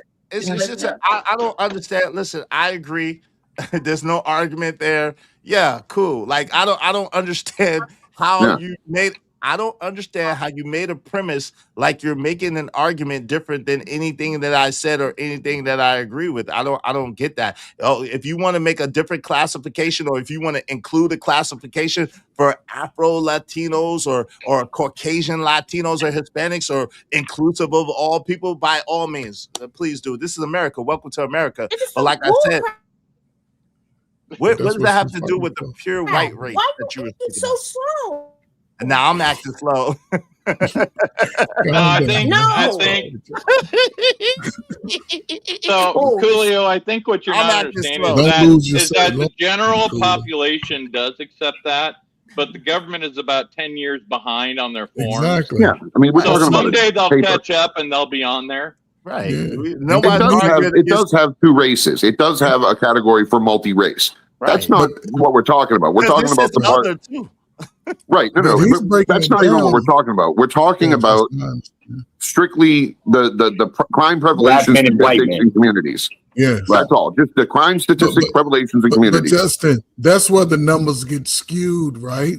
That's why I'm specifically using murder. So let's break it down, right? Because typically there should be more categories than there are, but other races mix in. You know what I'm saying? So we are singled out. Right. Singled out. Hold on. And singled out, it's still higher than all the white communities mixed together. But listen, you're also including other blacks that aren't American blacks. And there's no category for them. Nigerian black, Guyanese, Jamaican, whatever. But they get mixed in with us. Hold on a second. Ben, hold on. Go ahead. What? Yo, Sel was trying to ask us, could we if we can hear him? We can't hear him. My bad. I'm sorry. Hold on. Y'all got to pay attention and read the room. Sel was asking, can we hear him? And we were trying to let him know that we couldn't hear him. Y'all got. I apologize. My apologies. Pay attention, y'all, please. Yeah, I'll say that. Y'all got. I'm looking at my notes. I apologize. It's just the facts it's just the facts all around the board that blacks commit 10 times more crime than white people. That's just the reality. No, they're convicted of that, not that they commit. We're talking about what they're convicted of. It's no way mathematically. It's no way mathematically. You guys are skewing this crap in so many directions at this point. No, we're talking about conviction rates. You won't even be able to hear the truth. Justin, it's still less than 1%. I agree. There's no way mathematically that black people could commit 10 times as much crime as white people. There's no way. I agree. Izzy, you're right. You're right.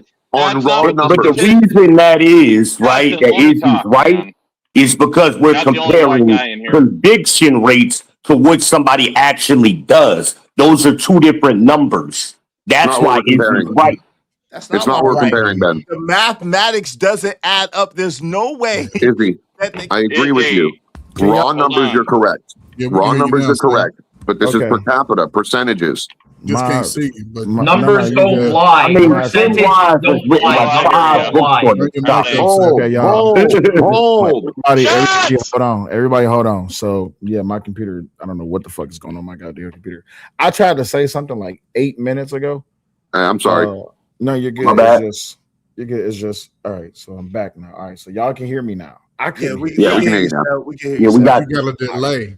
Yeah, I couldn't hear. You said it's a delay. On my end. No, you're good. You're good. You're good on my end. Delay. If you're talking, I can hear you. Right. Say something right now. Yeah. Yeah, we got it. Okay, cool. All right. Good. All right. Damn, y'all was up here cooking like a motherfucker, and I was trying to jump in like 18 different times.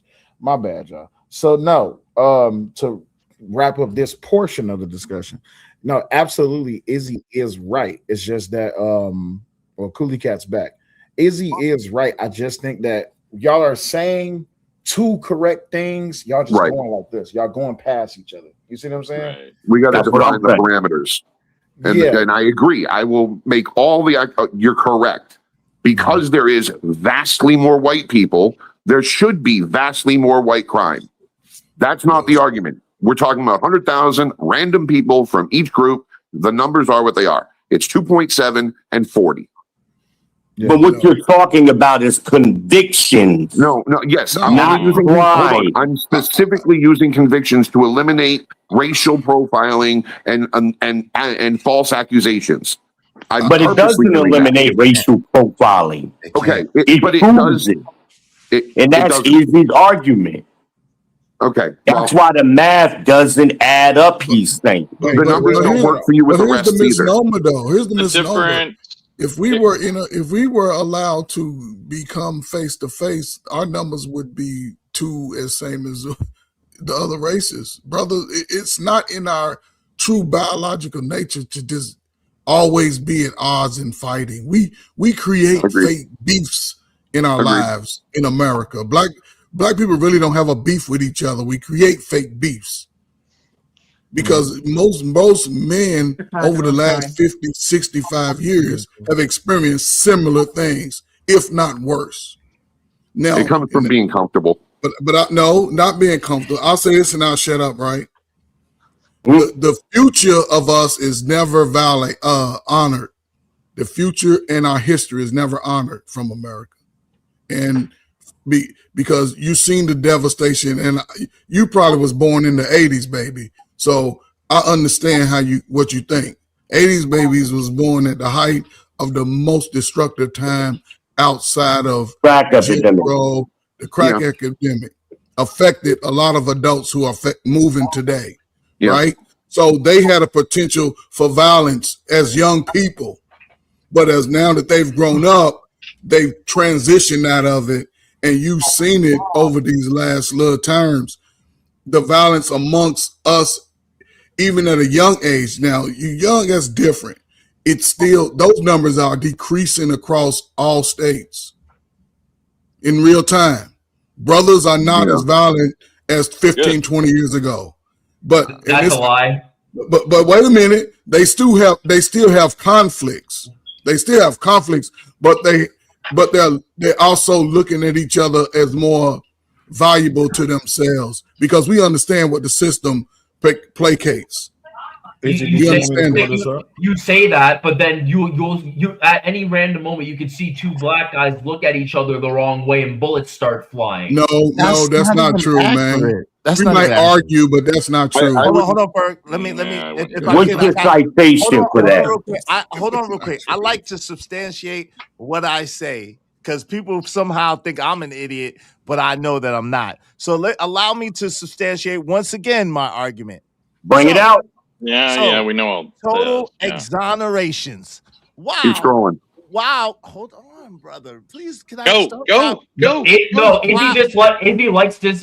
While black Americans make up roughly, allegedly, 13.6%, I disagree with this, percent of the U.S. population, but account for over 53% of all exonerations listed in the National Registry of Exonerations. Per capita disparity. Black people are roughly 7 times more likely to be falsely convicted of serious crimes than white people. That's a per capita argument. Disparities by crime. The risk of wrongful convictions is notably higher for black Americans in cases of homicide, sexual assault, and especially drug crimes. So, and this is the Equal Justice Initiative, EJOC, right? IC.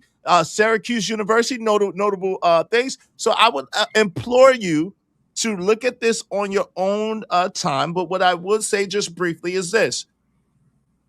Again, the problem is, and what a lot of people fail to realize, and I'm going to be brief, right, is what they did was they made the prison system the new slavery. So, because they made the prison system it's bullshit. Because they made the prison system the new slavery, it is a disproportionate, especially in times of old. It's not as much as it was before, but especially in times of old, there was a disproportionate number of so-called black people who were arrested and convicted for crimes that they did not commit. So, really quick. Can I respond to that? Hold on, really quick. Everybody, hold on for a second. Let me take control again. So, Cooley came back. Cooley, you said that you disagree? On this, what he said, I also try to speak about something about how, a mixed race person will identify as a monoracial person and mess up the race of crimes that's committed. But are we talking about this one or the previous one before I try to struggle? Whatever you want. Whichever one. Okay, then. So, just because slavery is still allowed through the 13th Amendment does not mean that a black person should commit crimes so they can go back to slavery. I'm sorry, that was just a wild thing for me to say. But bro, just stop committing crime. I'm sorry, just stop committing crime. No, I mean she's right. Like if you guys complain about slavery constantly, how about stop committing crimes and you won't be I'm not thrown back into the street? That's not wait. That's not what I'm confused on. You said slavery is still allowed by way of I missed that one too. Yes. Yes, it actually is. I think I got it. Hold on. Let me just. Yeah, that you didn't know. I've never heard that, but that's cool. Hey, If it is, I didn't know. Hold on, you didn't understand. Wait, hold on. Let me pull this up. Y'all don't know that? I didn't know that. I didn't know it. I got a book right here. Now, just two seconds. Let me just jump in while you're grabbing that. Back to what we're saying. 53% of the people that are exonerated, or whatever it said, even if that was true, right? Which, let's say it is. That doesn't mean 53% of them are innocent. That means that of the 1 or 2% that are wrongly convicted, half of them are black people. That's not okay. That doesn't mean what you think it means. But I see what y'all saying here. I got the amendment. Yeah, hold on. Let me read it right quick. So the 13th Amendment abolished chattel slavery. Yes. But not voluntary. Not slavery. Right. Gotcha. Okay. I was confused. I'm like, involuntary servitude is the most important thing of today. All right, my bad, Cooley. Go ahead. This is your point that you was making. Go ahead. Okay. 10. That was a good point. They got woman numerals. Okay. Amendment 13 says section 1. Literally. Neither slavery nor involuntarily servitude, except as a punishment for crime whereof the party shall have been duly convicted, shall exist within the United States or any place subject to their jurisdiction. Section 2 also says Congress shall have power to enforce this article by appropriate legislation. So slavery still exists, but except as a punishment. Right, so it's sort of voluntary. That's what we're saying. And the system. That's what we're saying. And the system is more motivated to put certain people in that position of non-indentured servitude, but straight slavery by prison to pipeline, and in order to extrapolate. Because guess what? People work in the prison systems for hold on. The prisons produce money. They get paid per prisoner. They create goods and services, and they get paid little to no wage as a result of it. I mean, this topic has been discussed for decades. And hold on one second. Let me cook for a minute. You're arguing with people who don't know what you're talking about. Come on, but if you don't argue over my point, maybe they can. If I could just finish. The answer to your question is just don't commit crime and you won't be going back in slavery again. No, that's not true. All right, everybody, hold on. Everybody, hold on. Finish what you were saying, Izzy, and then Cooley really does need to finish what she's saying. Okay, y'all did come in. If it was a matter of not just committing crime and then you wouldn't have to go back to slavery, there would not even be the exoneration. Jesus Christ. There would not even be the brief number of people that look like us that are incarcerated. There is a motivation to incarcerate people that look like us, regardless of if they committed a crime or not. And so because of that, you cannot just say, don't commit the crime and then you don't have to worry about slavery. No, that would kind of defeat the purpose of the system and what the system was created for. So I just want they were teaching this stuff in middle school. Hold on. Cooley is up. Okay. Cool. So there is ways to make Black people in prison by exaggerating their crimes, such as, you smoking weed. Hey, yo, you get 60 years. Hey, yo, you, I guess, do something that you're not part of a crime, but you is. Hey, yo, 60 years. But even with that, when it comes to, homicide and drug trafficking, those two crimes are usually prominent in the Black community, thanks to the songs and all that stuff. Let her finish. Let her finish. The drugs, the lean, the marijuana, the Mary J. Even what's his name? I forgot his name. He sang about Mary Jane. I thought he was singing about Rick James. Yes, that guy. He was a known drug addict, and I think he kidnapped a woman and was doing some wild thing. He was on it, So like, you can't say that Black people are being, bringing through this pipeline when you got a culture that pretty much is going down the pipeline by themselves. And of course, there were Black people that tried to fight against it, but there were, Black people that pretty much like what they're doing, and thanks to the progressive, support this to the point where now we have a young Miami being justified in front of Black culture as we speak. So even now, there are, especially with AI. AI is left leaning, so the AIs, the points where it justified disparities and all that stuff is from articles that heavily lean left that supports prison reform and Black people. But we're conservative. No, we're not. I'm sorry, we are not. Us up, well, not you, but me is. I know is he conservative? No, right? We're not concerned.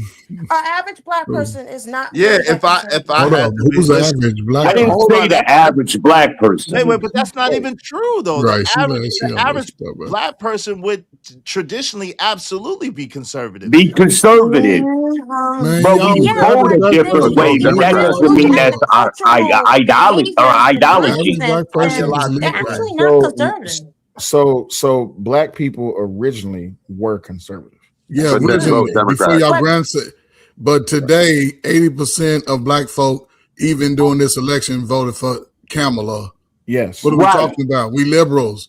That's just, but that's we vote liberal, but when we look at how we live our lives, we believe in family, we believe in church, we believe in no tax. And that's what you are. I go by the vote. I don't go by the lifestyle is subjugated under that vote. And that's why the liberals lost.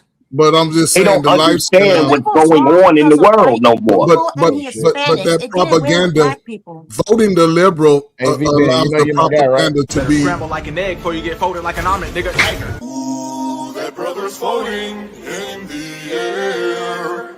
How could his hands do this? Oh, someone get him out the air. Sorry, VBN. Somebody paid 30 to get you up out of there. So you got 30 minutes, big homie. All right, go ahead, y'all. I was waiting for that to happen. Okay, I would just say that most Black people, like, I understand the sentiment that a lot of Black people in this day and age vote liberal, Democrat, whatever the case may be. I don't.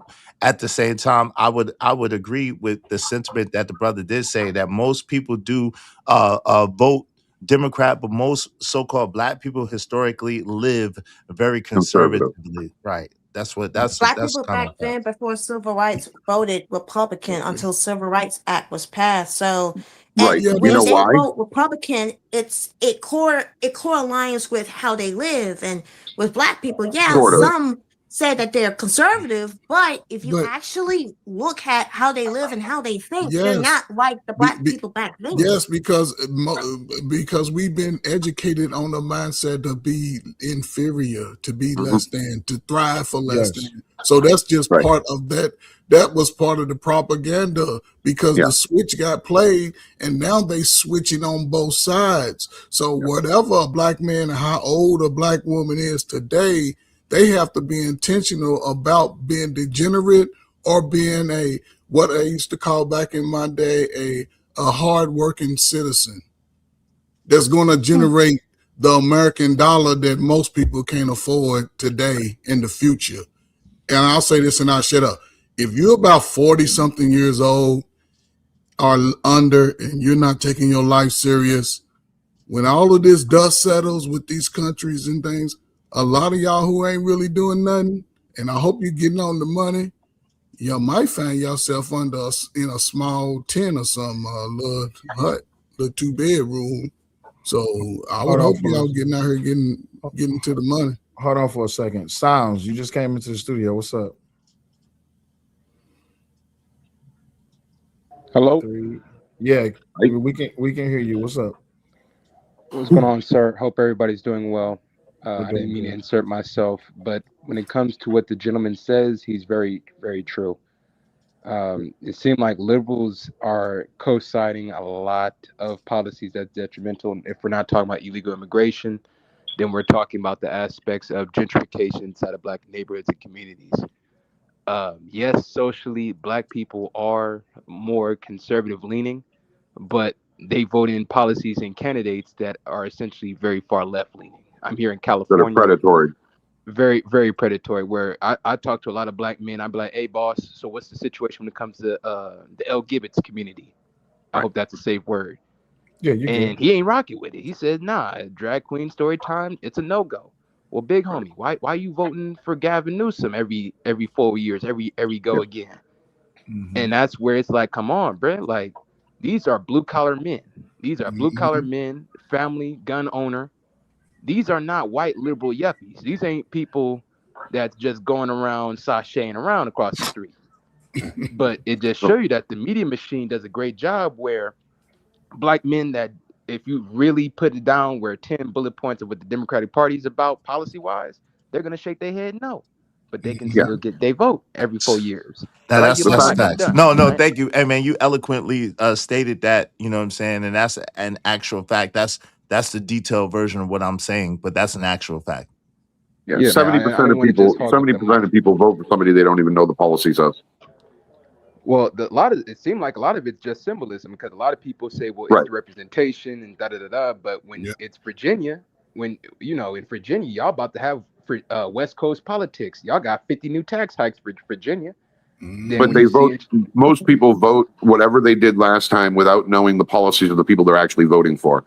I've often said that I think ballots should be blank. You should have to be able to spell the name of the candidate and give me 3 positions he holds that you agree with. If you can't do it, your vote doesn't count. Yeah, but most people still vote the same system that's gonna give you the Trump card.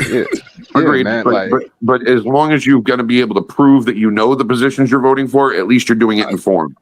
Most people are just going based off of what's going to help them. I vote Democrat because I really want welfare. I really want food stamps to be held up. I really want the unions. I see the shift when it comes to the South. Like Texas black men, Roland Martin was upset as hell when he saw 34% of black men was banging with the Donald. Well, you saw a situation of a third in Georgia. So 33 and a third, that throws them off statistics. There's a reason behind that, right?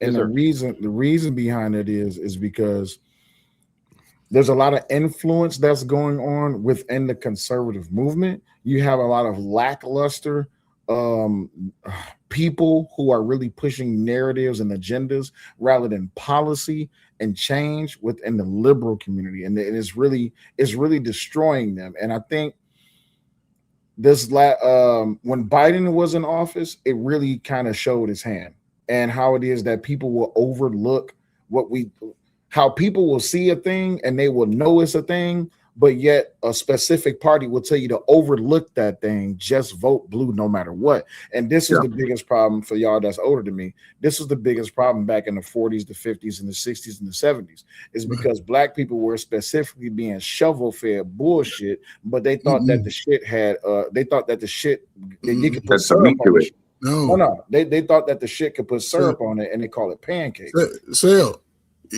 Part of what you're saying is true. Once the Dr. King era came, that was a different shift, because remember the generations all before that created wealth and had their own town and businesses on their own. Without the government funds at all. Yeah, I know. Hold on. So for that, right, that trumps our modern lifestyles, because once we got to that era, I'm born 68. Even the Fred Hamptons and the brothers, they was all in their early 20s, early 21, right? And they were doing things greater than themselves, and it was affecting the community in its greatest sense, because again, the sense of knowledge also thrived again. Right, but that's what I'm saying though. So what's happening is, I'm speaking to what Sounds brought up, and I think Izzy mentioned it earlier. I could be wrong, but what's happening in the shift of why it is that these things are changing is because we're starting to use now more logic and reasoning rather than feelings and emotions. Yes, once you learn how to step away from feelings and emotions, we can argue like a motherfucker all day, but as long as we able to understand that, hey, I may disagree with your point, I still understand your point, and that's why that's the relationship that people are supposed to have. And can one more thing. So politically, where that wedge has been driven is that vote blue no matter who. I appreciate you for that. It's the walk to that vote blue no matter who. It sidesteps logic. The same thing with feminism. It sidesteps logic. The same thing with intersectionality. Yeah, same thing with beta male feminism. If it sidesteps logic, what it does is that it's supposed to say that Izzy Bands cannot be trusted because he's black, even if he's the head of the household, even if he's married to his wife and they got 3 kids and they're striving, but Izzy Bands is a black man, so he can't be trusted. But feminism also says that Justin, who's a white man, that he can be trusted, but just from afar. That's what New Wave feminism did. New Wave feminism says that Justin is still dangerous because he's a white man, but we can still accept Justin's help. They won't accept Izzy Band's help, not even from afar, unless the government is getting it from Izzy Bands just because he's black. That's where we're at right now. That's government money. Government money's like heroin. Government money's like heroin. We're not third, Sal. We America's at a crossroads for the future of all men, black, white, whatever. If you're a citizen of America, the future of your Republic, American dream is at stake, right?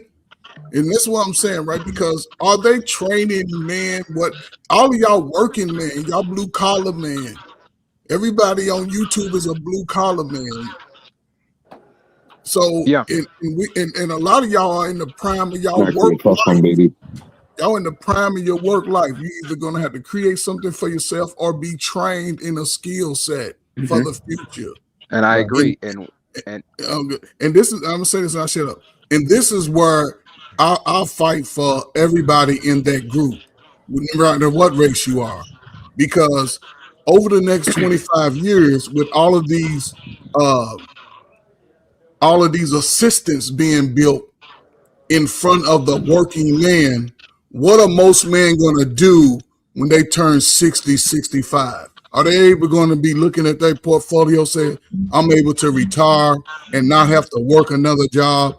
Or are you going to be looking to still try to pay off major debt as a regular citizen? They're going to make you pay your taxes. Are children going to go to college or not go to college, go to military or not? Are they going to be living with you? Y'all all looking for a job. That's what's at stake. And I'll say this and I'll shut up. If America must train the younger 21s, 18, at that age, everybody should be doing a skilled job in some capacity, fixing it, putting it together. Other than that, what they going to do, walk the streets? And that used to be the Democrat point. Yeah. No. Used to be. Well, yesterday's Democrat is not today's Democrat. Agreed. No. Yeah, it's completely. I'm just going to throw it out there. I'm a trust fund baby. You're a trust fund baby. Let me to the trust fund. Let me give you my cash app. Let me hold like 50. Yeah. But, Shout out to the trust fund. Shout out to the trust fund. Yeah, go ahead, Cooley. You got it. Okay, do you guys ever thought that entertainment can have an effect on how people vote? Like 100%. Like, I don't want to diss black people anymore, but I'm happy that with a group of people that's like me and black, like Blanchard, Angry Man, all that stuff. Me too. 26. Okay. Why do you keep holding? Wait, listen, man. Why if you hold up that if you hold up that daggone pack of wait.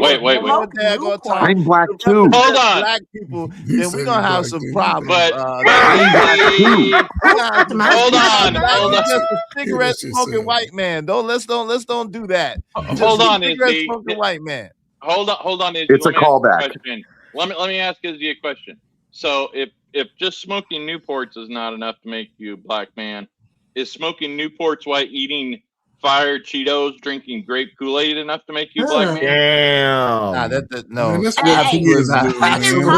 Listen, absolutely not. Listen, what's good enough to make you a black man is your mother and your father getting together. We trendsetters. The proper chromosomes.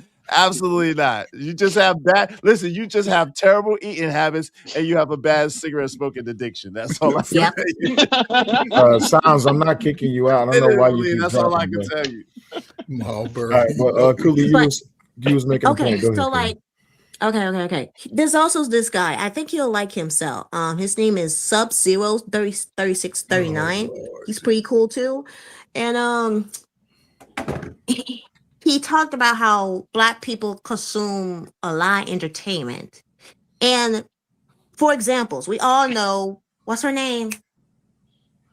There's so many city girls. Oh my gosh. Young Which Miami. one Stallion, of you? Which one of you dance to? Young Miami. Which one of I them don't do you dance to listen none of to? them. I don't listen to none of them. 26 years old. Meg the Stallion. Remember that she twerked for the Democrats? Absolutely. Beyonce, Cardi B. Who else? Oh, that no voting, no Falcon. No fucking. Don't mention that. That's the propaganda. That was the propaganda of the Democrats. I'm saying it. Black people, Go ahead, especially with roots and the color purple, all that can like warp Black people way of thinking. And all it takes, movies like Get Out, Lovecraft Country. That wasn't even Lovecraft. What else? Friday. Sinners. All that can like make a Black person trip out. The music can influence a Black person to trip out. All of that. What? Wait, hold on. No, she's not. Rocket. No, she's not lying. She's not lying.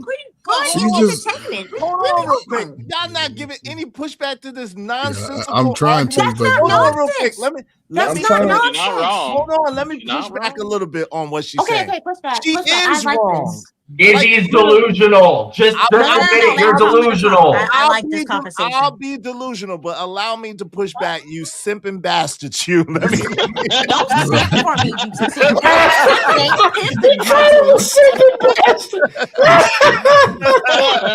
As long as I ain't tricking. Let me push back. All right. So listen, at the end of the day, right? It's hilarious, right? Like some of her assertions are hilarious. They're reaches of the grandest proportion, right? So number one, okay, the fact that you are saying that the problem in the Black community is Get Out, Lovecraft Country, Sinners, and what was the other one? Did you say it was another one? You just mentioned new movies in this day and age. I mentioned. Okay, so you also mentioned Color Purple. You also mentioned Color Purple, and you also and okay, and I also mentioned music before. Okay, film, but I got you. I was getting to that, but the basic point that I'm making is that the problem with that is very ill informed. And again, I judge people. I really pride myself on judging people off of how they treat me, how they interact with me, and what type of people they are, whether they are white, Black, or candy striped. I really do have a lot of friends who happen to be Caucasian. I have friends that happen to be Asian or Hispanic or Black. You know what I'm saying? That doesn't really matter to me. The quality of the person is what matters. At the same time, we cannot ignore the implications in this country. And I think that unfortunately, because of some of our confirmation bias, implicit bias, and prejudices and so forth, we try to make it seem as if things didn't happen way before that. There was a place called Rosewood in America. There was a place called Seneca Village. Hold on, let me finish. Let me finish. I'm sorry. I'm sorry that you want to talk pop culture and shit that's imagined. Hold on, let me just finish my statement. And shit that's imagined. I let you babble on about goddamn Lovecraft Country, goddamn Sinners. No, don't cuss at me. Oh my gosh, I'm not cussing at you, but I allowed you to babble on about nonsensical things, and then you're those things are not nonsensical. And then you're saying to me, why do I want to bring up history? Well, history has. What is that background noise?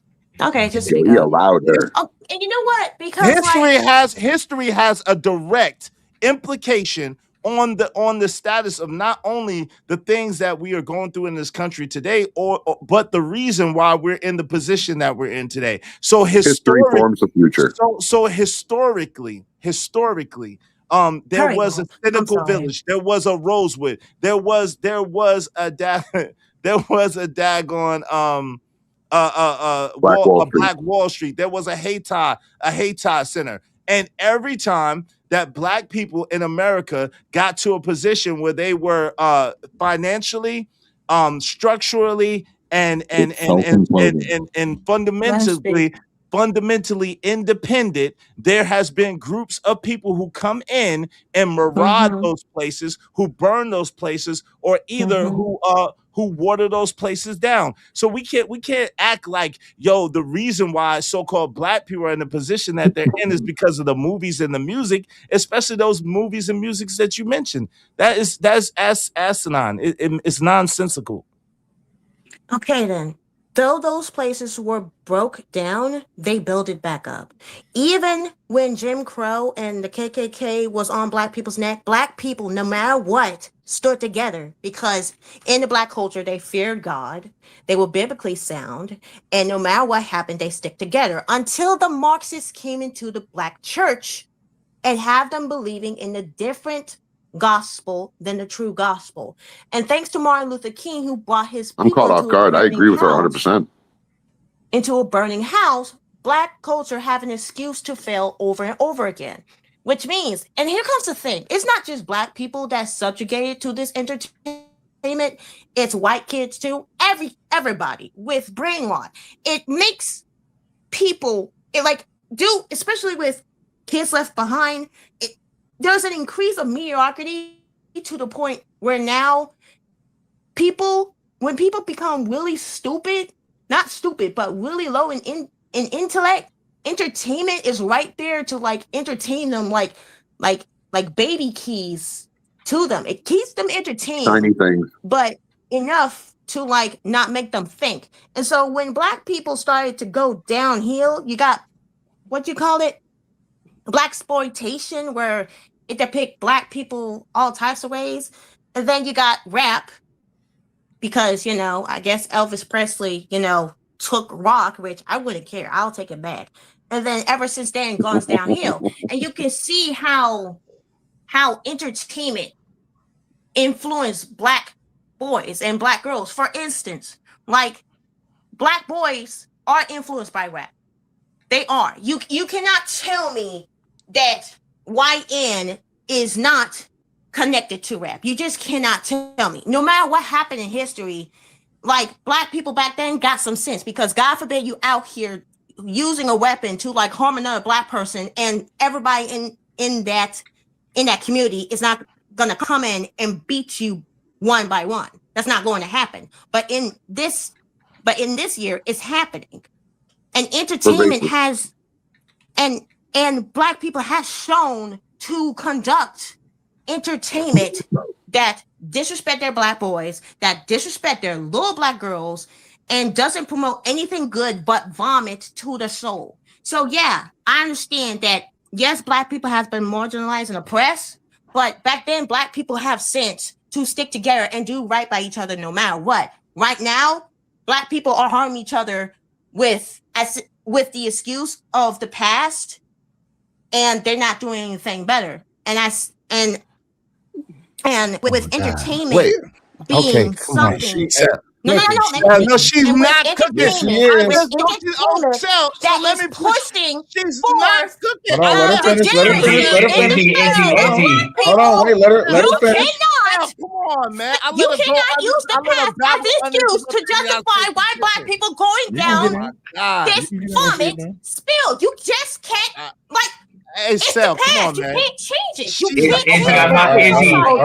I'm not gonna lie. Jesus Christ, can I let her go uninterrupted? Izzy, you've been yapping for the last 45 minutes. That's a lie. No. I let her go uninterrupted. I did not interrupt her. But this is the fact. She's beating, bro. Over and over and over again. She can't beat me if I bye-bye. didn't even say anything. All right. So really quick. I don't mind. You use the past to justify why black people. I didn't use the past is in to the just position use. that they are. So Absolutely repeat false. the same thing? Absolutely false. So I didn't use the past to justify Sure anything. I'm absolutely positive. You And use it. when you were talking, you use when you were talking, I did not interrupt you, and you said a lot of asinine statements. Whether they agree with you or not, does not mean does not speak to the validity of what you're saying. So now, if I could retort uninterrupted, I appreciate it, right? I let her rock. I didn't interrupt her not one time. It's just like towards the end, I thought you were gonna bring her to a damn close. God, dog. So when y'all in this box like this, I usually don't interrupt people, but y'all actually having a good conversation. But she was cooking though. She wasn't cooking. All right, so give it. Wait, hold on, wait, hold on,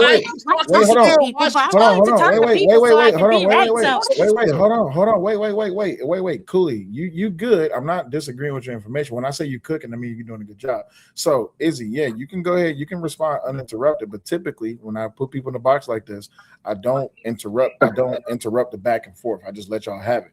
But yeah, go ahead and interrupt. But I didn't interrupt, so I afforded her the same grace that I would like. Okay, no problem. So that's it. I afforded her. I didn't interrupt her not one time, so she could complete her thought and so I could hear her thought. Absolutely.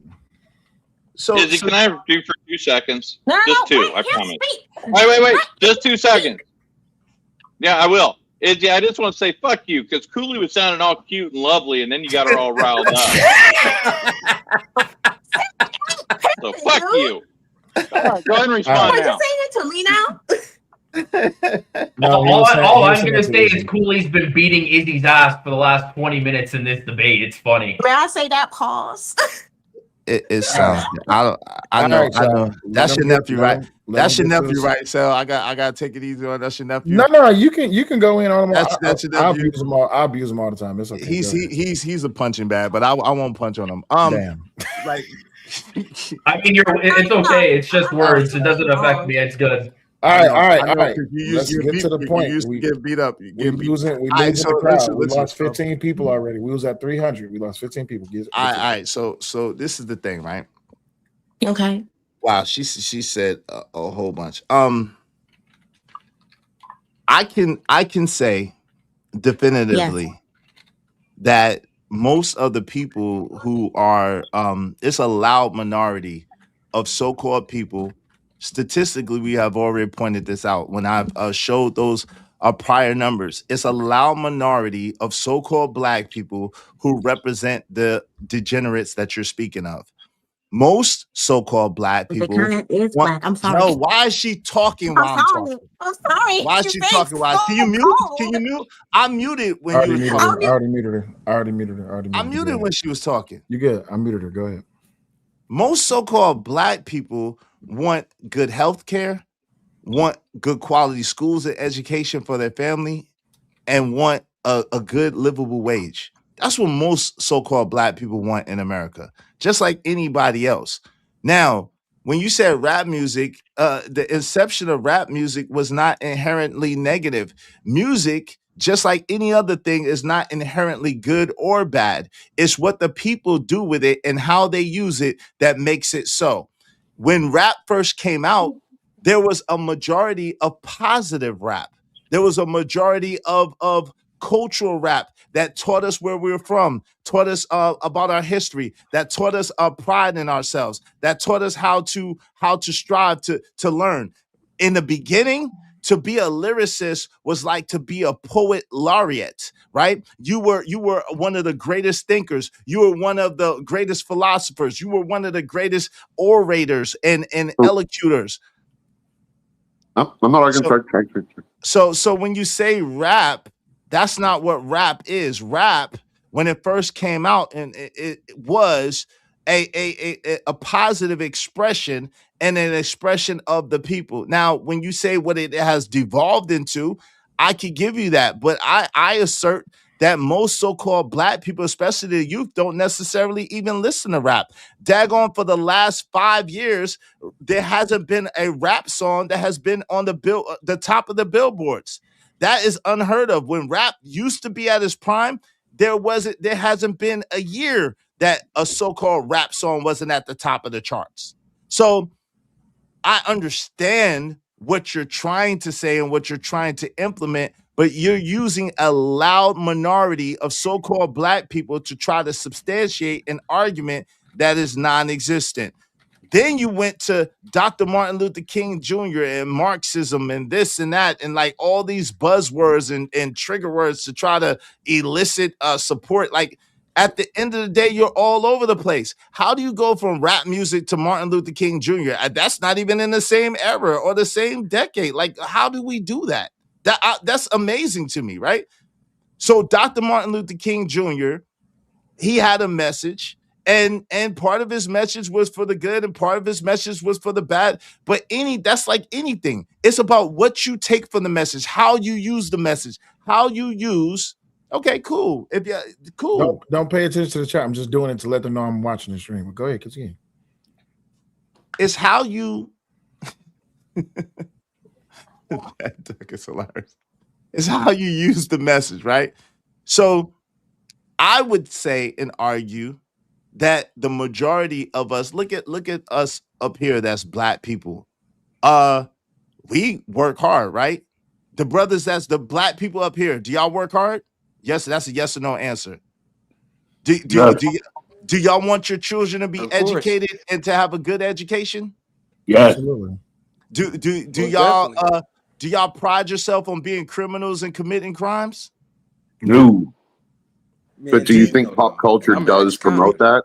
Well, of course, pop culture promotes that. American culture promotes that. But the thing of it is this: that is still a loud minority of people, whether they be white, black, white, or candy stripe. The criminal element. It was an underworld for a reason. It's not the majority of society. Majority of society wants clean water, wants good food, wants good education, wants quality living arrangements, and wants to have a decent wage. That's the majority of Americans, whether they be black, white, or candy stripe. It does not matter, right? So in black people, it doesn't make any difference. Just because social media, which has been doing it forever, media period has been propagandizing and sending these messages to make black people look a certain type of way. It was the minstrel shows of the 20s, the vaudeville shows of the 30s. There's been many attempts on media where they would make people appear darker than they actually were, where they would paint these narratives and paint these lies to make it appear that black people were more violent than where they were, or doing more than what they were. So this is not anything new.